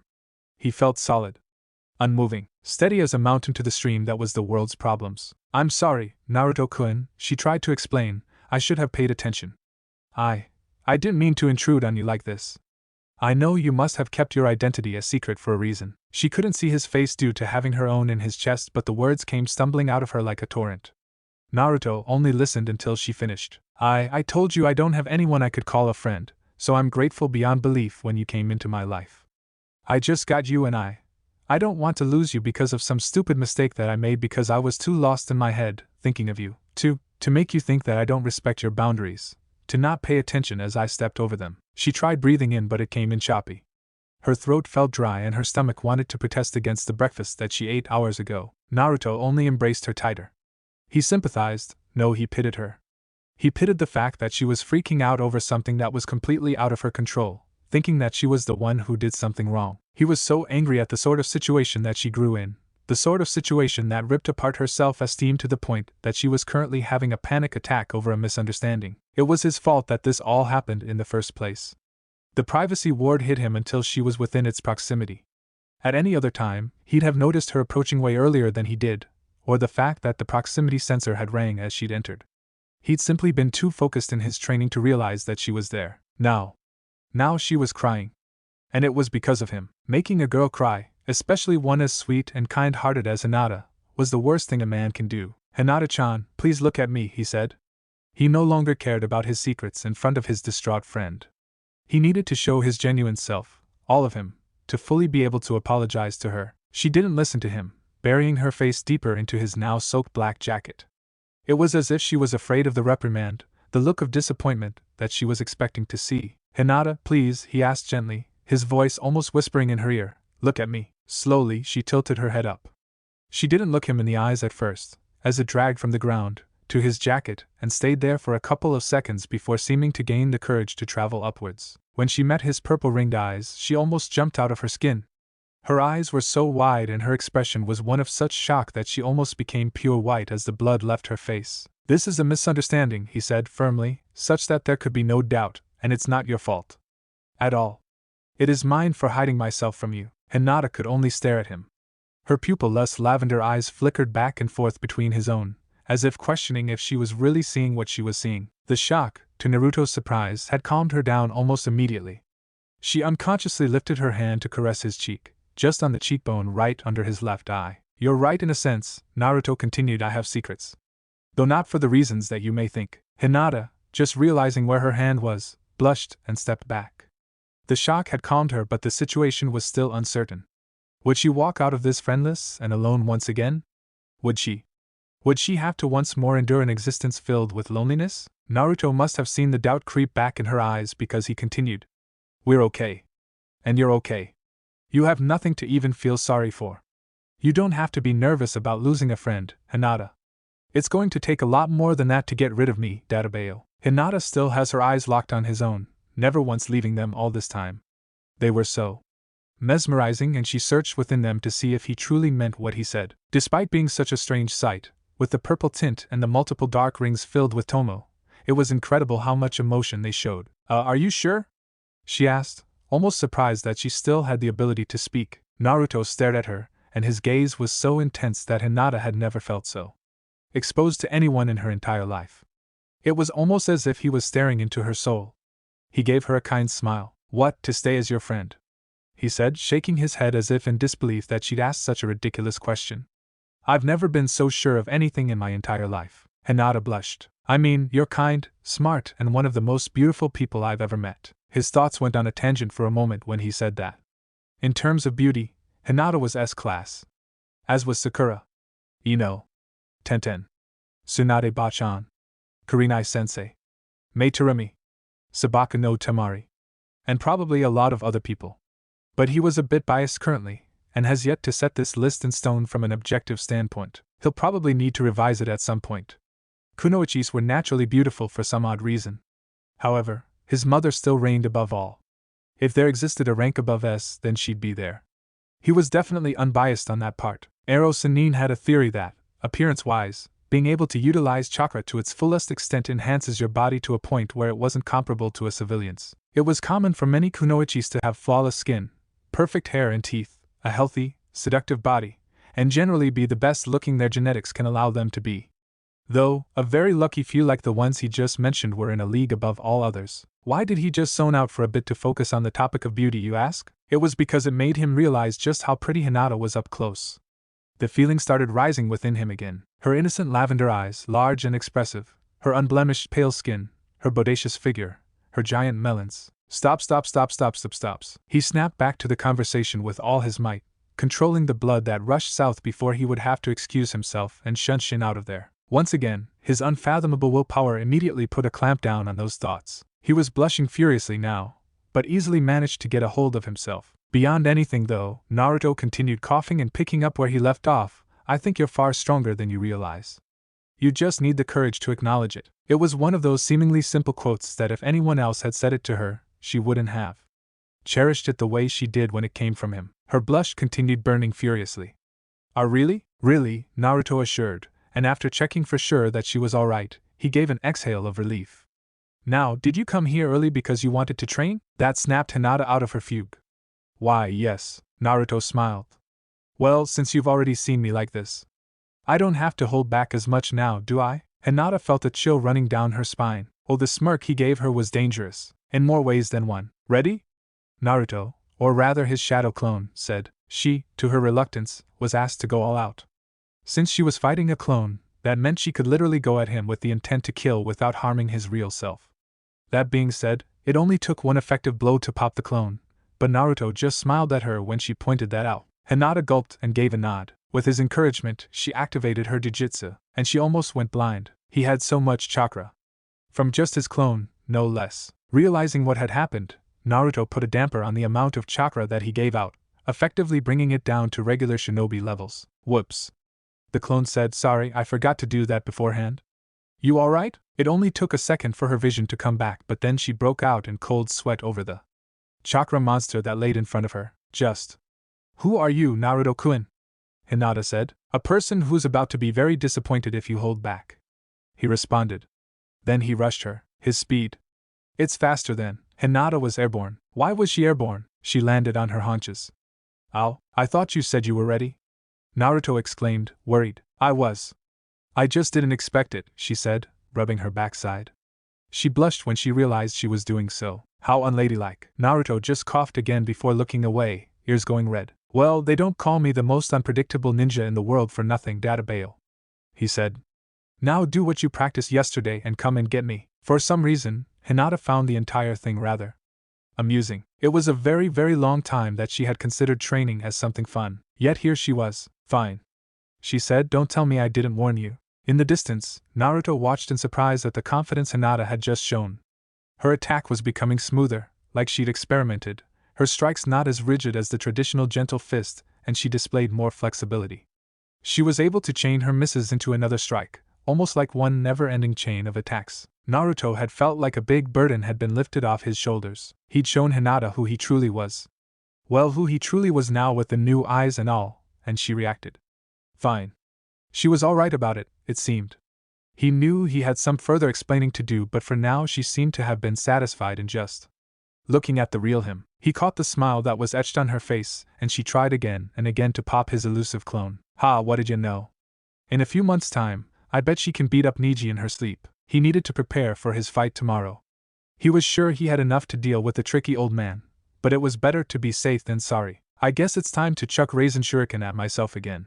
Say, I wonder if Hinata knows any elemental jutsu? His mother had arrived at lunchtime, saying that she'll take him to Ichiraku. Of course, Naruto invited Hinata along, to her secret joy. Kushina had been surprised that Naruto didn't have his henjon in front of the girl, and figured that something must have happened between them.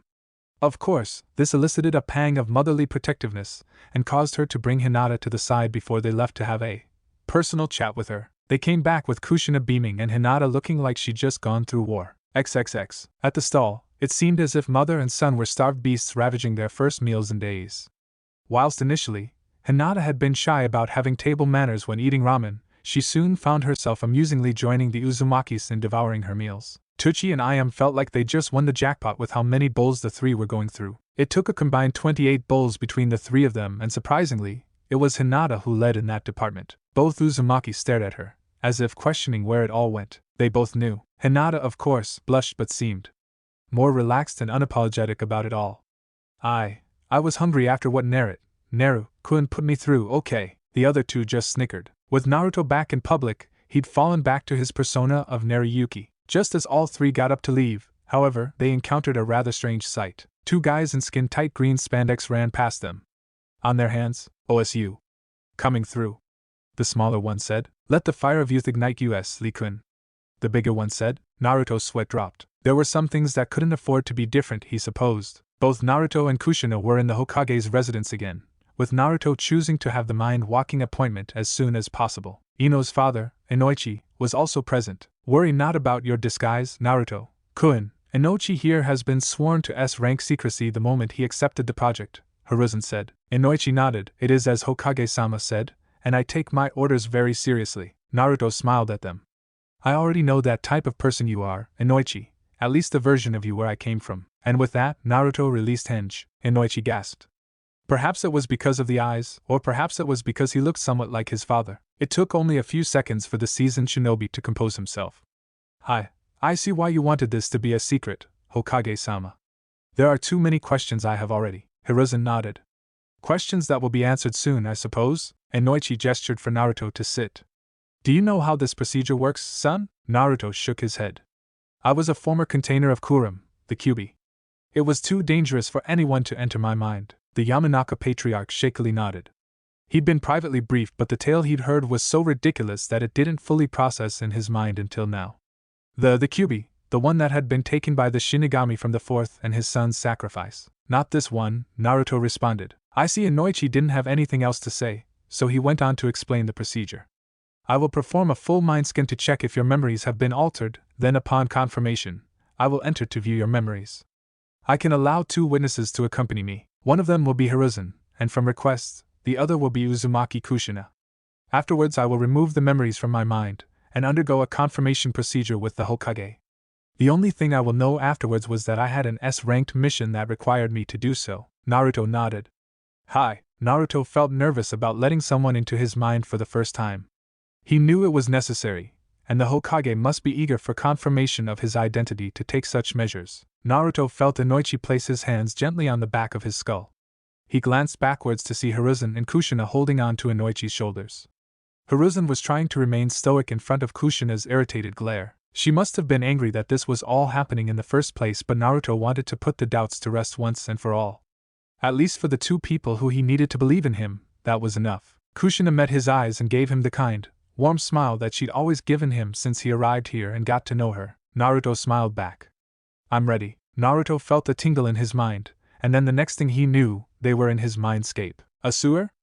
Inoichi muttered, finding it fascinating that the mindscape of a 17-year-old boy would be something so dreary. Kushina looked around, worried. This is my son's mindscape? What does this mean, Inoichi? Inoichi considered his answer even as Hiruzen looked towards him, curious. I believe it is a reflection of the memories developed from his experiences. Many shinobi mindscapes are one of the battlefields or a place of significance that occurred in their lives, whether it was of negative or positive impact to them. Here, Inoichi glanced around at the large, looming bars that must have been used to cage bijus. Here I believe this mindscape was also one of necessity, if what the boy says is true, to hold such creatures in place. Hiruzen peered at the endless tunnels. So? Do you detect any tampering? Inoichi observed around him, then placed his hands on one of the pillars. Solid, shows signs of aging, it's certainly been here for a while. I'll have to get a closer look. It took what seemed to be an hour in mindscape time but only a few minutes in the real world for Inoichi to thoroughly explore Naruto's mind for memory tampering, or even false replacements. Inoichi shook his head. It's all clear. Kushina, in the meantime, was getting more and more nervous. She did not need to see her son's memories for her to know that he was who he said he was. But she cannot deny the curiosity she has over what he's seen. So, the memories, then? Where is my son, anyway? He has been put to sleep, Inoichi said. He didn't resist in the mind-walking process, so I was able to make him unconscious for a time. Though I'm afraid he will at the very least see the memories we will explore along with us, though it will be like a dream to him. Are you sure it's safe? She asked. Hi, completely, Inoichi assured. If anything goes wrong, we will be ejected and he will simply wake up. No memories will be changed if we're just observing. Both Hiruzen and Kushina gave a curt nod. Now let's see if what the boys speak of is true, Hiruzen said, and so the 3 went into the boys' memories, and they saw glimpses of everything, of every significant event that happened in this young boy's life, up until Naruto entered the inn a few days ago. For some reason, the memories after that point were blocked and inaccessible. It was like looking into a void, nothing could be discerned. Regardless, they'd all seen enough to have no doubt. Kushina gasped as she finally came out of her son's memories. A well of emotions engulfed her. Rage, heartbreak, pride. Oh my poor son. Naruto's eyes blinked away his drowsiness as he came back to the waking world. Oh. Must have been a bad dream, he muttered, still not fully awake. When he felt his mother launch at him to squeeze the air out of his lungs in her embrace, he finally snapped back to attention. Oh. Right, the memory walk. Oh Naruto, she said into his jacket. Hiruzen, meanwhile, was astonished, dazed, and disappointed at the realities of this alternate world. He didn't expect the village to react the way it did to the boy, no, the hero, in front of him during his childhood, yet he was still glad that they cherished him for who he was once. Their prejudice turned to appreciation from his deeds. Still, the tales that he had been told, although he thought were accurate in his mind, to see it for himself. Through the eyes of the very boy that had the world on his shoulders. It was incredible. He saw his other self's interactions with young Naruto.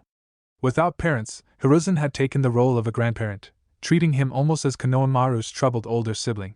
And the bond between those two, he couldn't have felt more appreciative from the way Naruto had returned his gesture and looked over his grandson in return. The young man was unbelievable. Inoichi had nothing to say. He never once even considered the possibility of alternate worlds, or alternate universes for that matter. I will go to the study room in your residence to erase this portion of my memory. Will that be all, Lord Hokage? Hiruzen nodded. You are dismissed, Inoichi. Thank you for your help and I appreciate your understanding. You can see why Naruto's secrets cannot be leaked no matter the cost. I will meet you in an hour, if that's fine? Of course, Inoichi responded. I will. He glanced towards the mother and son, with Kushina whispering sweet nothings in the boy's ear and Naruto trying to console her by understating his personal sufferings and downplaying his heroic feats. Inoichi didn't finish the sentence, having a feeling that Hiruzen knew what he meant. It was like they were looking at a 17-year-old who achieved more in his short lifetime than that of their late founders. The boy had saved not only Konoha but the world, unifying them into one shinobi coalition, and then fighting for the peace that was never given to him. I will take my leave now. Inoichi shunshined towards the study room. Hiruzen turned towards Naruto. My boy, he said, catching the young man's attention. His mother was still glued to him, and Hiruzen could not fault her. With as many great deeds Naruto had done, there were just as many terrible deeds done to him. In a way, the world had taken much from the boy. It had taken his grandfather, his godfather, his best friend, and he had all the excuse to be bitter and resentful. Instead, he had nothing to give but love. Hi, what is it, old man? Naruto said. The nickname that Naruto used hit him differently after viewing all the memories of which the boy had fondly called him to address the Hiruzen of his world. In a way, the Hokage could not help but feel a sense of kinship to the whisker-marked boy. After all that he has seen, it is now without a doubt that you are who you say you are, he said smiling, and although it wasn't the Konoha of my world, I am nothing but grateful for the lengths you've gone to protect us. To protect the world even. I can see why you chose to not be a weapon for the village but a shield for everyone. You feel that you have a responsibility to the world, to bring the vision of unification and peace to life once more.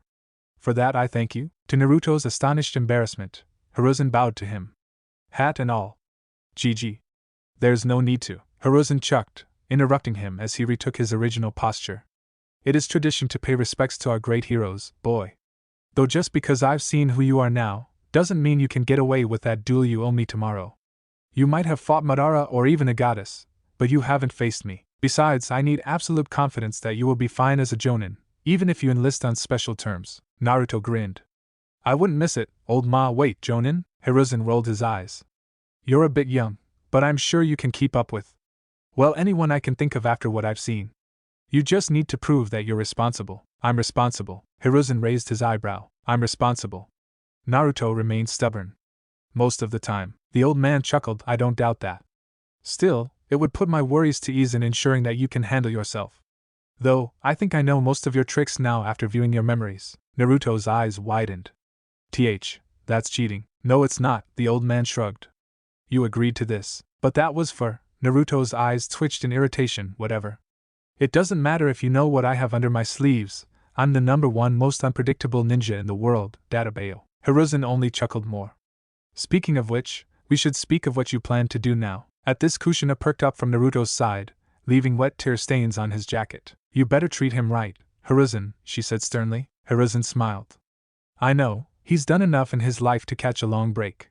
If he passes the physical jonin examination tomorrow, all I will ask of him is to defend his homeland should there be an immediate threat to it. That is all. Kushina eyed Hiruzen, to his discomfort. It's fine, Databayo. Naruto said joyfully, I'm just glad I get to be a regular working ninja again. Now Gamma-chan won't have to go hungry sooner or later. Humph, this isn't finished, Hiruzen, Kushina said, then she stood up. But for now, let's go home, Naruto. And with that, the Uzumakis left. Naruto was in the bathroom, letting the hot water of the shower head rain upon him. His thoughts were jumbled in a knot of memories.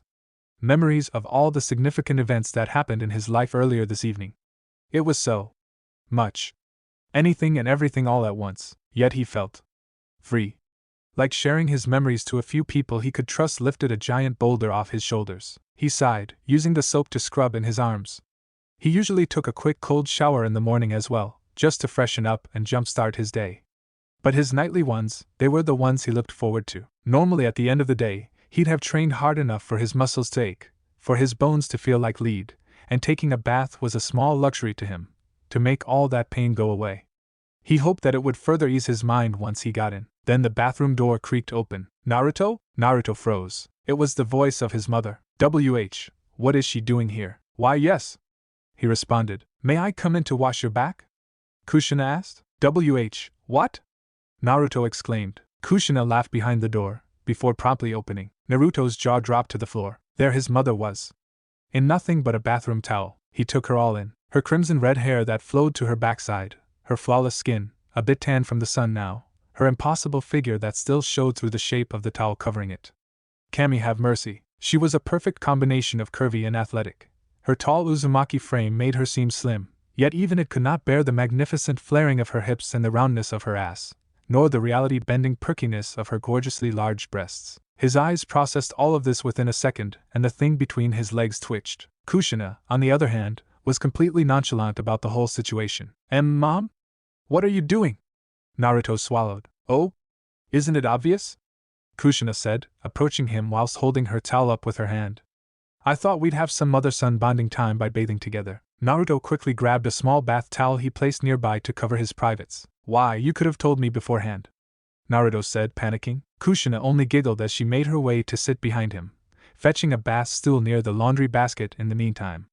Naruto was sitting on one in front of a mirror as he showered, as was customary in their culture. He tried to keep his eyes away, he really did, but he could not help but watch the way her hips swayed with every step, the way her covered tits bounced slightly in rhythm, the way the bath towel started sliding up the back of her long legs as she bent down for the stool, like the gates to heaven opening up right before his eyes. Just as he was about to see the forbidden treasure of her ass, she'd already grabbed the stool and leaned backwards again, returning to her upright position. His dick twitched again before he realized what he was doing and immediately turned the other direction, trying to take deep breaths to calm himself.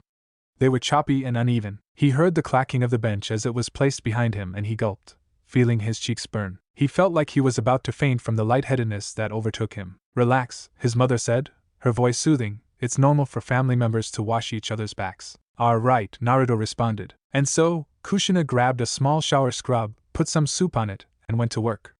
She started gently before picking up the paste in places that needed scrubbing. Naruto felt chills every time the roughness of the spongy cloth came into contact with him, thinking of what else he'd prefer touching him instead. Wow! Kushina commented, your back is so muscular, it's like it's made of marble. She promptly started examining it with her bare hands, putting the scrub down. Naruto shivered as she did so. Mom? Naruto yelped. Kushina responded but seemed to be distracted with something else. She ran her hands over his wide shoulders, then down his triceps and forearms. Naruto really couldn't put a damper on something like this, so it wasn't in his control to stop the erection that came. Kushina smiled behind his back, oblivious. My, it's definitely the Uzumaki genes of your world working its magic. Your future girlfriend must be the happiest in the world. Then she took a glimpse over his shoulder at the mirror to see his reaction to her teasing. Her eyes widened at what the sight reflected before her. Her son was as red as a tomato, ear to ear crimson like her hair. But what truly captured her attention was the enormous size of little Naruto poking out of the feeble bath towel like the top of a growing mountain. Good Kami. Kushina yelped and Naruto's own eyes widened as he realized that she was looking at him. Or rather something else of his. I'm sorry, Naruto frantically said. This is, Kushina only stared in awe.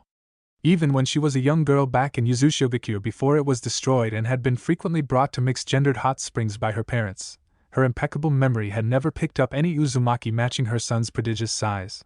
And Uzumakis were known to have extra-large appendages, largest of all in the entire elemental nations at the time. Minato had also been big but he was no Uzumaki. And yet even her fabled clansman paled in comparison to this monster she saw in front of her. That'll break a girl, Kushina muttered. Naruto wanted to hide in a hole for the rest of his life. I didn't mean to get excited. I can't control it. Kushina blinked out of her daze as she took in her son's incredibly embarrassed state. Then, to Naruto's surprise, she laughed. Mom?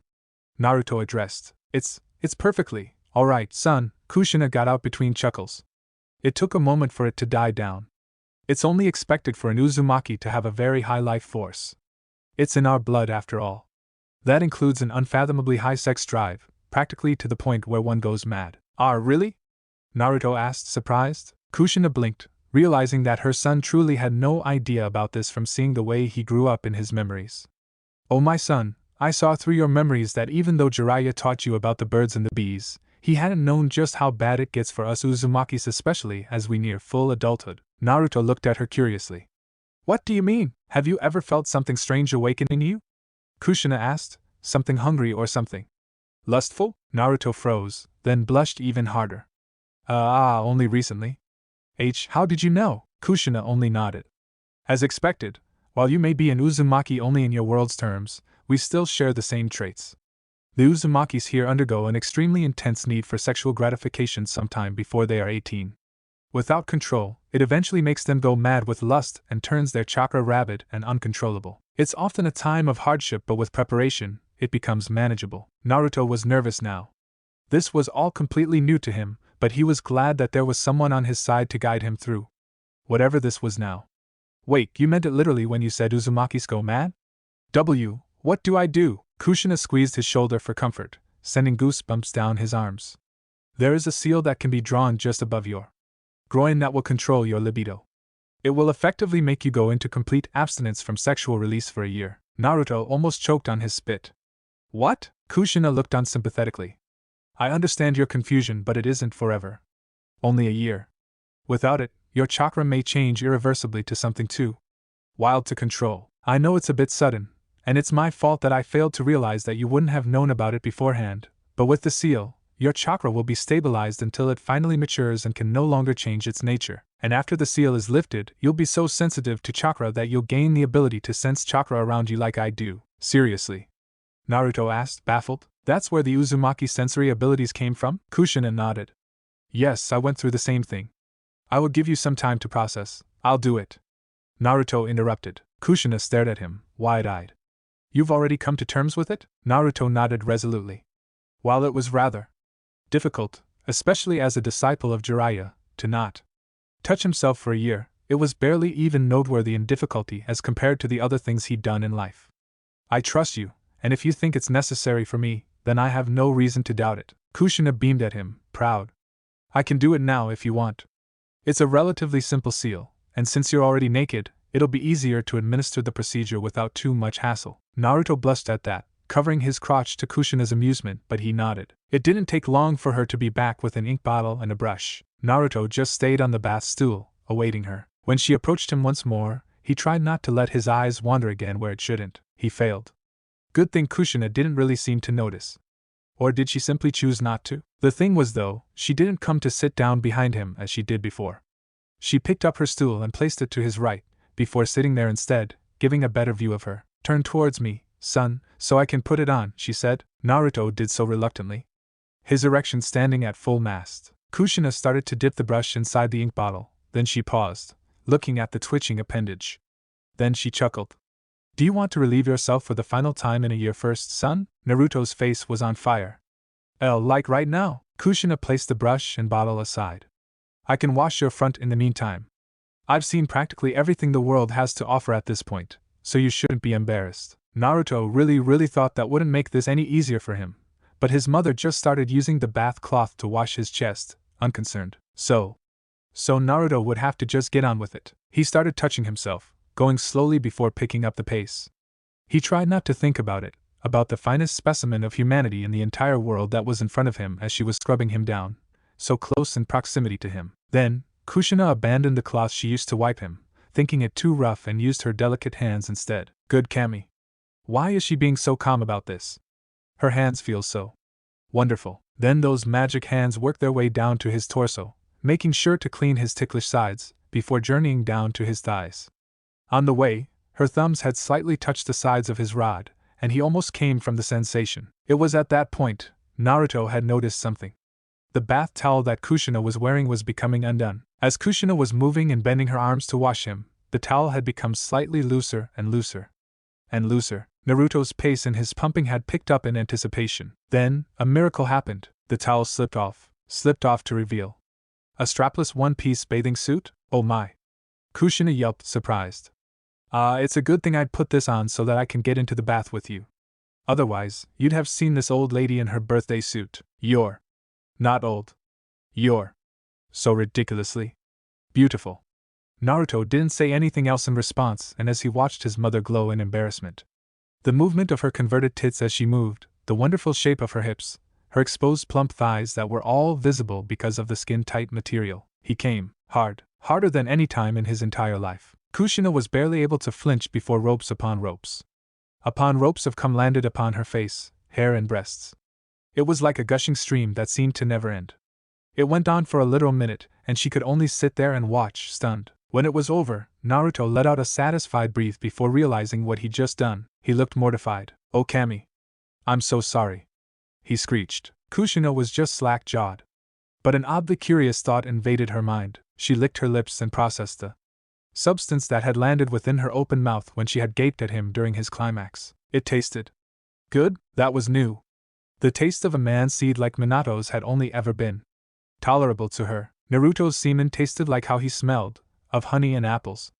And it was astonishingly delicious. Without thinking, she swallowed, and then she used her hand to scoop up some of the seed that lingered above her breasts before putting it in her mouth, sucking her digits like a popsicle. She let the goopy liquid linger on her tongue before drinking it like the finest nectar in the world, savoring it and letting it fill her. In more ways than one, she moaned involuntarily as an unexpected energy coursed through her, warm and inviting, like a campfire in the coldest night of winter. "He's an Uzumaki all right. But I never knew we had magic cum. Must be Naruto exclusive." Her son proceeded to go supernova as blood rushed to his face. "WH, what are you doing?" That snapped Kushina out of her daze. "Oh. Sorry, son. I was a bit curious and wanted to check if you were healthy. I'm glad that your Uzumaki vitality is working just fine." Naruto gulped as he observed her. Her crimson red hair, her porcelain face, the gorgeous assets that were covered by skin-tight material. And how each of those parts were painted by his semen. It was like he'd defiled a goddess. A perfect visage tainted by his seed. He was practically rearing to go again, but he held himself back. "I'm ready for the seal now, Mom," he told her before it was too late. Kushina nodded and worked quickly. But she for some reason hadn't seen fit to remove his seed from her being. It was like she wore it with pride. "Oh Kami no." Kushina finished the seal just as he was back to full mass, which was about 15 seconds. She'd worked fast, as Naruto observed the intricate seal that rested where he'd shaved down there, something he'd made a habit of. "Oh, he so badly wanted to." "Fuin," Kushina stated, and all of a sudden, it felt like all his lust, his libido, his hot-bloodedness were funneled into the seal, taking all the want and carnal need that plagued him with it. Still, his full mass refused to die down, seeing just how close it was to his mother's gorgeous face. Perhaps for you, there needs to be another extra layer," Kushina said as she added yet another seal on top of the one that was already on him. "No one can say that my son isn't a chakra monster, that's for sure." As she finished the second layer, his cock was still half-masked, which was still far more than plenty to work with for a normal non-Uzumaki person. Then yet another layer of seals was added. This time, his little self had gone back to its normal flaccid state, like the limp trunk of an elephant.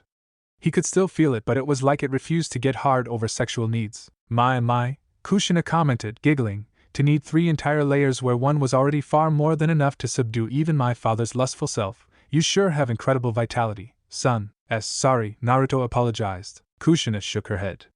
"There's nothing to feel sorry for. I know what it's like to be young and zestful. Don't be ashamed. This is perfectly normal for an Uzumaki of your age." Naruto only nodded, but his attention went back to his mother. Do you want me to clean you? I can return the favor." Kushina beamed at him. "I'd be grateful for it." And so, Naruto did to her what she did to him, washing each part uncovered by the bathing suit, taking time and care to clean every single part of her, mesmerized by just how beautiful she was. His lust flared up again, then immediately drained into the seal. It was an odd sensation that gave him gooseflesh. Kushina, meanwhile, was as cool as a cucumber throughout all of this. This is certainly going to take some getting used to. After their bath, both Uzumakis laid on their beds. Or rather the very same bed they'd shared the day before. Naruto had felt relaxed after the bath, but he was still unused to the sudden flaring and dampening of his lust by the seal. Yet, it also gave him comfort, like something was blanketing him from going off the rails. Kushina sighed into his chest as she, too, felt all the tension of the day leave her. You know, son, HM? Naruto responded. Yes, mother? Kushina giggled at the title. You know, after thinking about it, I feel that we were quick to label ourselves as mother and son. Naruto tensed. What, dude? Let me finish, Kushina cut him off. I just feel that it's disrespectful to your real mother and my real son who'd passed away to replace each of them with alternate versions of their beings. Your true mother, from your memories, had given her life to save yours, and my son was gone from this world before I was even able to hold him in my arms. Moreover, since the DNA testing showed that we're unrelated, I just feel that it's more proper to take on a new role for each other. Naruto's concerns had dimmed somewhat after hearing her explanation. She was right, and he understood that his mother was not her specifically, even genetics-wise. So, what do you want us to be? Kushina smiled at him. The same as we have been. But I will be your adoptive mother instead. Your stepmother of sorts. Will that be alright with you? This way, we'll still be mother and son while still honoring the memories of our counterparts, so we won't replace them but instead, be different individuals entirely. Individuals who seek an unbreakable relationship with one another. Naruto's smile could have lit up the entire night sky. That would be perfect. I'll still be able to call you mom then? Kushina nodded, returning his smile with her own. Of course, and I'll still call you son, if you don't mind. I don't, Naruto affirmed, and to her surprise he hugged her. I love you, Mom. Kushina's heart felt like it'd melt in her chest. I love you too, son. They stayed like that for a few minutes, before a reminder had popped up in Kushina's head. By the way, yes? Naruto said, during this year, there will be much for me to teach you. From Uzumaki clan secrets, Naruto nodded, to Fuinjutsu, Naruto nodded again, and the intricacies of the fairer sex, Naruto nod. Wait, what? He asked dumbly. Kushina giggled after seeing his face. From your memories, Jiraiya had done less than adequately in teaching you how to woo a woman, other than how to treat one in bed. You're going to be quite the hot commodity, son, and if I don't teach you the ways of the woman, then you'll be led around by the nose by any who so much as bats their eyelashes at you. I'm not that bad. Naruto muttered. Kushina raised a delicate eyebrow. Fine. Kushina smiled in satisfaction. This would of course include common courtesy, being a gentleman, confidence building, flirting, teasing, how to recognize a lady's tricks and tells, and of course, knowledge of safe sex. Along with other Uzumaki specialties. Naruto gulped. That sounds complicated. Kushina only smiled wider. It is, and by the time your year of abstinence is over, you'll have all the skills necessary to gain real-world experience in practicing the techniques you've learned. Though it's important that the technique becomes a part of you and is just something to enhance your natural self rather than act as a temporary tool to get into a lady's pants.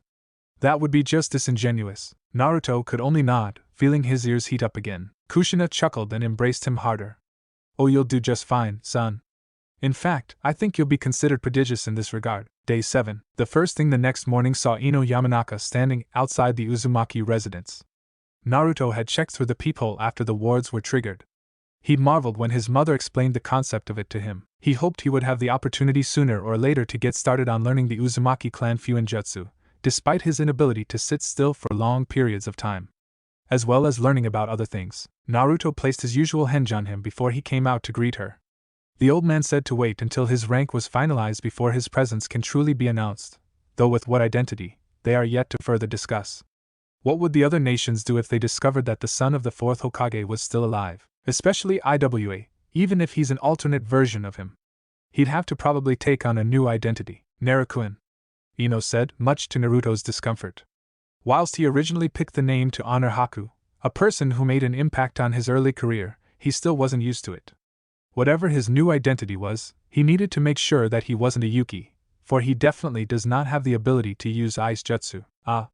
Ino. Good morning. Naruto enthusiastically responded. He'd never been so interactive with his friends before, other than Sakura. He'd either been the black sheep or, after his heroics, been too busy for such occasions.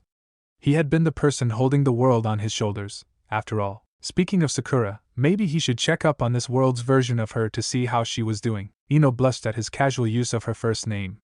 Initially, she thought he was just extremely bold, then after rewinding their previous conversions, she realized that it really might just be out of habit. Still, it made her feel welcomed and closer to him than she actually was, even after only meeting him a few days ago. What can I do for ya? He asked after shutting his door. I mean, Miss Kushina wanted to go have yet another meeting with the Hokage today, so I'm off looking for breakfast. Want to join me? Ino nodded eagerly, almost jumping at the opportunity. I would love to. It's actually what I'm here for. I tried coming over to invite you for lunch yesterday, but you weren't home, so I thought I'd have better luck in the morning. Ah, Naruto said. I was in the training grounds trying to stretch my limbs a tiny bit. Ino stared at him, wide-eyed. You didn't tell me you were a ninja. Naruto gave an apologetic smile. The Hokage-sama forbade me from sharing any more information than that, I'm afraid. Hopefully, in a few days' time, my situation will get sorted and well, I guess I can divulge some of my secrets to you. Naruto's smile turned playful and mischievous, something that made Ino feel her legs go soft on her. Ah, I see. Now, do you want to invite Choji and Shikamaru? Naruto asked. Ino shook her head. Shikamaru and Choji are busy with clan duties. She was lying on the spot, but Naruto was oblivious to that. Oh man. I was hoping to get to know them a little better. There was that familiarity again, which confirmed Ino's suspicion that he was just a straightforward person to everyone rather than just her, to her disappointment. She wanted to be considered special. Wait, why don't you call me Ino-chan? She blurted out. Then she blushed. I mean if you want to. Naruto looked surprised, but he hesitated. I'm honored, Ino, but I feel like I'm not familiar with you enough to use that suffix yet. Though I can tell that you're an incredibly special person already. Whilst once again disappointed, Ino lit up when being called special. Really? Naruto thought of how crucial Ino's innovative long-distance mind communication jutsu was during the war. Of course. He responded with confidence. I see. Ino responded bashfully, misreading Naruto's intentions. And as for where we can eat, there's this new cafe that opened up if you'd like to visit it with me. Sure thing. He said, not even batting an eye. He was somewhat glad he could explore other restaurants without either getting kicked out due to his Jinchuriki status, or crowded upon for being a hero. Ino felt like jumping for joy but had reined that feeling in. Alright. Then let's go. Ino grabbed Naruto's hand and led him along. Is this the cafe you were talking about? Naruto said it seems. There was something off about it but Naruto couldn't tell what exactly it was. Don't think too much of it. Come on, let's go. Ino hurried him, eager to get her date. Her very much non-romantically inclined meeting to start. A waitress greeted them. Hey there, welcome to Misa Misa Cafe. Are you here as a coup? Yes. Ino interrupted before she could finish, to Naruto's confusion. The waitress looked taken aback but as if having the ability to silently communicate through eye contact with Ino, the waitress's surprise became an expression of quiet understanding. I see. Right this way, please. Naruto just watched the interaction silently. Girls are so incredibly confusing. Naruto sat down with Ino at a table that was next to a window, giving them a view of the district.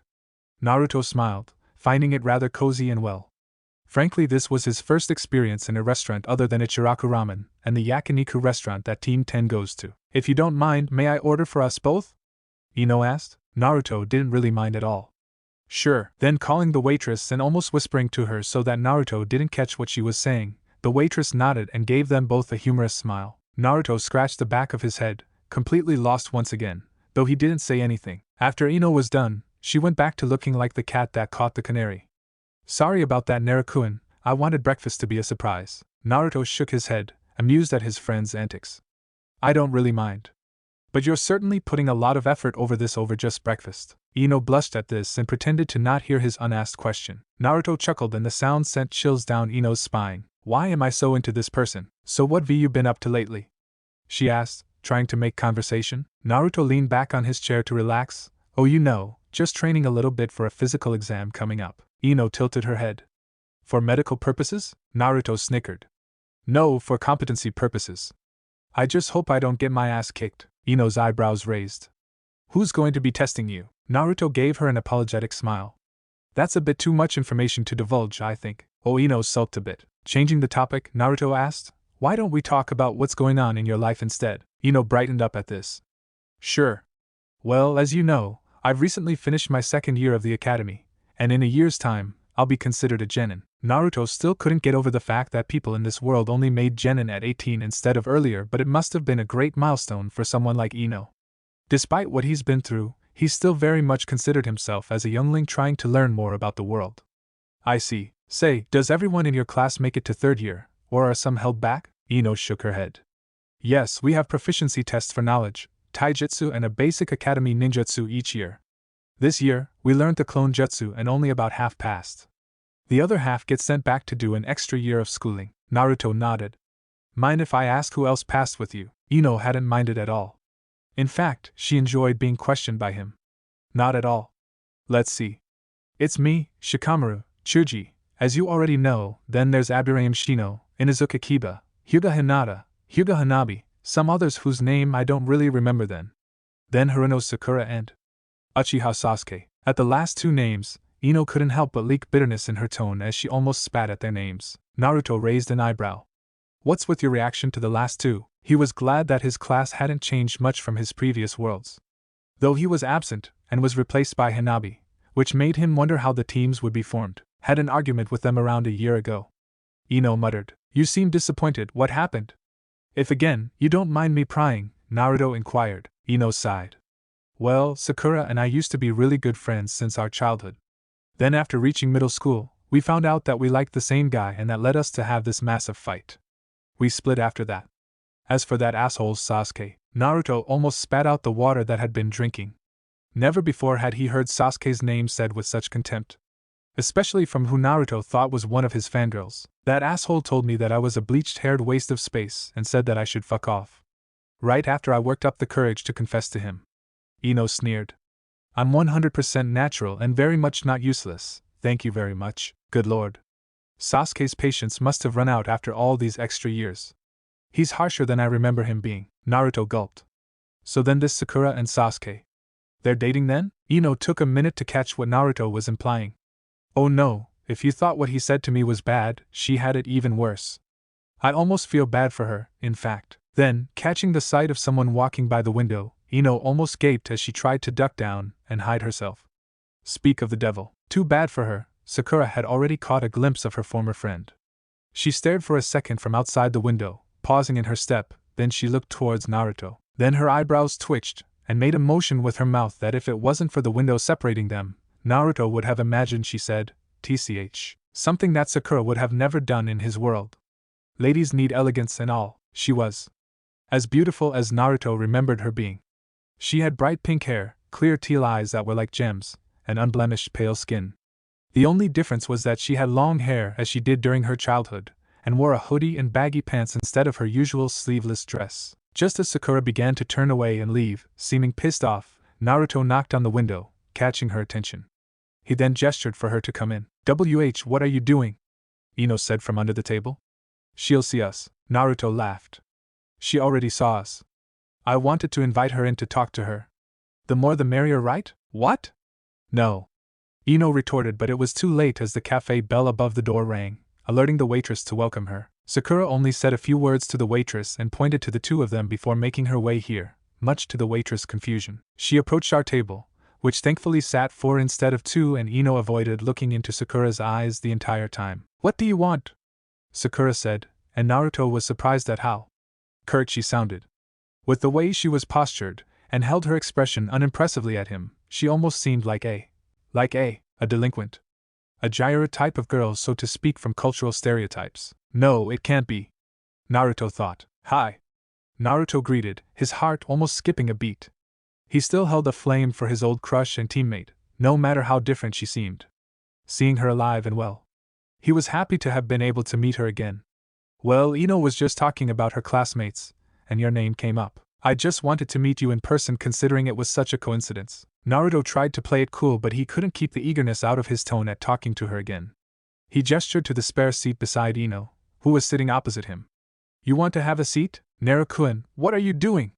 Ino whispered frantically, but before she could protest further, Sakura took a seat. The seat that was right beside Naruto, not where Naruto gestured to. Naruto almost jumped out of his skin when his teammate sat next to him.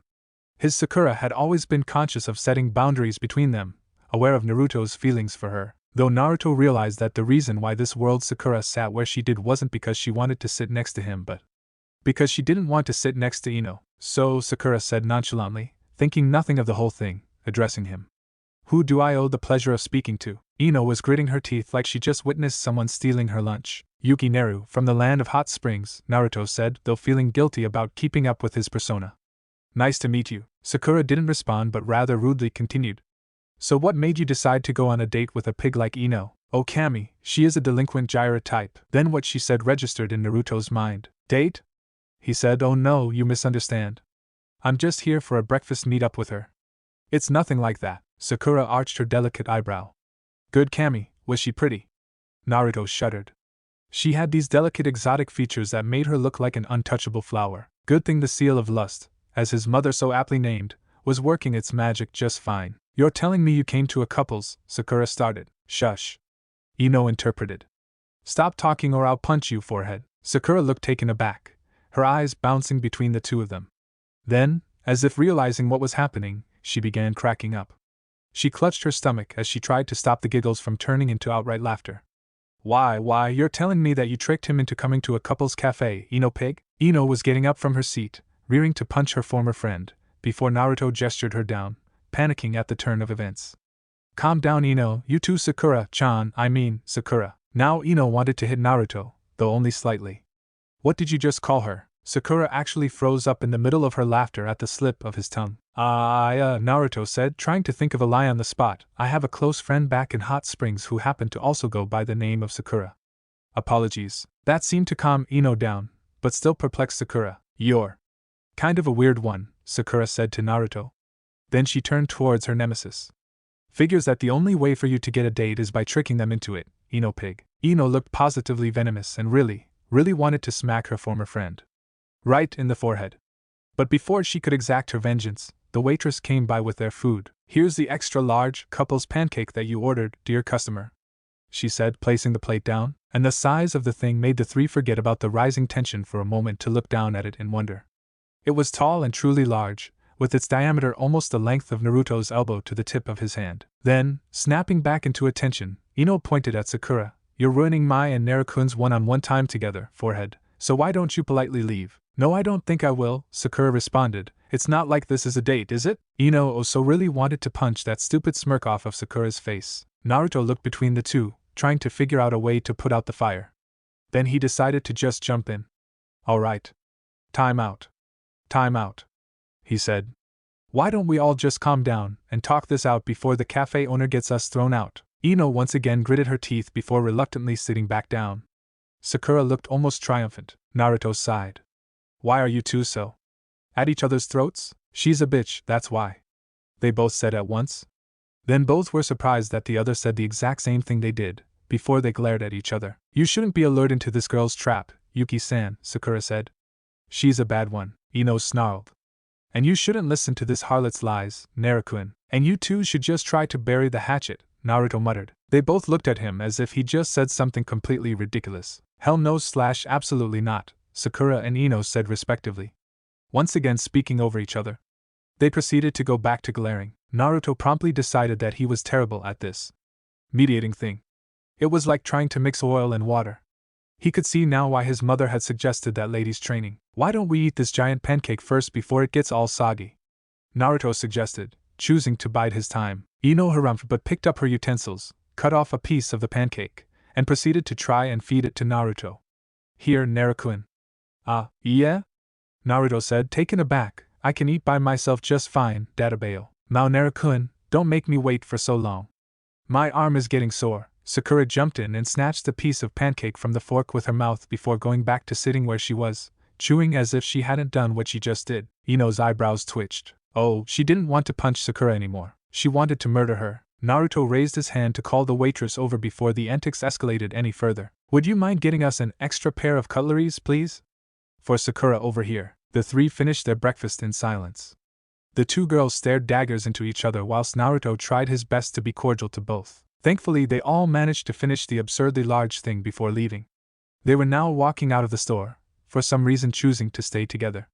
Naruto just wanted them all to head to the training grounds, perhaps to do some training together. Ino wanted to stick with Naruto for the day, and Sakura wanted to spoil Ino's fun. Then, coming to a realization, Naruto thought of something that he and his other male friends did when they needed to sort things out between each other. You know, the best way to settle disputes, in my experience, is to have a friendly spar, Naruto offered. The two girls looked at him like he just said the dumbest thing each of them heard in their lives. I don't think that's a good idea, Ino said. They don't even pair us up in the academy. Everyone knows that I'd kill her given the chance. Like you can, Sakura retorted, anger blazing in her eyes. You aren't even in my league, pig, yeah? Wanna bet, bitch? Ino scowled. Sakura glared at her, then as if thinking of the most brilliant idea ever, she gave a condescending smirk.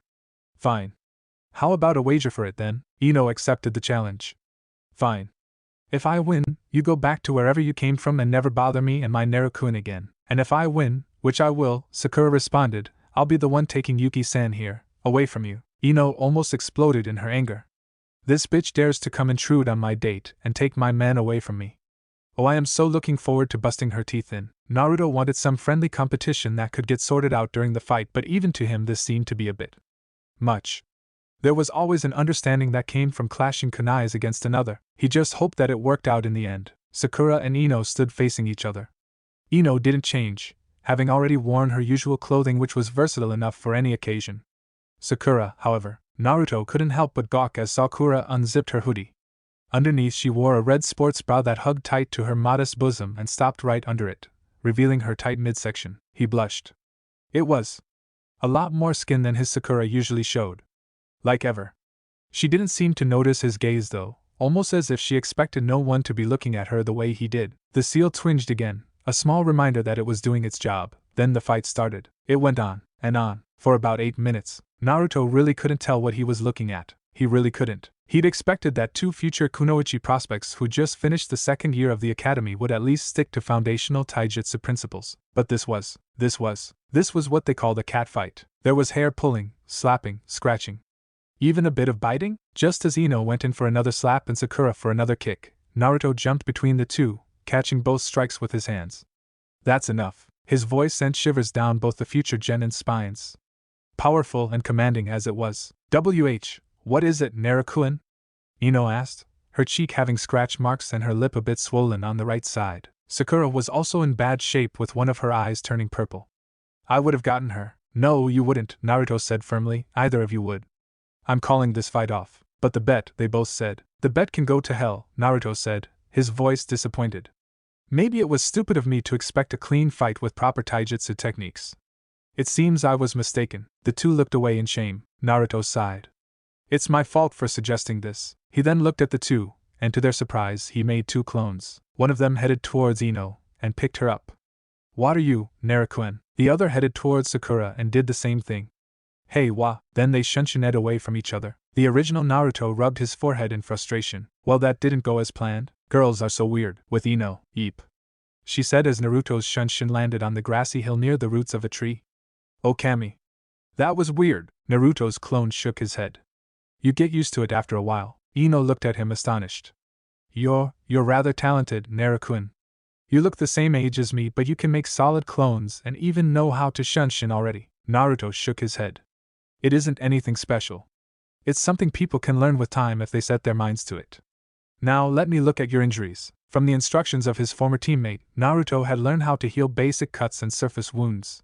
He wouldn't know how to attach a limb or transplant a heart, but he could handle what he currently saw in front of him. The mystic palm jutsu had always been hard for him to perform due to the level of control needed of his chakra, but he found that now, surprisingly, it was easier to control. Light green chakra lit the tip of his fingertips as he held it above the few wounds Ino had taken over the fight. You even know medical ninjutsu. Ino said, that's amazing. Naruto gave a sad smile. I was never really good at it, but even with my lack of talent in the field, I was taught by one of the best. I know enough to heal this much. Ino closed her eyes as Naruto got to work, numbing, disinfecting and stitching the wounds back together. Naruto-kun, it's Naruto, Naruto said, choosing to throw caution to the wind. He'd already done it with Hinata and couldn't see the point in withholding his real first name any longer. My real name is Naruto. I just shortened it for Hokage's orders-related purposes. Naru. 2? Ino questioned, like? Fish cake topping Naruto? Naruto rolled his eyes. Yeah, I get that all the time. Ino giggled. It's such a cute name. Naruto only continued to work, patching her up. He was surprised at the damage 2 girls can do to each other after only 8 minutes. Then again, few fights between shinobi really last that long, unless they are of similar skill or quite durable. Again, I can't divulge why I've been undercover, but I assume that the Hokage would sort it all out soon. Ino nodded, understanding. That's great. And once you're here permanently, we can go on a real date. There was a pause. As second after second passed, Ino's hopeful smile turned into one of uncertainty. Right, Naruto-kun? Look, Naruto said, not knowing what to say to her advances. He sat down beside her, as she felt her heart drop. The lack of response didn't bode well for her success. I really appreciate that someone as incredible as you would take notice of me, but I don't think we're ready to be in that type of relationship yet. What do you mean? Asked. You're sort of green, Naruto said, sighing. You've yet to even be on your first mission, you've yet to see the world for what it truly is, you've yet to even take your first kill. Just stared at him. Naruto continued. It seems that you favor me, but despite my age, I've been through things that you can't even imagine. Until you get that semblance and understanding of the ninja life, I'd like for you to reserve your judgment until then. He looked at her apologetically. Can you do that for me? Continued looking at him, through his hinged eyes to see whether he was being genuine. I see. So you're saying I'm not good enough for you? No. Naruto protested immediately. That's not what I'm saying at all. It's just. Naruto thought about it for a moment. Do you ever wonder why there aren't many shinobi and civilian marriages? Shook her head. Now that I think about it, I don't know any at all. Wait. Are you saying that I seem like a civilian to you? Naruto winced and nodded. I think you have the potential to be one of Konoha's top shinobi, but right now, to ninja, civilians are only ever good for a one-night stand, and I respect you too much for that. Then did something that surprised Naruto. She giggled. Naruto took an exhale of relief. Are we okay? I didn't mean to hurt you in any way. Shook her head. You let me down easy. And thanks for that. Naruto shook his head to clear the clump of thoughts in his mind. What made you even want to try dating me of all people anyway? Looked at him like he was stupid. What? He asked. Why are you looking at me like that? Rolled her eyes. I think you're cute. What other reason do I need? Naruto scrunched his brows. I'm cute? I guess my cheeks can be a tad chubby, but burst out laughing. No. Not like that. Cute is just what girls call boys who are handsome. Naruto tilted his head in confusion. Isn't that a bit counterintuitive? I mean, guys call girls cute all the time. Most of the time they mean it literally.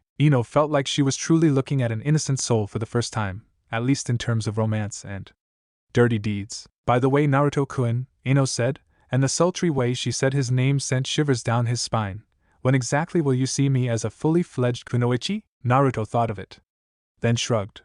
It depends on what you've seen and done, but when you are, I'll know. Smirked, then muttered. So it's only a matter of time, huh? What? Oh. Nothing, with Sakura. Fuck. Put me down.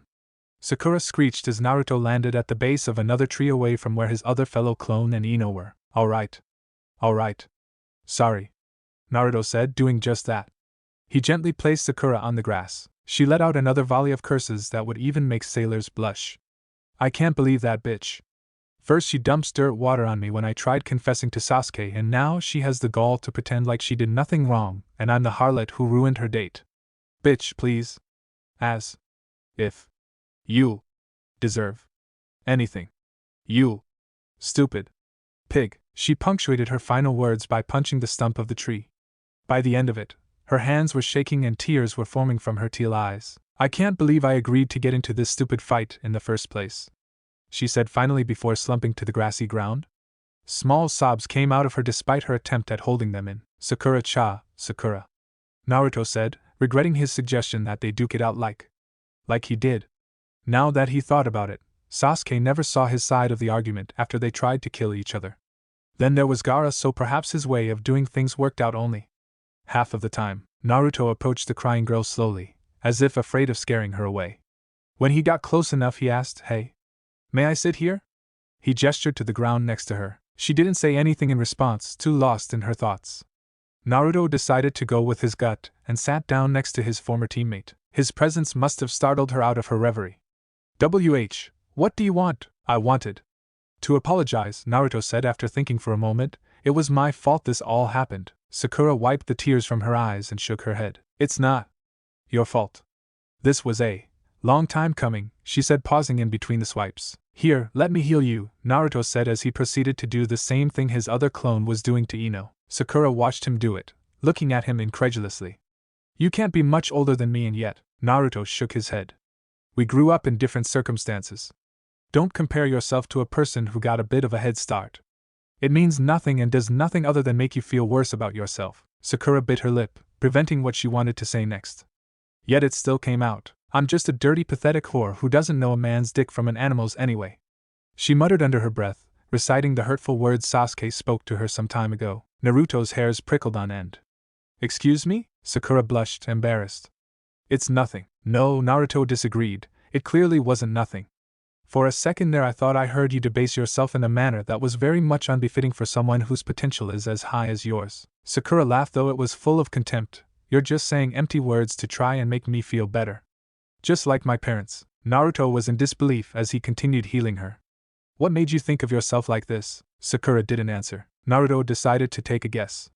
Does it have anything to do with Sasuke? He saw her fist clench. How do you know that?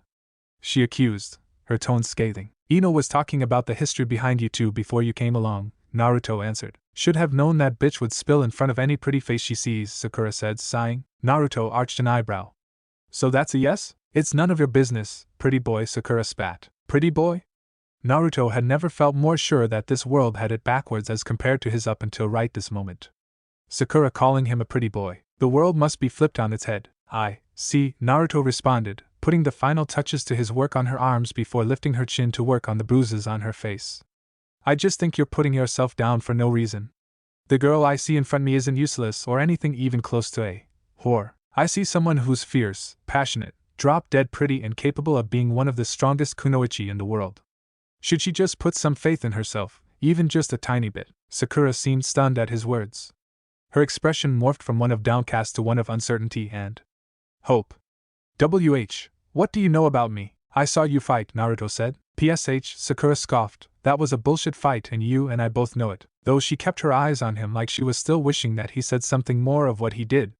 Something that didn't make her feel like shit but would rather lift her spirits. Naruto chuckled. You're right, the fight was unprofessional. But I have an eye for talent.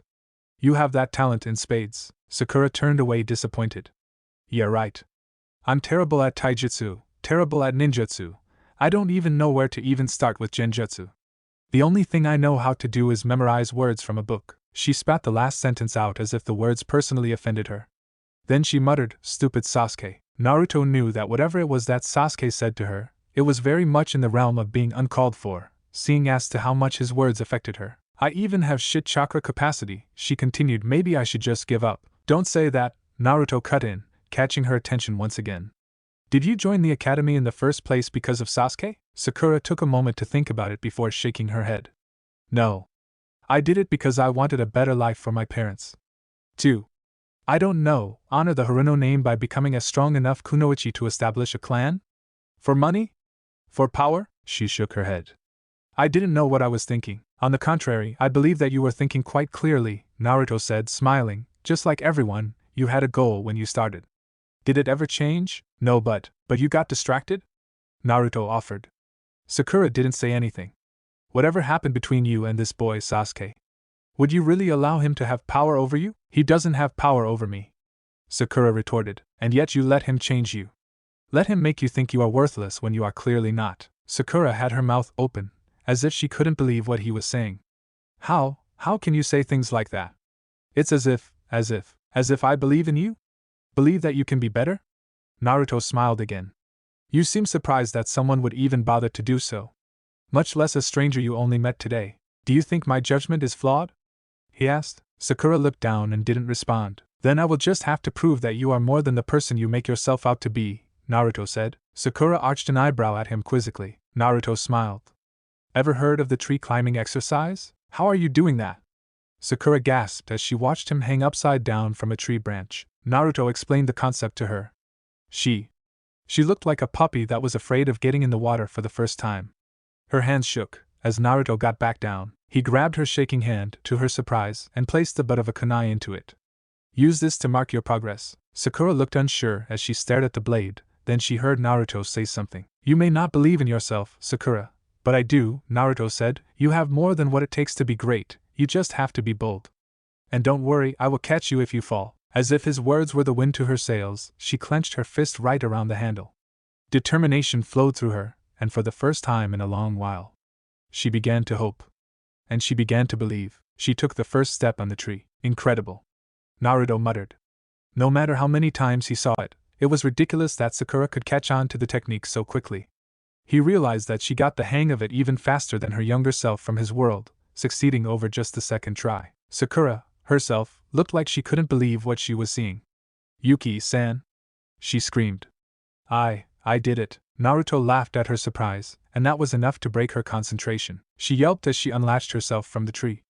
Though she hadn't needed to worry, for she fell straight into Naruto's waiting arms. Naruto was still laughing at her stunned reaction. "Didn't I tell you? You have talent in spades." Sakura almost couldn't believe it, but she just walked up a tree. Horizontally.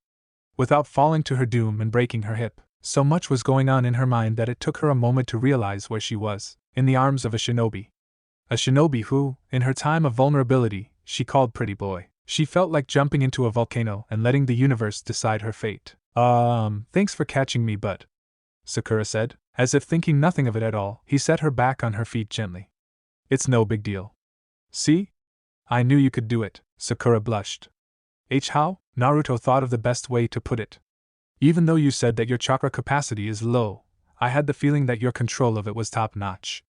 Maybe because of your slight use of it to enhance your punches in your fight against Ino." "Why, you noticed that?" Sakura said, twiddling with her hair. The motion caused Naruto to look at her. Her long cherry blossom hair, so unlike the short one of his Sakura. The blush on her face. The sports brow that showed her toned midriff. The words slipped out before he could catch it. "You're as beautiful as always." The two froze. Naruto murmured. "Did I say that out loud?" Sakura gave a tiny, blushing and shaky nod as if unsure she'd heard him right. "Sorry," Naruto said instinctively. You remind me of the Sakura that I know. Oddly, you two look kind of alike and had the same name as well, so I was a bit confused." Sakura gave another shaky nod. I see. I'm sorry if I made you uncomfortable." "No, it's fine," Sakura interrupted. "Just didn't expect it, that's all." The two let the silence between them linger for a while longer. Then Sakura twiddled her thumbs and spoke up. Did you mean it? Or was it just a slip of the tongue, eh?" Naruto dumbly responded. That I'm beautiful," Sakura clarified, kicking a small rock near her feet. "Of course." Naruto said. "What, you don't know that you're gorgeous or something? That would be a crime against nature. And other women." Sakura went crimson. Her face was hotter than she'd ever felt it had been before. Naruto continued, oblivious. "Some guy Sasuke must have been, huh? To refute someone like you.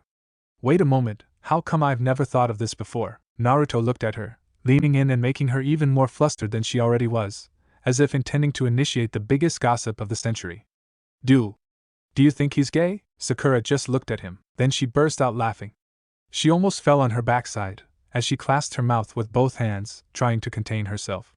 That was a serious question, Databao," Naruto said. "If he's rejecting advances left and right, from what I've heard, least of all from you of all people, there must be something off about him, right?" Sakura guffawed, unable to hold on for any longer. The sound was like pure serotonin to him. He smiled a big, goofy smile. It seemed that despite how different she acted and dressed, at least her raw, unrestrained laughter was the same. It made him feel like he could take Kagaya's place and become a god himself when he heard it. You're ridiculous," Sakura said. But you might even be right." Naruto shrugged, a smug expression on his face.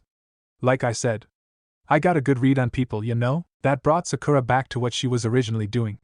I don't know what to say for all this. Thank you? It means a lot to me. More than you know." Naruto humbly shook his head. "It's nothing. All that's left is for you to mend your bridges with Ino, yeah?" Sakura chose to remain silent in that regard. Naruto rolled his eyes. "Girls, say," Sakura inquired, changing the topic, "if you don't mind me asking, what happened between you and your Sakura? You speak of her so fondly." Naruto had a wistful smile on his face when he answered. "All my life, I've liked her. When I got to know her as a teammate and a friend, that feeling slowly turned into a slight crush, perhaps even love if I had more time with her. But she loved another. And now, well, I don't think we'll ever see each other again." Sakura looked at the sadness on Naruto's face.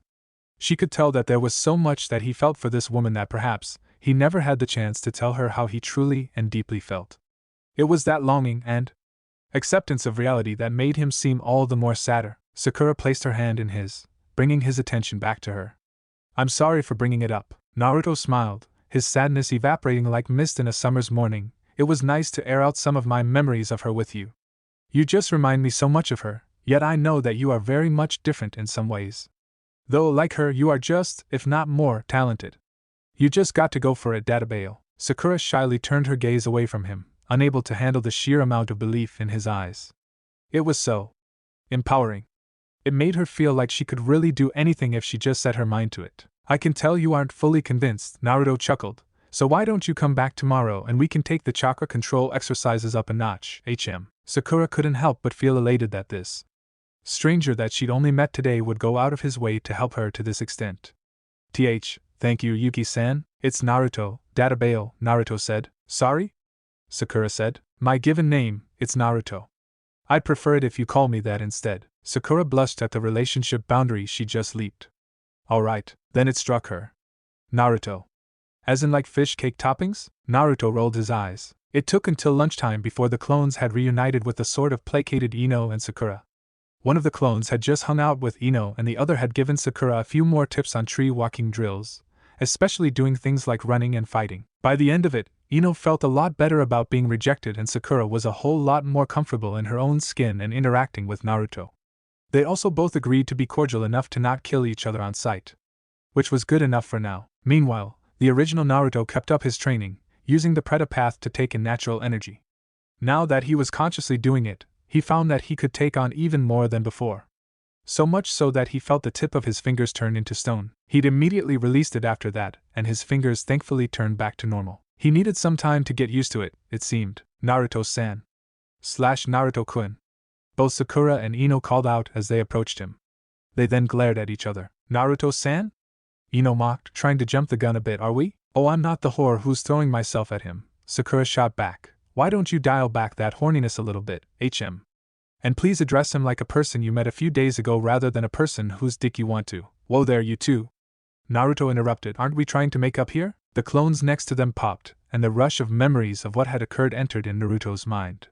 He processed it within a second, having used the jutsu so long that it became second nature to him. Wow, they were rather productive, Naruto muttered to himself. The two were still glaring at each other. Then, as if summoned by the very heavens themselves, Kushina and Hinata showed up, surprising all three of them. And Naruto-kun.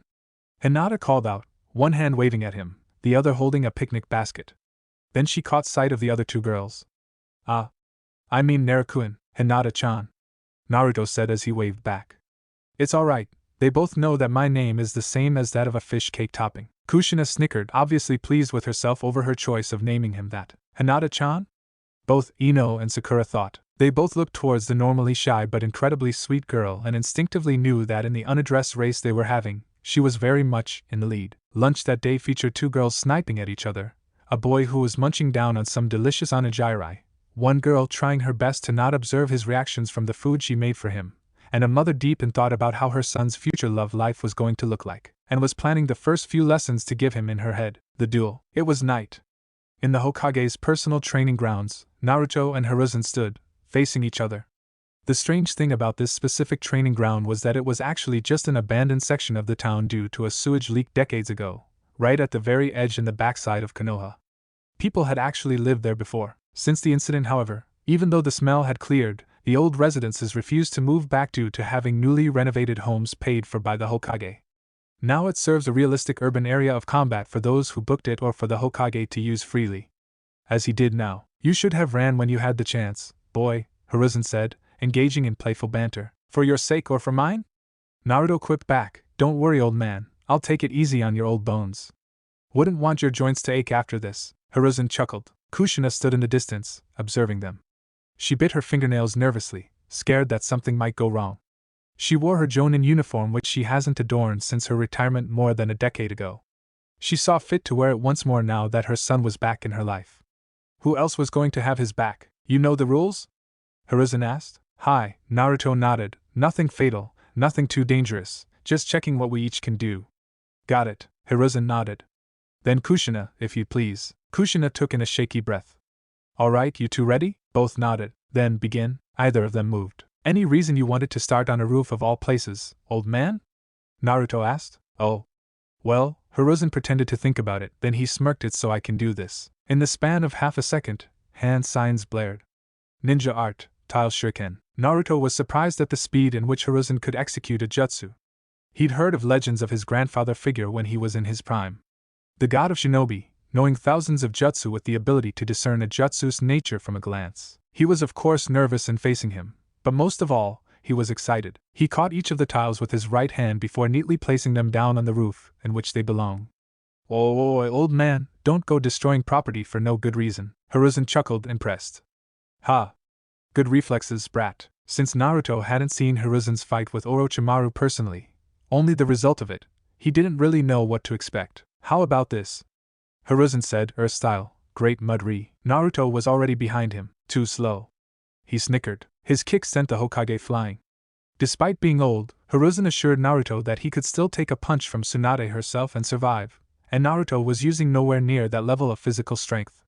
He had a handle on his Azura path gained strength from the last couple days of training. Naruto smiled, thinking he had gotten a shot and noticed almost too late that Hiruzen substituted with a mud clone. He sensed it before he heard it. Fire Dragon Bomb. He heard from his side. 2 shadow clones appeared beside him silently, a trick he learned for Itachi, and tossed the original into the air, dodging the fire and mud bombs, disintegrating the shadow clones. In the air, however, Naruto was practically caught with his pants down, an easy target to shoot at. Shuriken Shadow Clone Jutsu.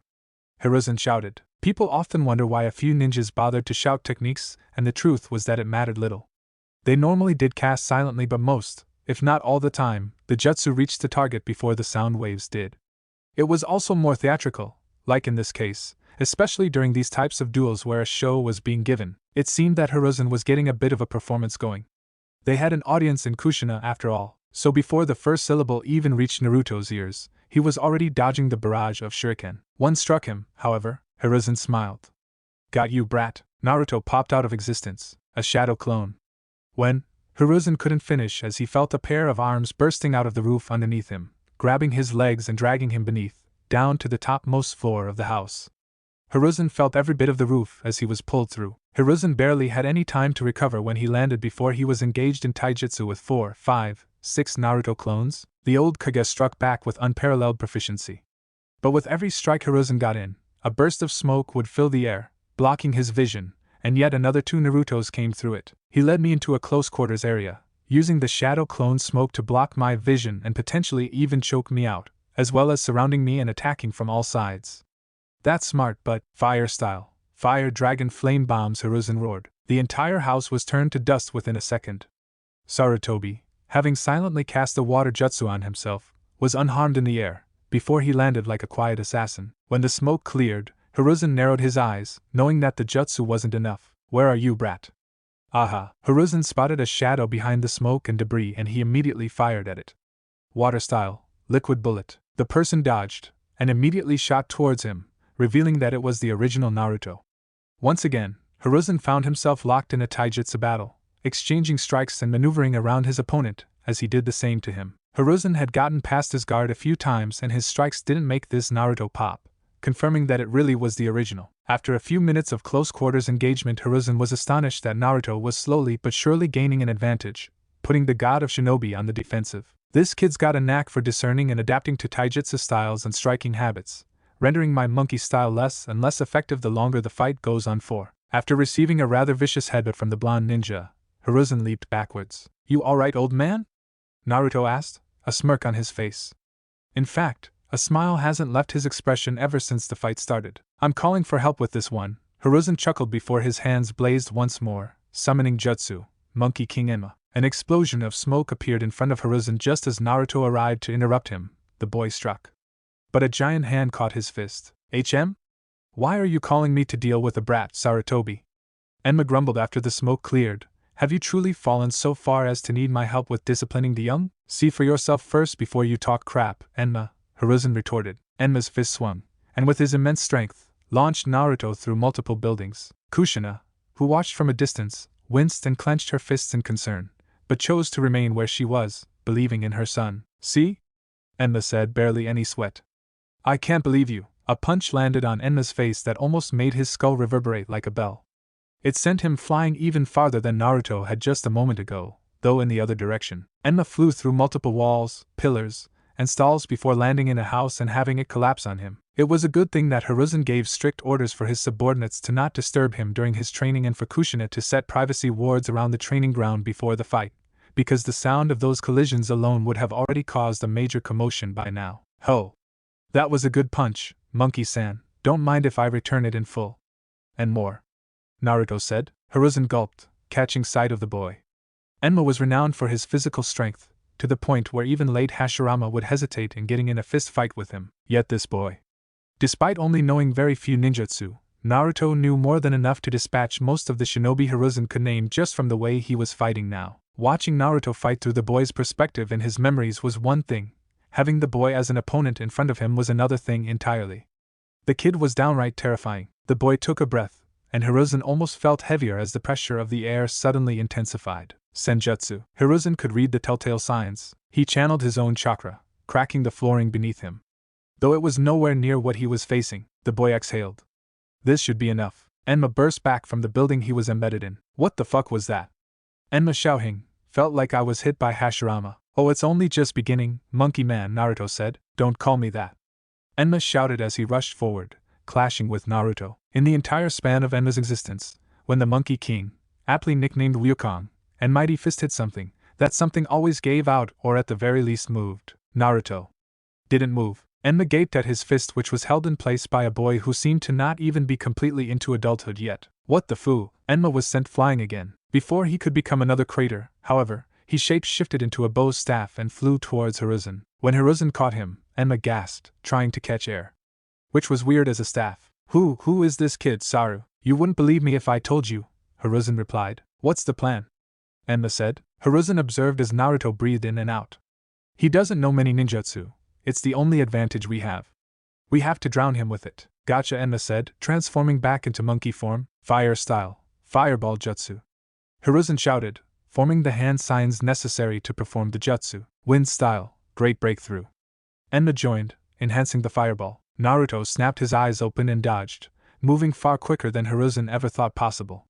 It was like he was fighting the green beast of Konoha, Might Guy, the most renowned taijutsu specialist in Konoha's history when most of his gates were open. Again. Hiruzen shouted to Enma's nod. More combination jutsu were thrown. Wind and fire. Oil and fire. Water and wind. Earth and mud. Right at the end of the volley of combinations, they went back to the fireball and great breakthrough combo, having corralled Naruto to a corner from the previous casting of jutsu. But instead of dodging like he did the last few, Naruto smiled. Guess what, old man? His Rinnegan stared at Hiruzen like he was the person standing between Naruto and the last bowl of ramen in the elemental nations. I had the last couple of days to come up with a few new tricks, Naruto said, holding his hand out. His Rinnegan blared even more purple than before, almost glowing. The jutsu reached him right at that moment. Predapath. As if sucked by a vacuum, the giant, wind-empowered fireball was absorbed into Naruto's outreached palm. Hiruzen and Enma gaped. What was that about a ninjutsu advantage? Enma muttered. Hiruzen had already known how capable Naruto was from his memories, but he had to make sure that the boy was still in tip-top shape after losing his fox companion. It seemed that he need not have worried. That's enough, Hiruzen said. The test is over. Naruto said, almost tripping on his own feet, but I just got started. That was such a cool segue for me to use a Raisin Shuriken. Even though I wouldn't have thrown it at you. Hiruzen chuckled at the boy's disappointment. I am no match for you, boy, even if I was 10 years younger. The words meant a lot to Naruto, seeing as how his eyes widened from it. Young Naruto had looked up to the Hiruzen of his world and sought to be like him. Hearing praise from the very man himself. It was fulfilling. Thanks. Naruto responded awkwardly. Now your second physical test will begin, Hiruzen continued. Naruto choked. My what? Your second test. Hiruzen informed him. Oh, didn't I tell you? No. Naruto exclaimed. Well, you'll be facing another today. Another who has seen your training and has gotten to know you rather well these past couple of days. Sorry, son, Kushina said as she shunshined to them, holding back a smile at her son's expression. He looked like he just bit into a sour lemon. I wanted to see what my son is made of too, Naruto said, slumping. I don't want to fight my mom. Well, you don't have a choice, Kushina said, rushing him. Wow, we're starting. No. He got kicked in the chest and was sent flying. Adamantine chains shot out of Kushina's back and wrapped around Naruto. It was a good thing that he substituted with a clone before it was smashed into a building. Oh, that was class. Naruto got out before another set of chains burst out from the ground and latched onto his ankle. Naive, Kushina bantered. He was sent flying through multiple buildings. For some reason Kushina was less worried about her son's injuries when she was the one tossing him through multiple buildings. Naruto coughed up dust.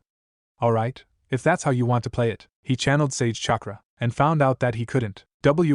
What? He said, mind boggled. There was nothing wrong with his technique. It was just. There was no natural energy surrounding him. Surprised?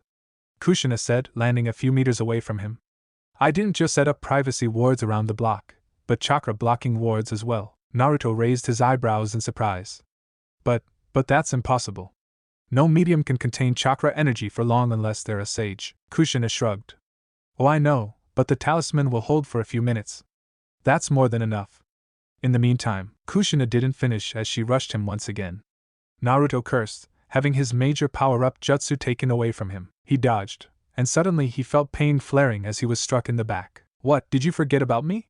Hiruzen snickered. I thought it was just a duel, Naruto complained as he landed, skidding to a stop. Too bad, Hiruzen laughed. Think of this as a scenario designed by your enemies to specifically bring you down. It's not the first time that happened, Naruto muttered, before having to dodge yet another set of chains. With his nature chakra blocked, Naruto had no choice but to rely on his own skills and adapt. It was him against two chakra monsters in an Uzumaki and a Sarutobi. Too bad for them, he was something of a monster too. Pure, dense chakra rolled off of him as he concentrated. The tiles on the floor cracked with the pressure. The same was happening around Hiruzen and Kushina as they, too, channeled their chakra. Should anyone have been nearby, they would have been terrified at the clash of titans that they were witnessing. Shadow Clone Jutsu. Naruto shouted, and hundreds upon hundreds of clones appeared, almost like a horde of bloodthirsty assassins had been summoned from thin air. They called him the one-man army in the war for a reason. The following minutes saw both Hiruzen and Kushina working from multiple angles to get rid of the assaulting clones. To their dismay, they found that the clones worked together far more cohesively and effectively than any team of ninja could, one often jumping in front of another to act as a shield to their attacks and allowing the back-ranked clones to get a strike in. It was like fighting a single hive mind of Narutos, working in perfect unison. Soon, the two veteran shinobi found themselves fighting back-to-back. Aren't we supposed to be the ones pressing him, Hiruzen? Kushina shouted amongst the chaos. Why don't we make shadow clones ourselves? Hiruzen complained. I can't make this many. Kushina retorted back. I can't either. Hiruzen said. We're fucked. Language. Kushina scolded. Don't swear in front of my son. He's 17, not 2. One Naruto joined in on the fun. Right within their vicinity. Which shouldn't be possible from the dome of destruction that Kushina's chains and Hiruzen's elongated staff was creating around them. Yo. Seems to be a party here. The two turned towards the sound of the extra participant in their conversion, baffled. How did you? Both Kushina and Hiruzen said, but were once again interrupted. Because that Naruto exploded. Speaking of tricks I've learned from fighting Itachi, the original Naruto thought from a distance away. Both Hiruzen and Kushina flew away from each other, being launched by the blast of the explosive shadow clone. They both landed on their feet, only receiving surface scratches. It's time to take it up a notch, Kushina stated. Agreed, Hiruzen responded. The amount of chains Kushina sprouted doubled, no, tripled as it swung around her like dangerous whips, exploding all shadow clones in her vicinity, far faster than it did before. Kushina was S-ranked for a reason. Hiruzen, too, began speeding up, his staff swinging around his body wildly, extending and shrinking itself as necessary. Still, Naruto's clones kept coming, but the two shinobi, with their combined might, were destroying them faster than they were being formed. Soon there was none left but one, the original. While the other two were breathing ragged breaths, Naruto was calmly observing them, thinking of what to do next. This entire time, he'd been trying to channel nature energy. He could feel it as it was always there, but it was like there was some invisible barrier preventing it from reaching him. But it was only a matter of time. For now, he couldn't really use a Rasengan or Rasen Shuriken, despite his earlier comments to the Hokage, as it very much qualified as a fatal technique, especially if it was a direct hit. Kabuto's medical jutsu fuckery aside, as well as Obito's Hashirama cell-filled body, and his stupid mask. Maybe his dad ought to have finished the Rasengan before he went off and did something else, because way more people survived a Rasengan where they really shouldn't have. Naruto dodged a chain coming at him and blocked the subsequent bow staff strike. The impact jarred him, and both Kushina and Hiruzen were able to take advantage by raining in a few more blows. Naruto had left nothing up his sleeve. He couldn't use the Rasengan or its variants, nor Sage Mode, nor Bija Mode as Kurama was gone, nor Six Paths Senjutsu, for the same reason as Sage Mode. Nor has he been able to remaster it yet, with both the newly granted Yin and Yang chakra from Hagoromo. After all, he needed more training time. He simply didn't expect to face both his mother and Hiruzen, nor the absence of Sage Mode in his repertoire. The only thing that was left was his shadow clone, and since his army was already dealt with, Naruto suspected it wouldn't go any better the second time. Was this situation curated by the two in front of him? To test what he would do when all his known powers were stripped from him, this was unbelievable. Yet, too bad for them, he'd faced worse odds. He wasn't called the #1 most unpredictable ninja for nothing. Time to improvise. A chain shot at him once more. Preda path. He grunted, taking the impact of the blow but breaking the chain, absorbing the chakra into him in the meantime. He felt the raw chakra enter him, making him stronger but only by a small margin. Fuin! Kurinai shouted. Naruto felt the seal disrupt his chakra flow, tearing apart his force field in the process. They even prepared for that? Of course they did. Kushina had been there with him all the way when he was training, perhaps observing him even under the pretense of having a meeting with the Hokage. Kushina struck with her chain once more and Hiruzen fired a fireball at him from his escape path. With both techniques flying towards him, Naruto knew that there was no dodging this. So, he did what he did best. He ripped the seal off of him at the last moment, and with a deep concentration, he channeled a small amount of chakra into his eyes. Let's see if this will work, Naruto said, much to the other two's surprise. Naruto closed his eyes, then opened them again. Shinra Tensei. And with that, a repelling force of destruction obliterated everything around him, pushing back the chains, extinguishing the fire, and moving everything that stood in Naruto's way up to 20 meters in all directions, with him at the epicenter. Kushina and Hiruzen were blown across the training ground, crashing into multiple buildings before regaining their balance and latching themselves to the floor by channeling chakra to their feet. Good Kami. Kushina gasped. Hiruzen only grimaced, shaking off the dust and thinking of the hole in Konoha's budget as it would take to repair the training ground. All right. Hiruzen called out, and Naruto heard him from where he was. The fight is over. For real this time. I have to pay for this, you know. I didn't mean for it to repel that much. Naruto winced. Good thing I chose to underchannel how much chakra it would take. Naruto yelped as Kushina launched herself at him, to embrace him this time. Oh Naruto, I'm so proud of you, my baby boy, she said as she picked him up and spun him around her. Mom, what? Stop, this is embarrassing. Naruto got out in between his choked breaths. You've grown so strong. She cheered, unabated. I'm getting dizzy. Oh, that fight was wonderful. I hope I didn't hit you too hard. But you know what they say, the more you sweat in training, the less you bleed in battle.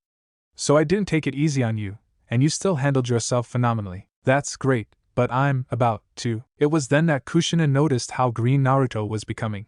Oh. Sorry, son. Naruto was put down. He fell over and vomited. Hiruzen could only laugh at their antics. Perhaps I needn't have to worry about the future after all. Thanks a ton for watching, Shinobi Squad.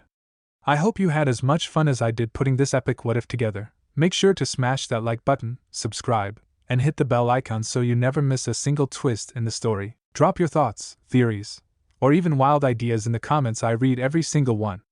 And hey, if you're craving more awesome Naruto content, go check out the other videos on the channel. I've got plenty of heat waiting for you. Until next time, stay sharp, stay awesome, and remember, even a shadow clone needs love. Peace out, Shinobi.